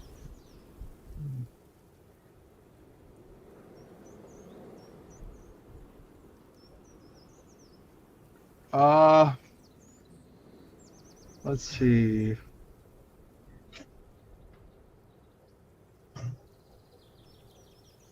I appreciate the save, Clyde. Yes, I will just say. Where's my save, man? I had to let you had to learn your lessons, man. That was just funny. You just up and did it. You played D&D before. Yeah. He has not. I'm helping him out because he is brand new to D&D and prices and everything. Okay, it was like probably worth like what? Like, Yeah, you gave away like 1,000 gold worth of potions because you gave away like a superior potion, and those are worth like gigabillions worth of gold. I don't even know. That's not money. I got drip. I'll say but you learned from it. Unrefined mithril ore. I could give you, say, 20, I'd say 20 gold for every pound of unrefined mithril ore. But if you had refined ore, I could pay you, about 100 gold pieces a pound for that. And how many pounds was the mithril ore or the refined one that she gave us? The ingot, 100. 100 Yeah. pound, 100-pound ingot. Okay. Sure, 10,000. Yeah. Okay. I'll drop the refined mithril ore on his desk. Oh my 100 goodness. pounds. Where Smashes did you through get his that? table. Where did you get that now? Magic. No, For 5,000 more gold, I'll tell you. yeah. Do you want to learn how I got this? Oh, 100 yeah, gold pieces. you want 100 More gold than that. pieces to find out where you got that ingot from. Yeah. Fair. Oh, that's fair. I tell you what I'll Okay. do. Instead of Oh. giving you 100 gold pieces, I'll cut this diamond for you into the shape that you required. You said, a drill bit. Oh, I've never done that before. Oh, you're gonna have to talk to a tinker for that. I don't think I could do it. I could knock the edges off this one, but maybe give it a polish. But to cut it to the right shape, you're gonna need to talk to a tinker for that. But I can polish it for you and cut it for you. I'll give it a rough cut, and then you could take it to a tinker, and they'll refine it further for you, so you can use it as a drill bit. Does that sound And like for my troubles, since you yeah? can't do it now, can I take a look at the wands? Oh, aye, go ahead. Take a look. Are you a magic user? No, I know a few people that are, though. Aye. You're a magic user. You use magic. You're a paladin. I don't use wands. Yeah, Totally you can not. use wand. Oh, I can? Yeah, you can use wands just like anybody else can. They're Even a divine. non-magic person can use a wand. You They're don't Yeah, need it just magic depends to on use the a wand. wand. It depends on the Yeah. wand. If the wand requires a certain class Yeah, to yeah, use it, there are some restrictions. But there's other wands that don't have any restrictions at all, yeah. except for you have to attune to them, and some you don't have to attune at all. They Say work like yeah. like a pew pew. They work Mhm. like a pistol. Okay. Well, it depends on which. There's two types of wands. There's one wand that you're using as a casting focus, and then there's another one that holds spell charges. Yeah, The one hold that spells holds in it. the one that holds spells is the one that usually most people can use. Like you usually it'll say 85% of the time everyone can use a normal one that has like spells in it already because it already Okay. has the magic in it. You're just using it. Like the one that the guy was gonna sell us, right? Like for completing the mission. Well, he's Like giving I you could have been guys a able to use wand of it. missiles, but yeah. Anyway, Okay. but you go and take a look at the wands. What do you want to do? Am I able to roll am I able to ask him like what these wands do or what they do? You can ask any question you like. Yeah. What do these wands do specifically? Well, these wands were passed down from my father's father to me. They were used during the Dragon War. They've been in that cabinet for about 500 years now. No one's ever touched those wands.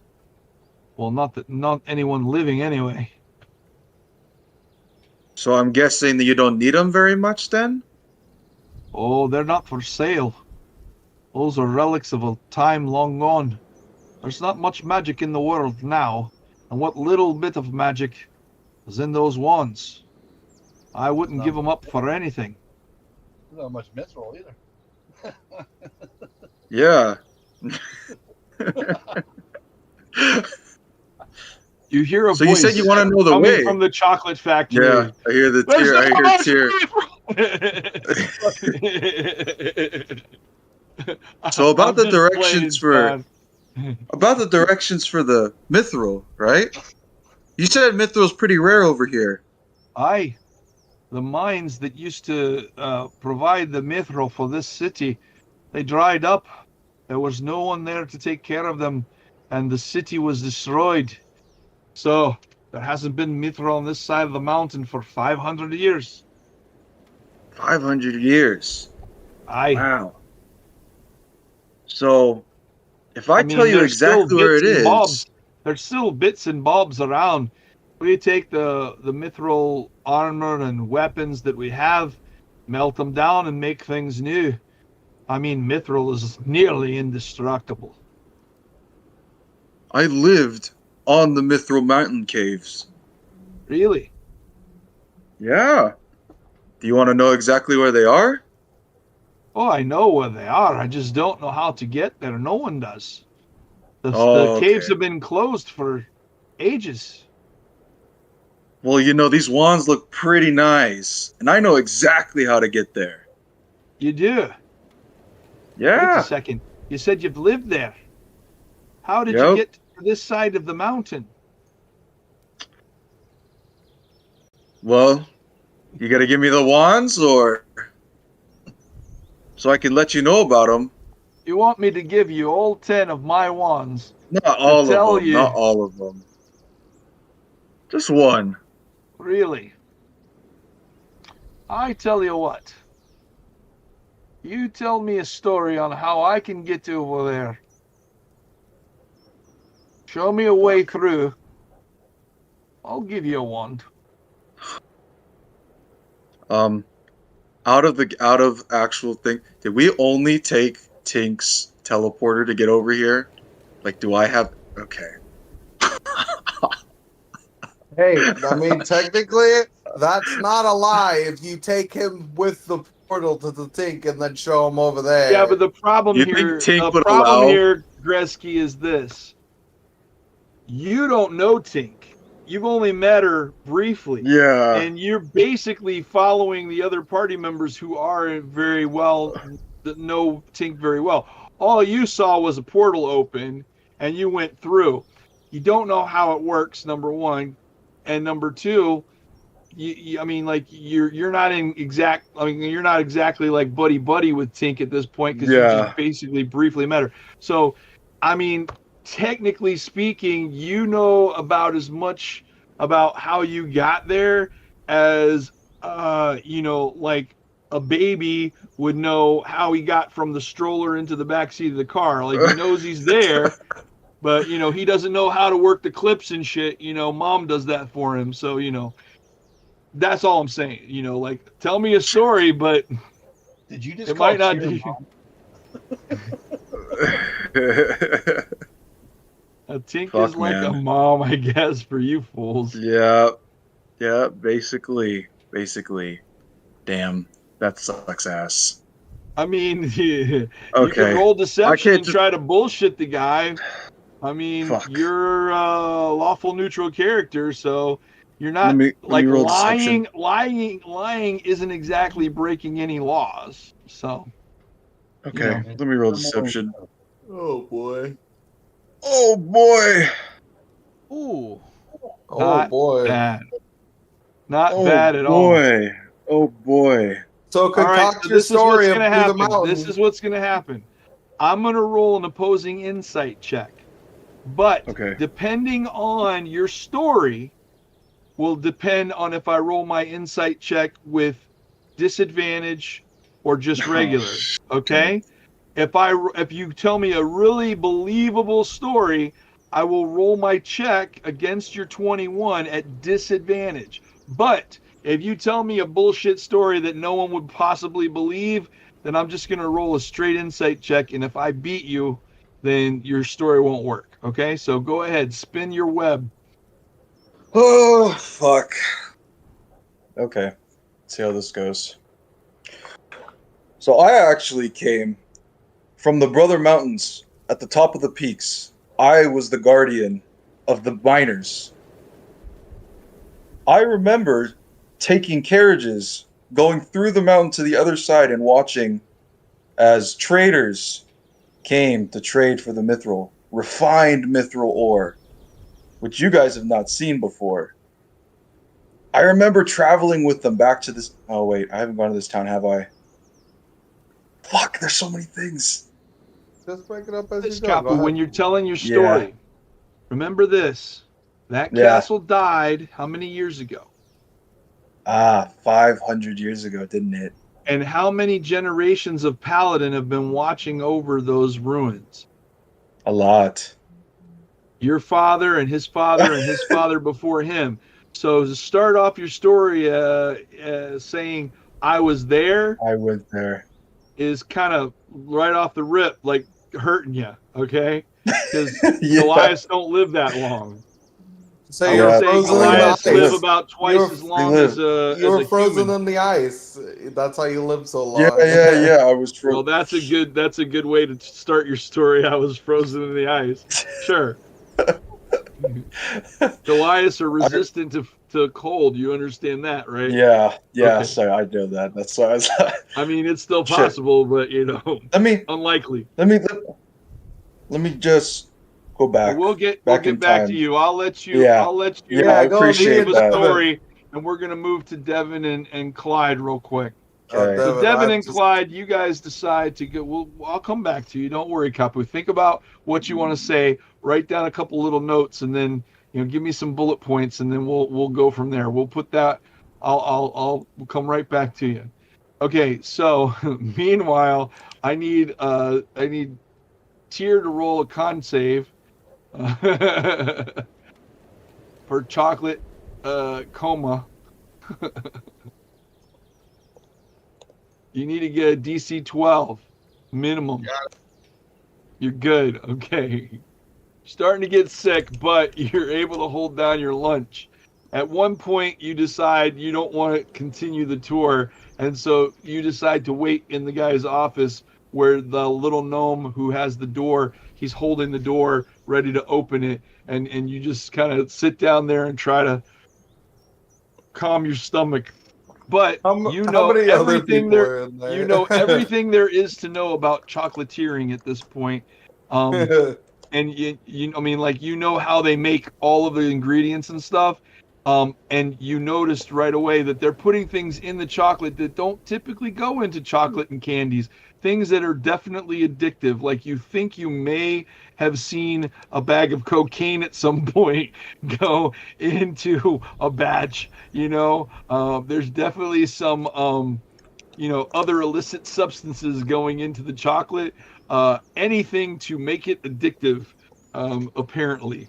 So that being said, can I find a rat and eat the rat? Well, suck the blood anyway. sure, you can try to see if there's any. I'll give you a 50-50 shot of finding. Well, actually, I was gonna say below 30%, and yeah, I guess you found one. So yeah, you found one. I'm gonna drink it. I'm gonna drink it dry. Okay. Is that gonna give you Constitution back or something? What does it do for you? It just probably settles my stomach. Gotcha. Okay, that's fair enough. All right, Clyde and Devin.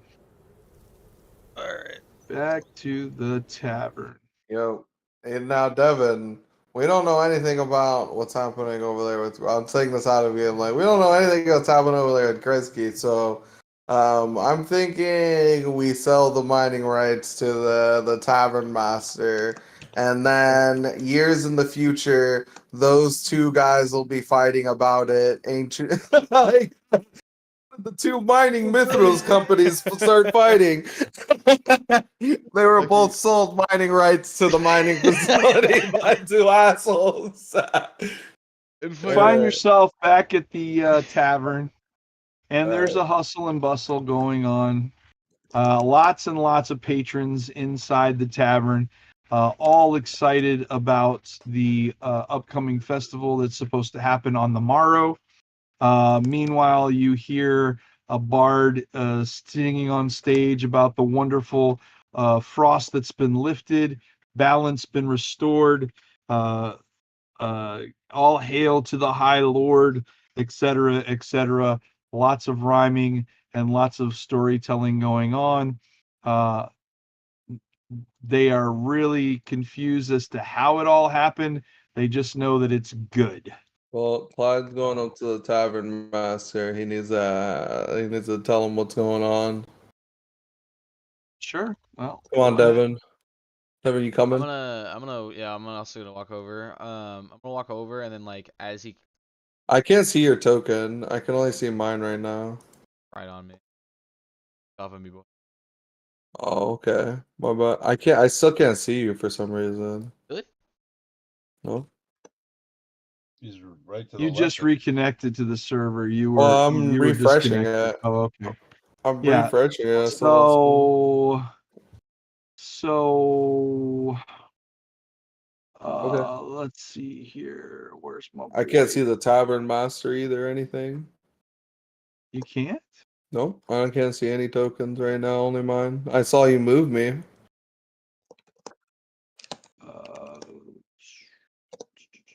That's why I was refreshing to see if I could see stuff. Where is Gimli? Let me refresh again. Nope. Huh.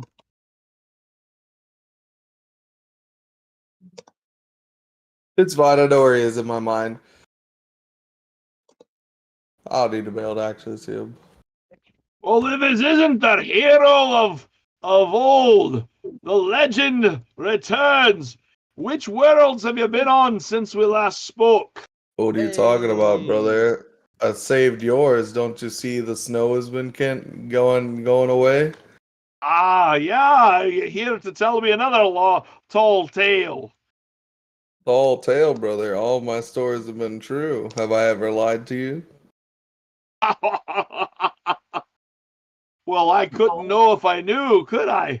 I mean, believe me if you want, brother, but I'll keep continuing to tell you the stories. Believe me doesn't if you matter want. if I believe your story or not. If it's a good story, it's worth a drink. That's what I like to hear. Get a round for both of us, me and Devin and you. I'll buy us all a round. All right. First round's Happy on me. Spring Festival. So you toss him a couple copper pieces, and he brings out a couple flagons of ale, and he sits there intently looking at you as if waiting for something.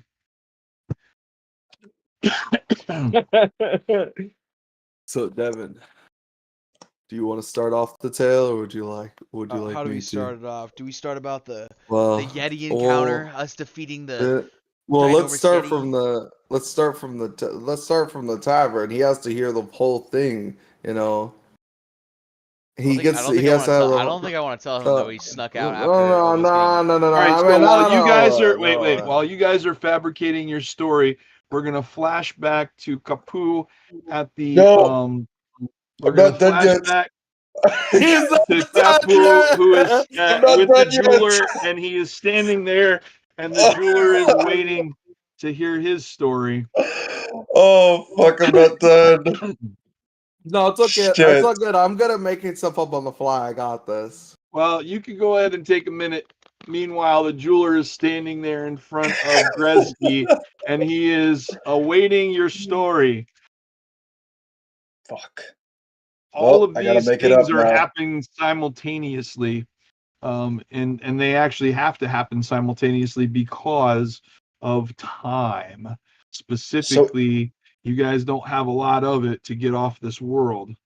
So it can be awesome, right? Because I can be like mid-story, and then it can switch over to them, so then they can talk about their story, and then I can go continue mine, right?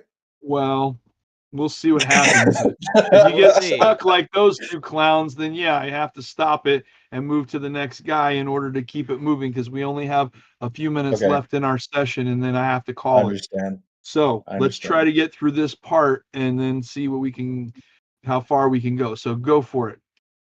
Okay, so these past couple years, I've been rebuilding my castle to bring it back to its former glory. While rebuilding, I traveled to many different lands, trying to find my people to come back to the city and help.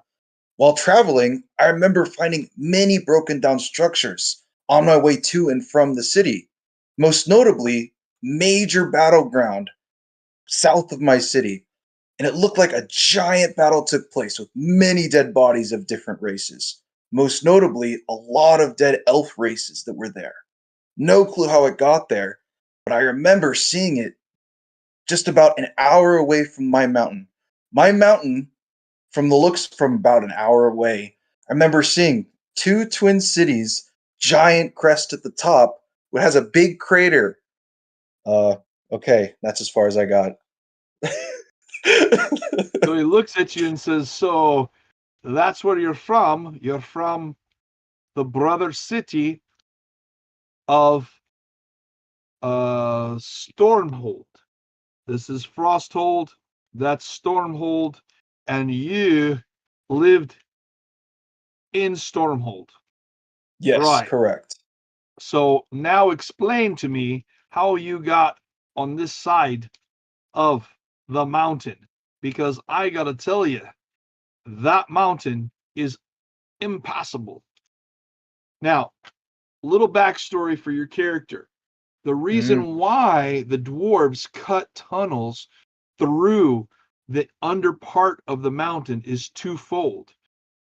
Down in the earth, it's much warmer than it was outside because of how thermal dynamics, et cetera, but also the quickest route between 2 points is a straight line. Okay, so they chose to cut through the mountain, their tunnels and their track system to get the mithril back and forth.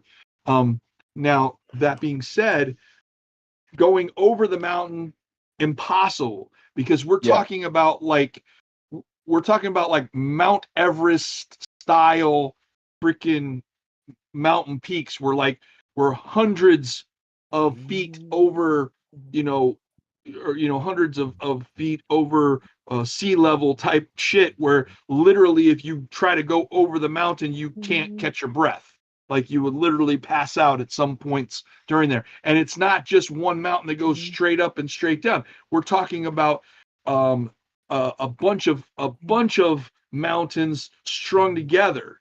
Okay, so it would take forever for someone to trek over it. There's no paths either. There's no way. You'd literally have to fly in order to get anywhere. Or what they did was go through the mountain. Okay.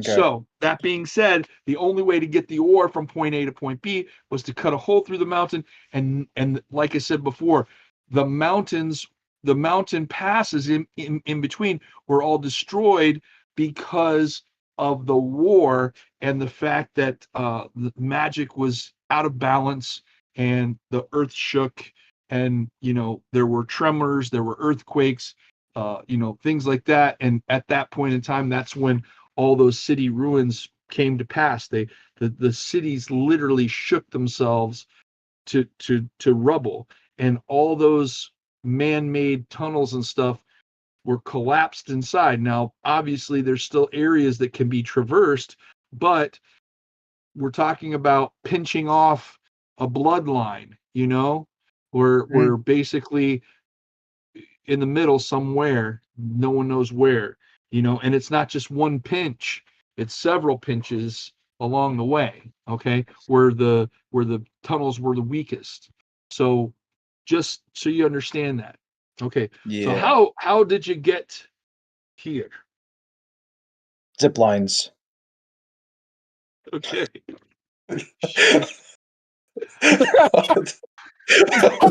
All right. So we flash back to Devin. So you're gonna be rolling your inside normally and not with disadvantage, is what you're saying. Got you. Got you. What was the hidden zip line system that no one knew about? Line, dude. For 500 years. Okay, so he said you're gonna rely on the 21 deception chest. It reminds me of the Will Ferrell rant where he's like, all my tuna friends we're gonna crawl up on the beach and kill the lions. What we're gonna do is we're going to fabricate a seaweed kelp apparatuses so we can breathe, and then we're gonna hunt down the lions and we're gonna kill them all. And now you've lost it your own story. And he's telling Mark Wahlberg how he's gonna like the tuna is gonna like his whole group, his whole family's coming after the lion, and how he's gonna get up onto the beach and go get him.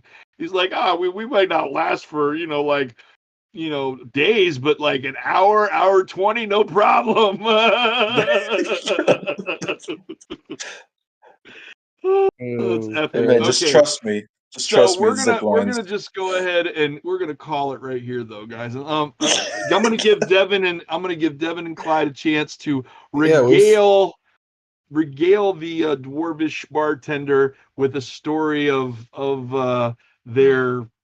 He's gonna kind of motion. He's gonna kind of motion for the bard to come over too, because he's gonna want the bard to hear. So as you motion for the bard in fact does come over, and he says, "Is there he says, friend, is there a story you'd like to hear? Oh, brother. I am happy to sing a song of heroes and adventures.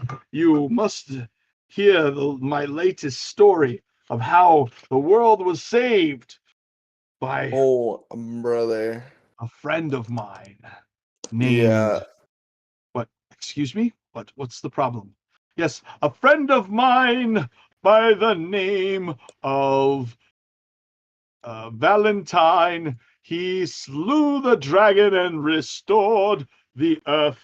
And every time he comes to town, there is joy and mirth.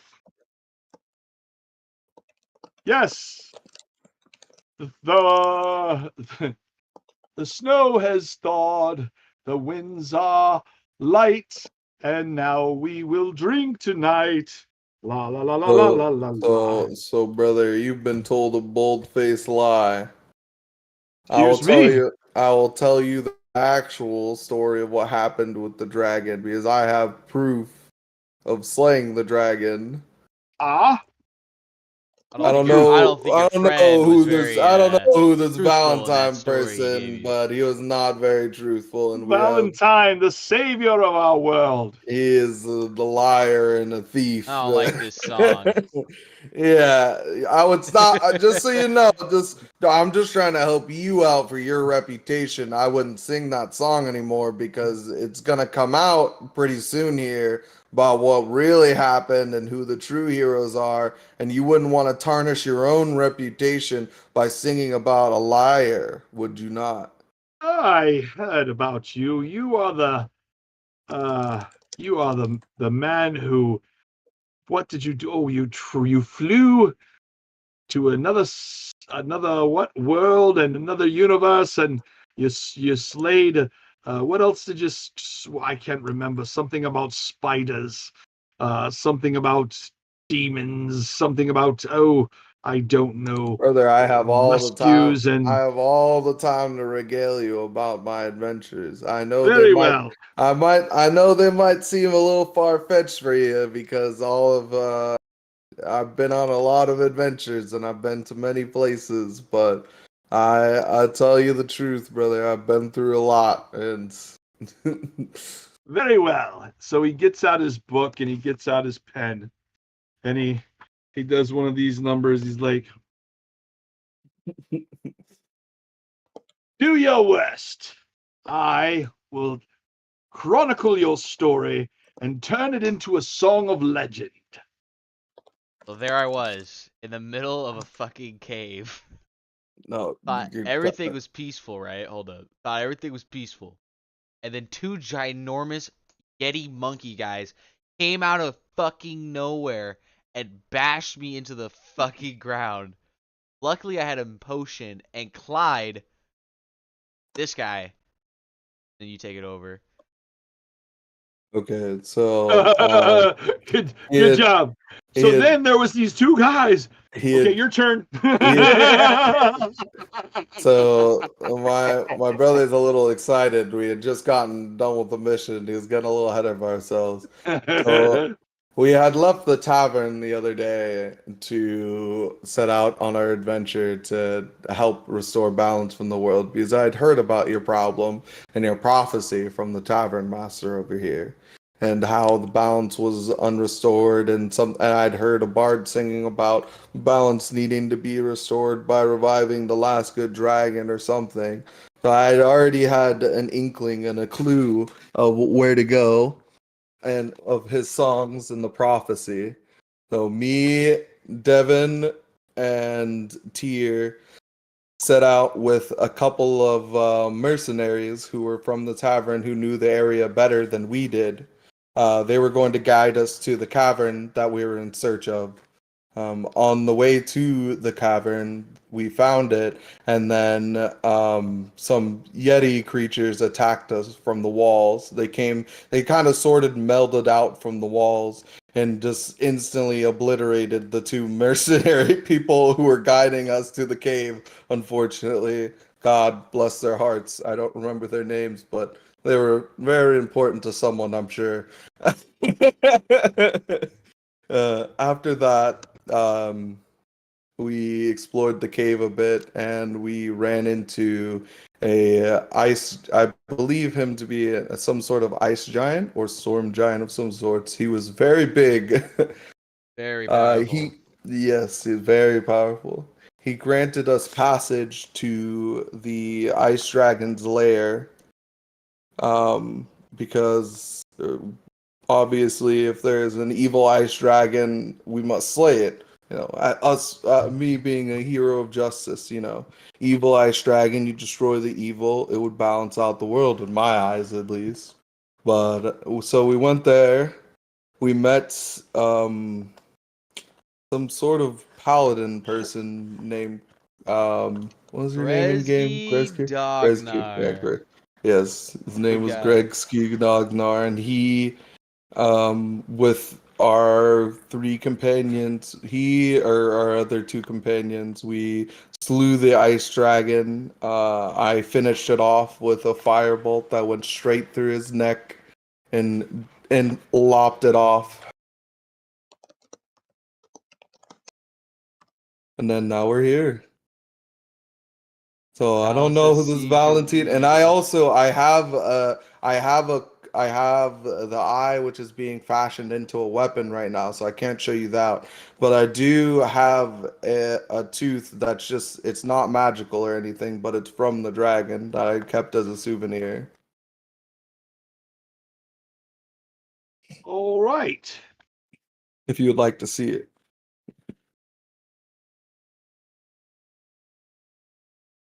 Hold on a second.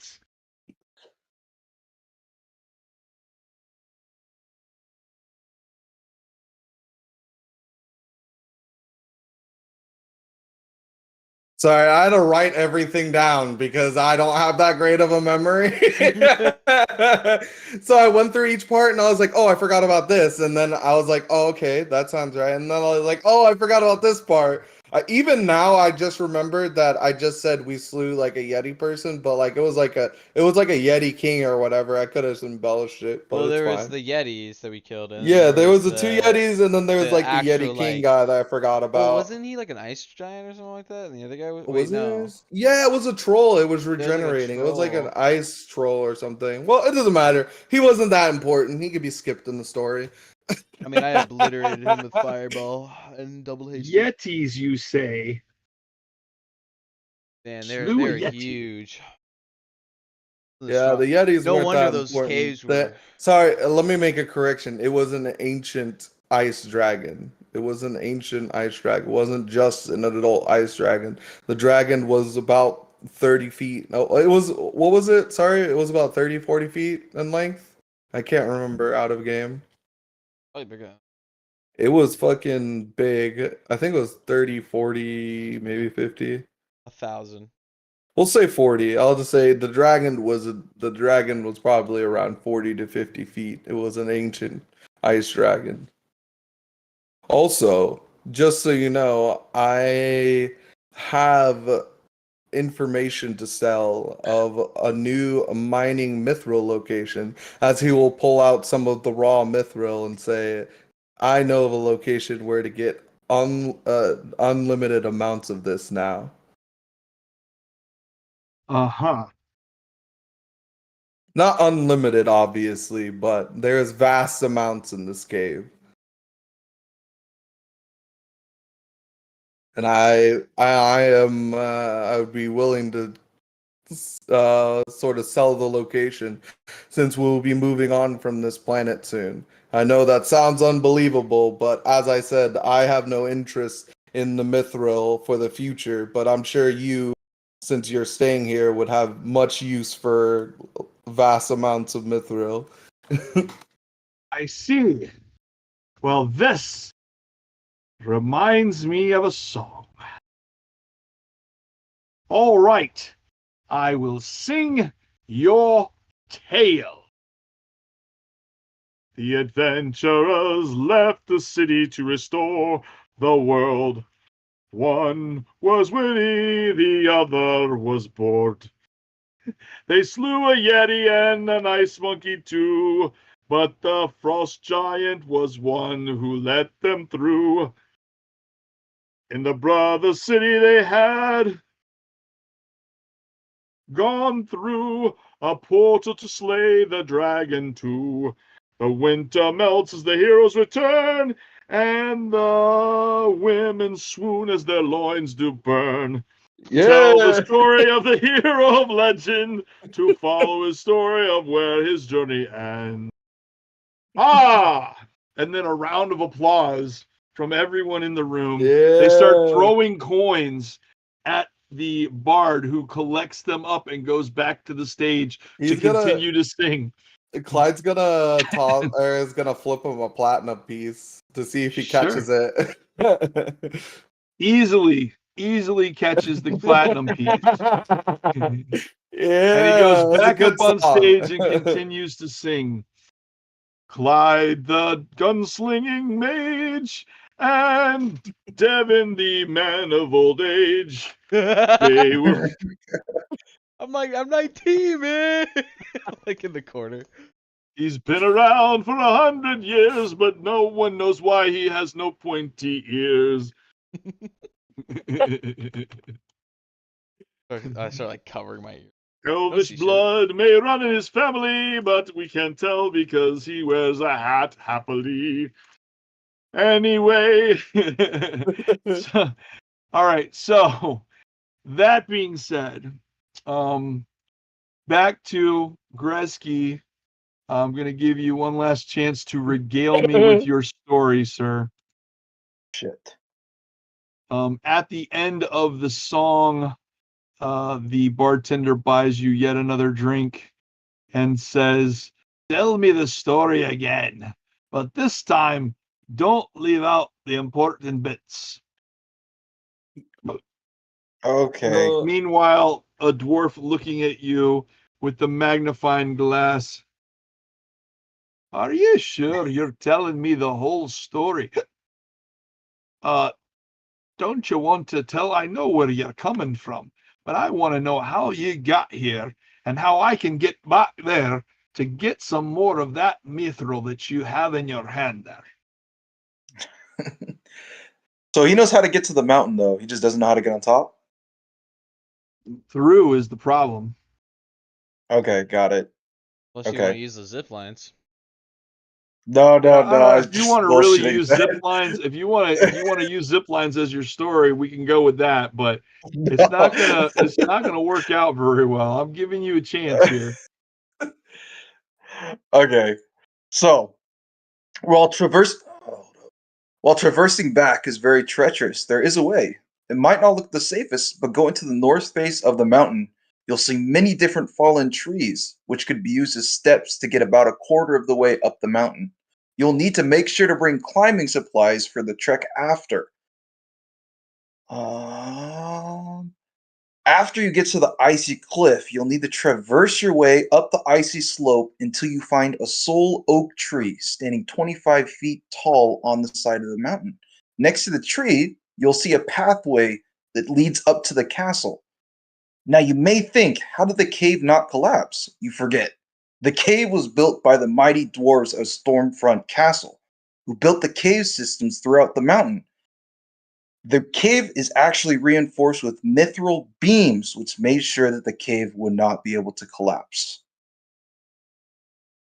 There. This nigga used like Chat And that's how GBT you or got something. here. Yeah, that was crazy. I This didn't. nigga I used like swear I Chat did it. GBT or And that's something. how Dude, you got It here. sounded like he was reading off a script. I was sitting here. He can look at my notes. I was putting in all of these notes Okay, inside of my I backstory, believe And trying that's to how figure you out how to got do it. here with That was a pretty good story. mithril ore. All right. Yes, exactly. Jesus Christ, that sounded I like I was straight swear. out. That there's not like that was so fucking descriptive. I was like, dude, there's no way. It sounds like it's from a script. Like I wanna record everything he said and post it into Google. You can look No, at I my believe you. you I can look at believe my you. character No, sheet. you're I good. have a I'm just. I whole know. story I'm All right, messing with you. so I'm messing with you, dude. he rolled a Jesus. he rolled a 17 for insight against your, what was your deception check? It's 21. Yeah, so you win. Thank fuck. All right. Well, if you can draw me a map to show me how to get back up that way, I'll give you that. I'll give you one of the lesser ones I have up there, and I'll cut this stone for you. You just take it to a tinker, and they'll refine it even further for your use. Done. All right. So he takes the stone and he starts cutting away as you go look in the case. I want you to roll me a d10, please. Okay. Good thing to be cheap. I know what that is. So you go over and you approach the case, and he says to you, "I'll have to take it out for you. You can't open that case. I'm the only one who actually can get it open." He steps over and he opens the case and he pulls out a red wand. Well, it's a white wand with a red stone, and he shuts the case back. He waves his hand, and then you see it magically seal, and then he passes the wand over to you, along with the stone, and he says, "There you go. Thank you for the ore, or thank you for the ingot, and our business is concluded. I appreciate your patronage. Please be careful with that wand." Okay? Okay, perfect. You can ask him what it does before you leave. By the way, just What- so you know, what exact- You can always Yeah. just so you know, you can always ask Always- the DM questions, brother. You can Okay. always ask him. He is always open and available for you to if you need to. So ask if him you want, he can explain it to you right now in front of everybody, or he can send you yeah, the you can stats put of into a private. the item, and just put it in your inventory over this next coming week. Your choice. Yeah, whatever. Oh, want if you to can do that, that would be awesome. Okay. Oh yeah, that works. Just be aware though, you used group 100 loot. gold. You use group loot to get this item. So Mhm. just saying. Mm-hmm. You know, your role play helped a lot though, I'll tell you that. Okay, so let's go ahead and finish up then. All right, Tier, I am going to award you 500 experience points for your role play this evening. Excellent job.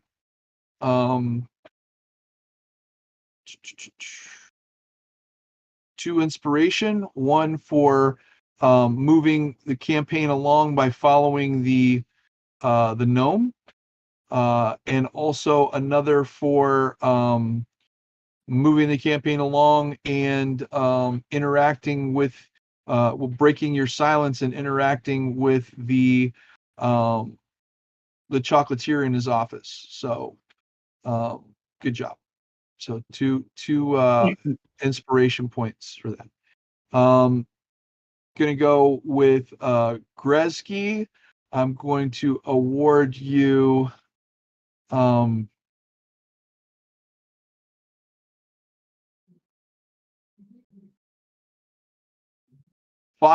XP for your role play this evening. You did a very good job with the the dwarfish jeweler. Excellent job there. But also, I'm giving you 1 inspiration point for moving the story along, because you attempted to follow the tracks that were left behind by Tyr.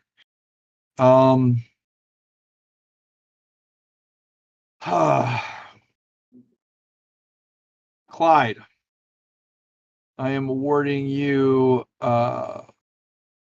600 experience points for your role play, in that you stuck with your character's values and quirks throughout the evening, and you did an excellent job. Like the whole blowing up the guy because of that, like whatever, man. Like I'm not gonna give you any inspiration because you slowed us down to a crawl. So sorry about that, but you did get extra experience points because it was very funny and it was entertaining, and that's really what we're here for, is to have fun. So it doesn't matter that we didn't get through the one shot. It doesn't matter. You get an extra 100 experience points for your story in the tavern about how you are a superhero. Devin, I'm going to give you 300 experience points for your goof with the chocolate. That was funny as shit.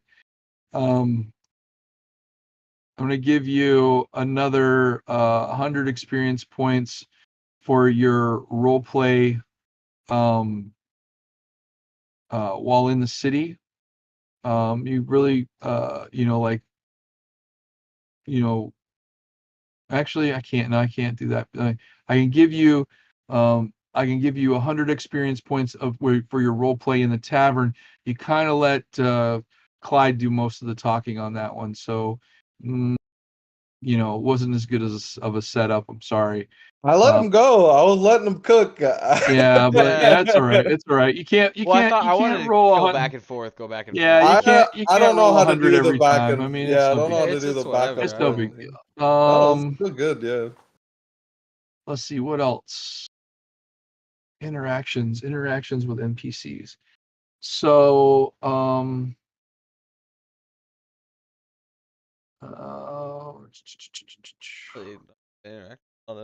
yeah, no, I'm just trying to figure out if any of you guys figured out the puzzles. I would say that Tyr had a really good grasp on what was going on. So, an extra 100 experience points to Tyr for figuring out some of the puzzle. Also, an extra 100 experience points to Clyde for figuring out some of the puzzle and trying to help Devin along as far as that's concerned. I'm sure, Devin, that you knew what was going on with the egg and just kind of kept it to yourself. So Yeah, I'm going to I give didn't know if I you wanted to say one anything or not. inspiration point. No, I'm going to give you one inspiration point for playing as your character would play, not so much spilling the beans, even though you knew out of game what was going on. So metagaming is a big deal for me. I don't like it when people metagame. But there's a difference between metagaming and helping a character or a player out of the game to try to figure the story out or figure the clues out. So helping each other as a team, no problem, that's okay. But if one character says, oh well, I'm going into that room because the other guy went into that room and they're telling secrets I want to learn about, well, that's metagaming. I don't like that. And I want to give everybody a 100 experience points for not doing that. When I went to talk to Tyr separately, everyone's going to gain 100 experience points for not metagaming and for continuing their role play while we were in the other room. So Tyr, you'll be the only one who doesn't get that 100 XP. Sorry. But again, you already gained XP for moving the story along. Also, actually, I am going to give you 100 XP for not spilling the beans about what you saw, but instead using role play to try to help the other party members along. So that was very cool. Okay. So that's it for this week. Hopefully you guys will get through this part of the story, which was really supposed to be a one shot, but you guys didn't get anywhere near there. And it's so funny too, because it did really take me 2 days to set everything up. There are traps everywhere. There are puzzles everywhere. There are marshmallow golems. I mean, there's like all kinds of stuff related to, there's all kinds of stuff coming related to candy, related to candy and Easter and sweets. So like, there's lots and lots that you guys missed because we were running slow tonight. So I'm just going to say this: when the DM gives you sort of a hint, kind of roll with it, because it'll speed you guys along.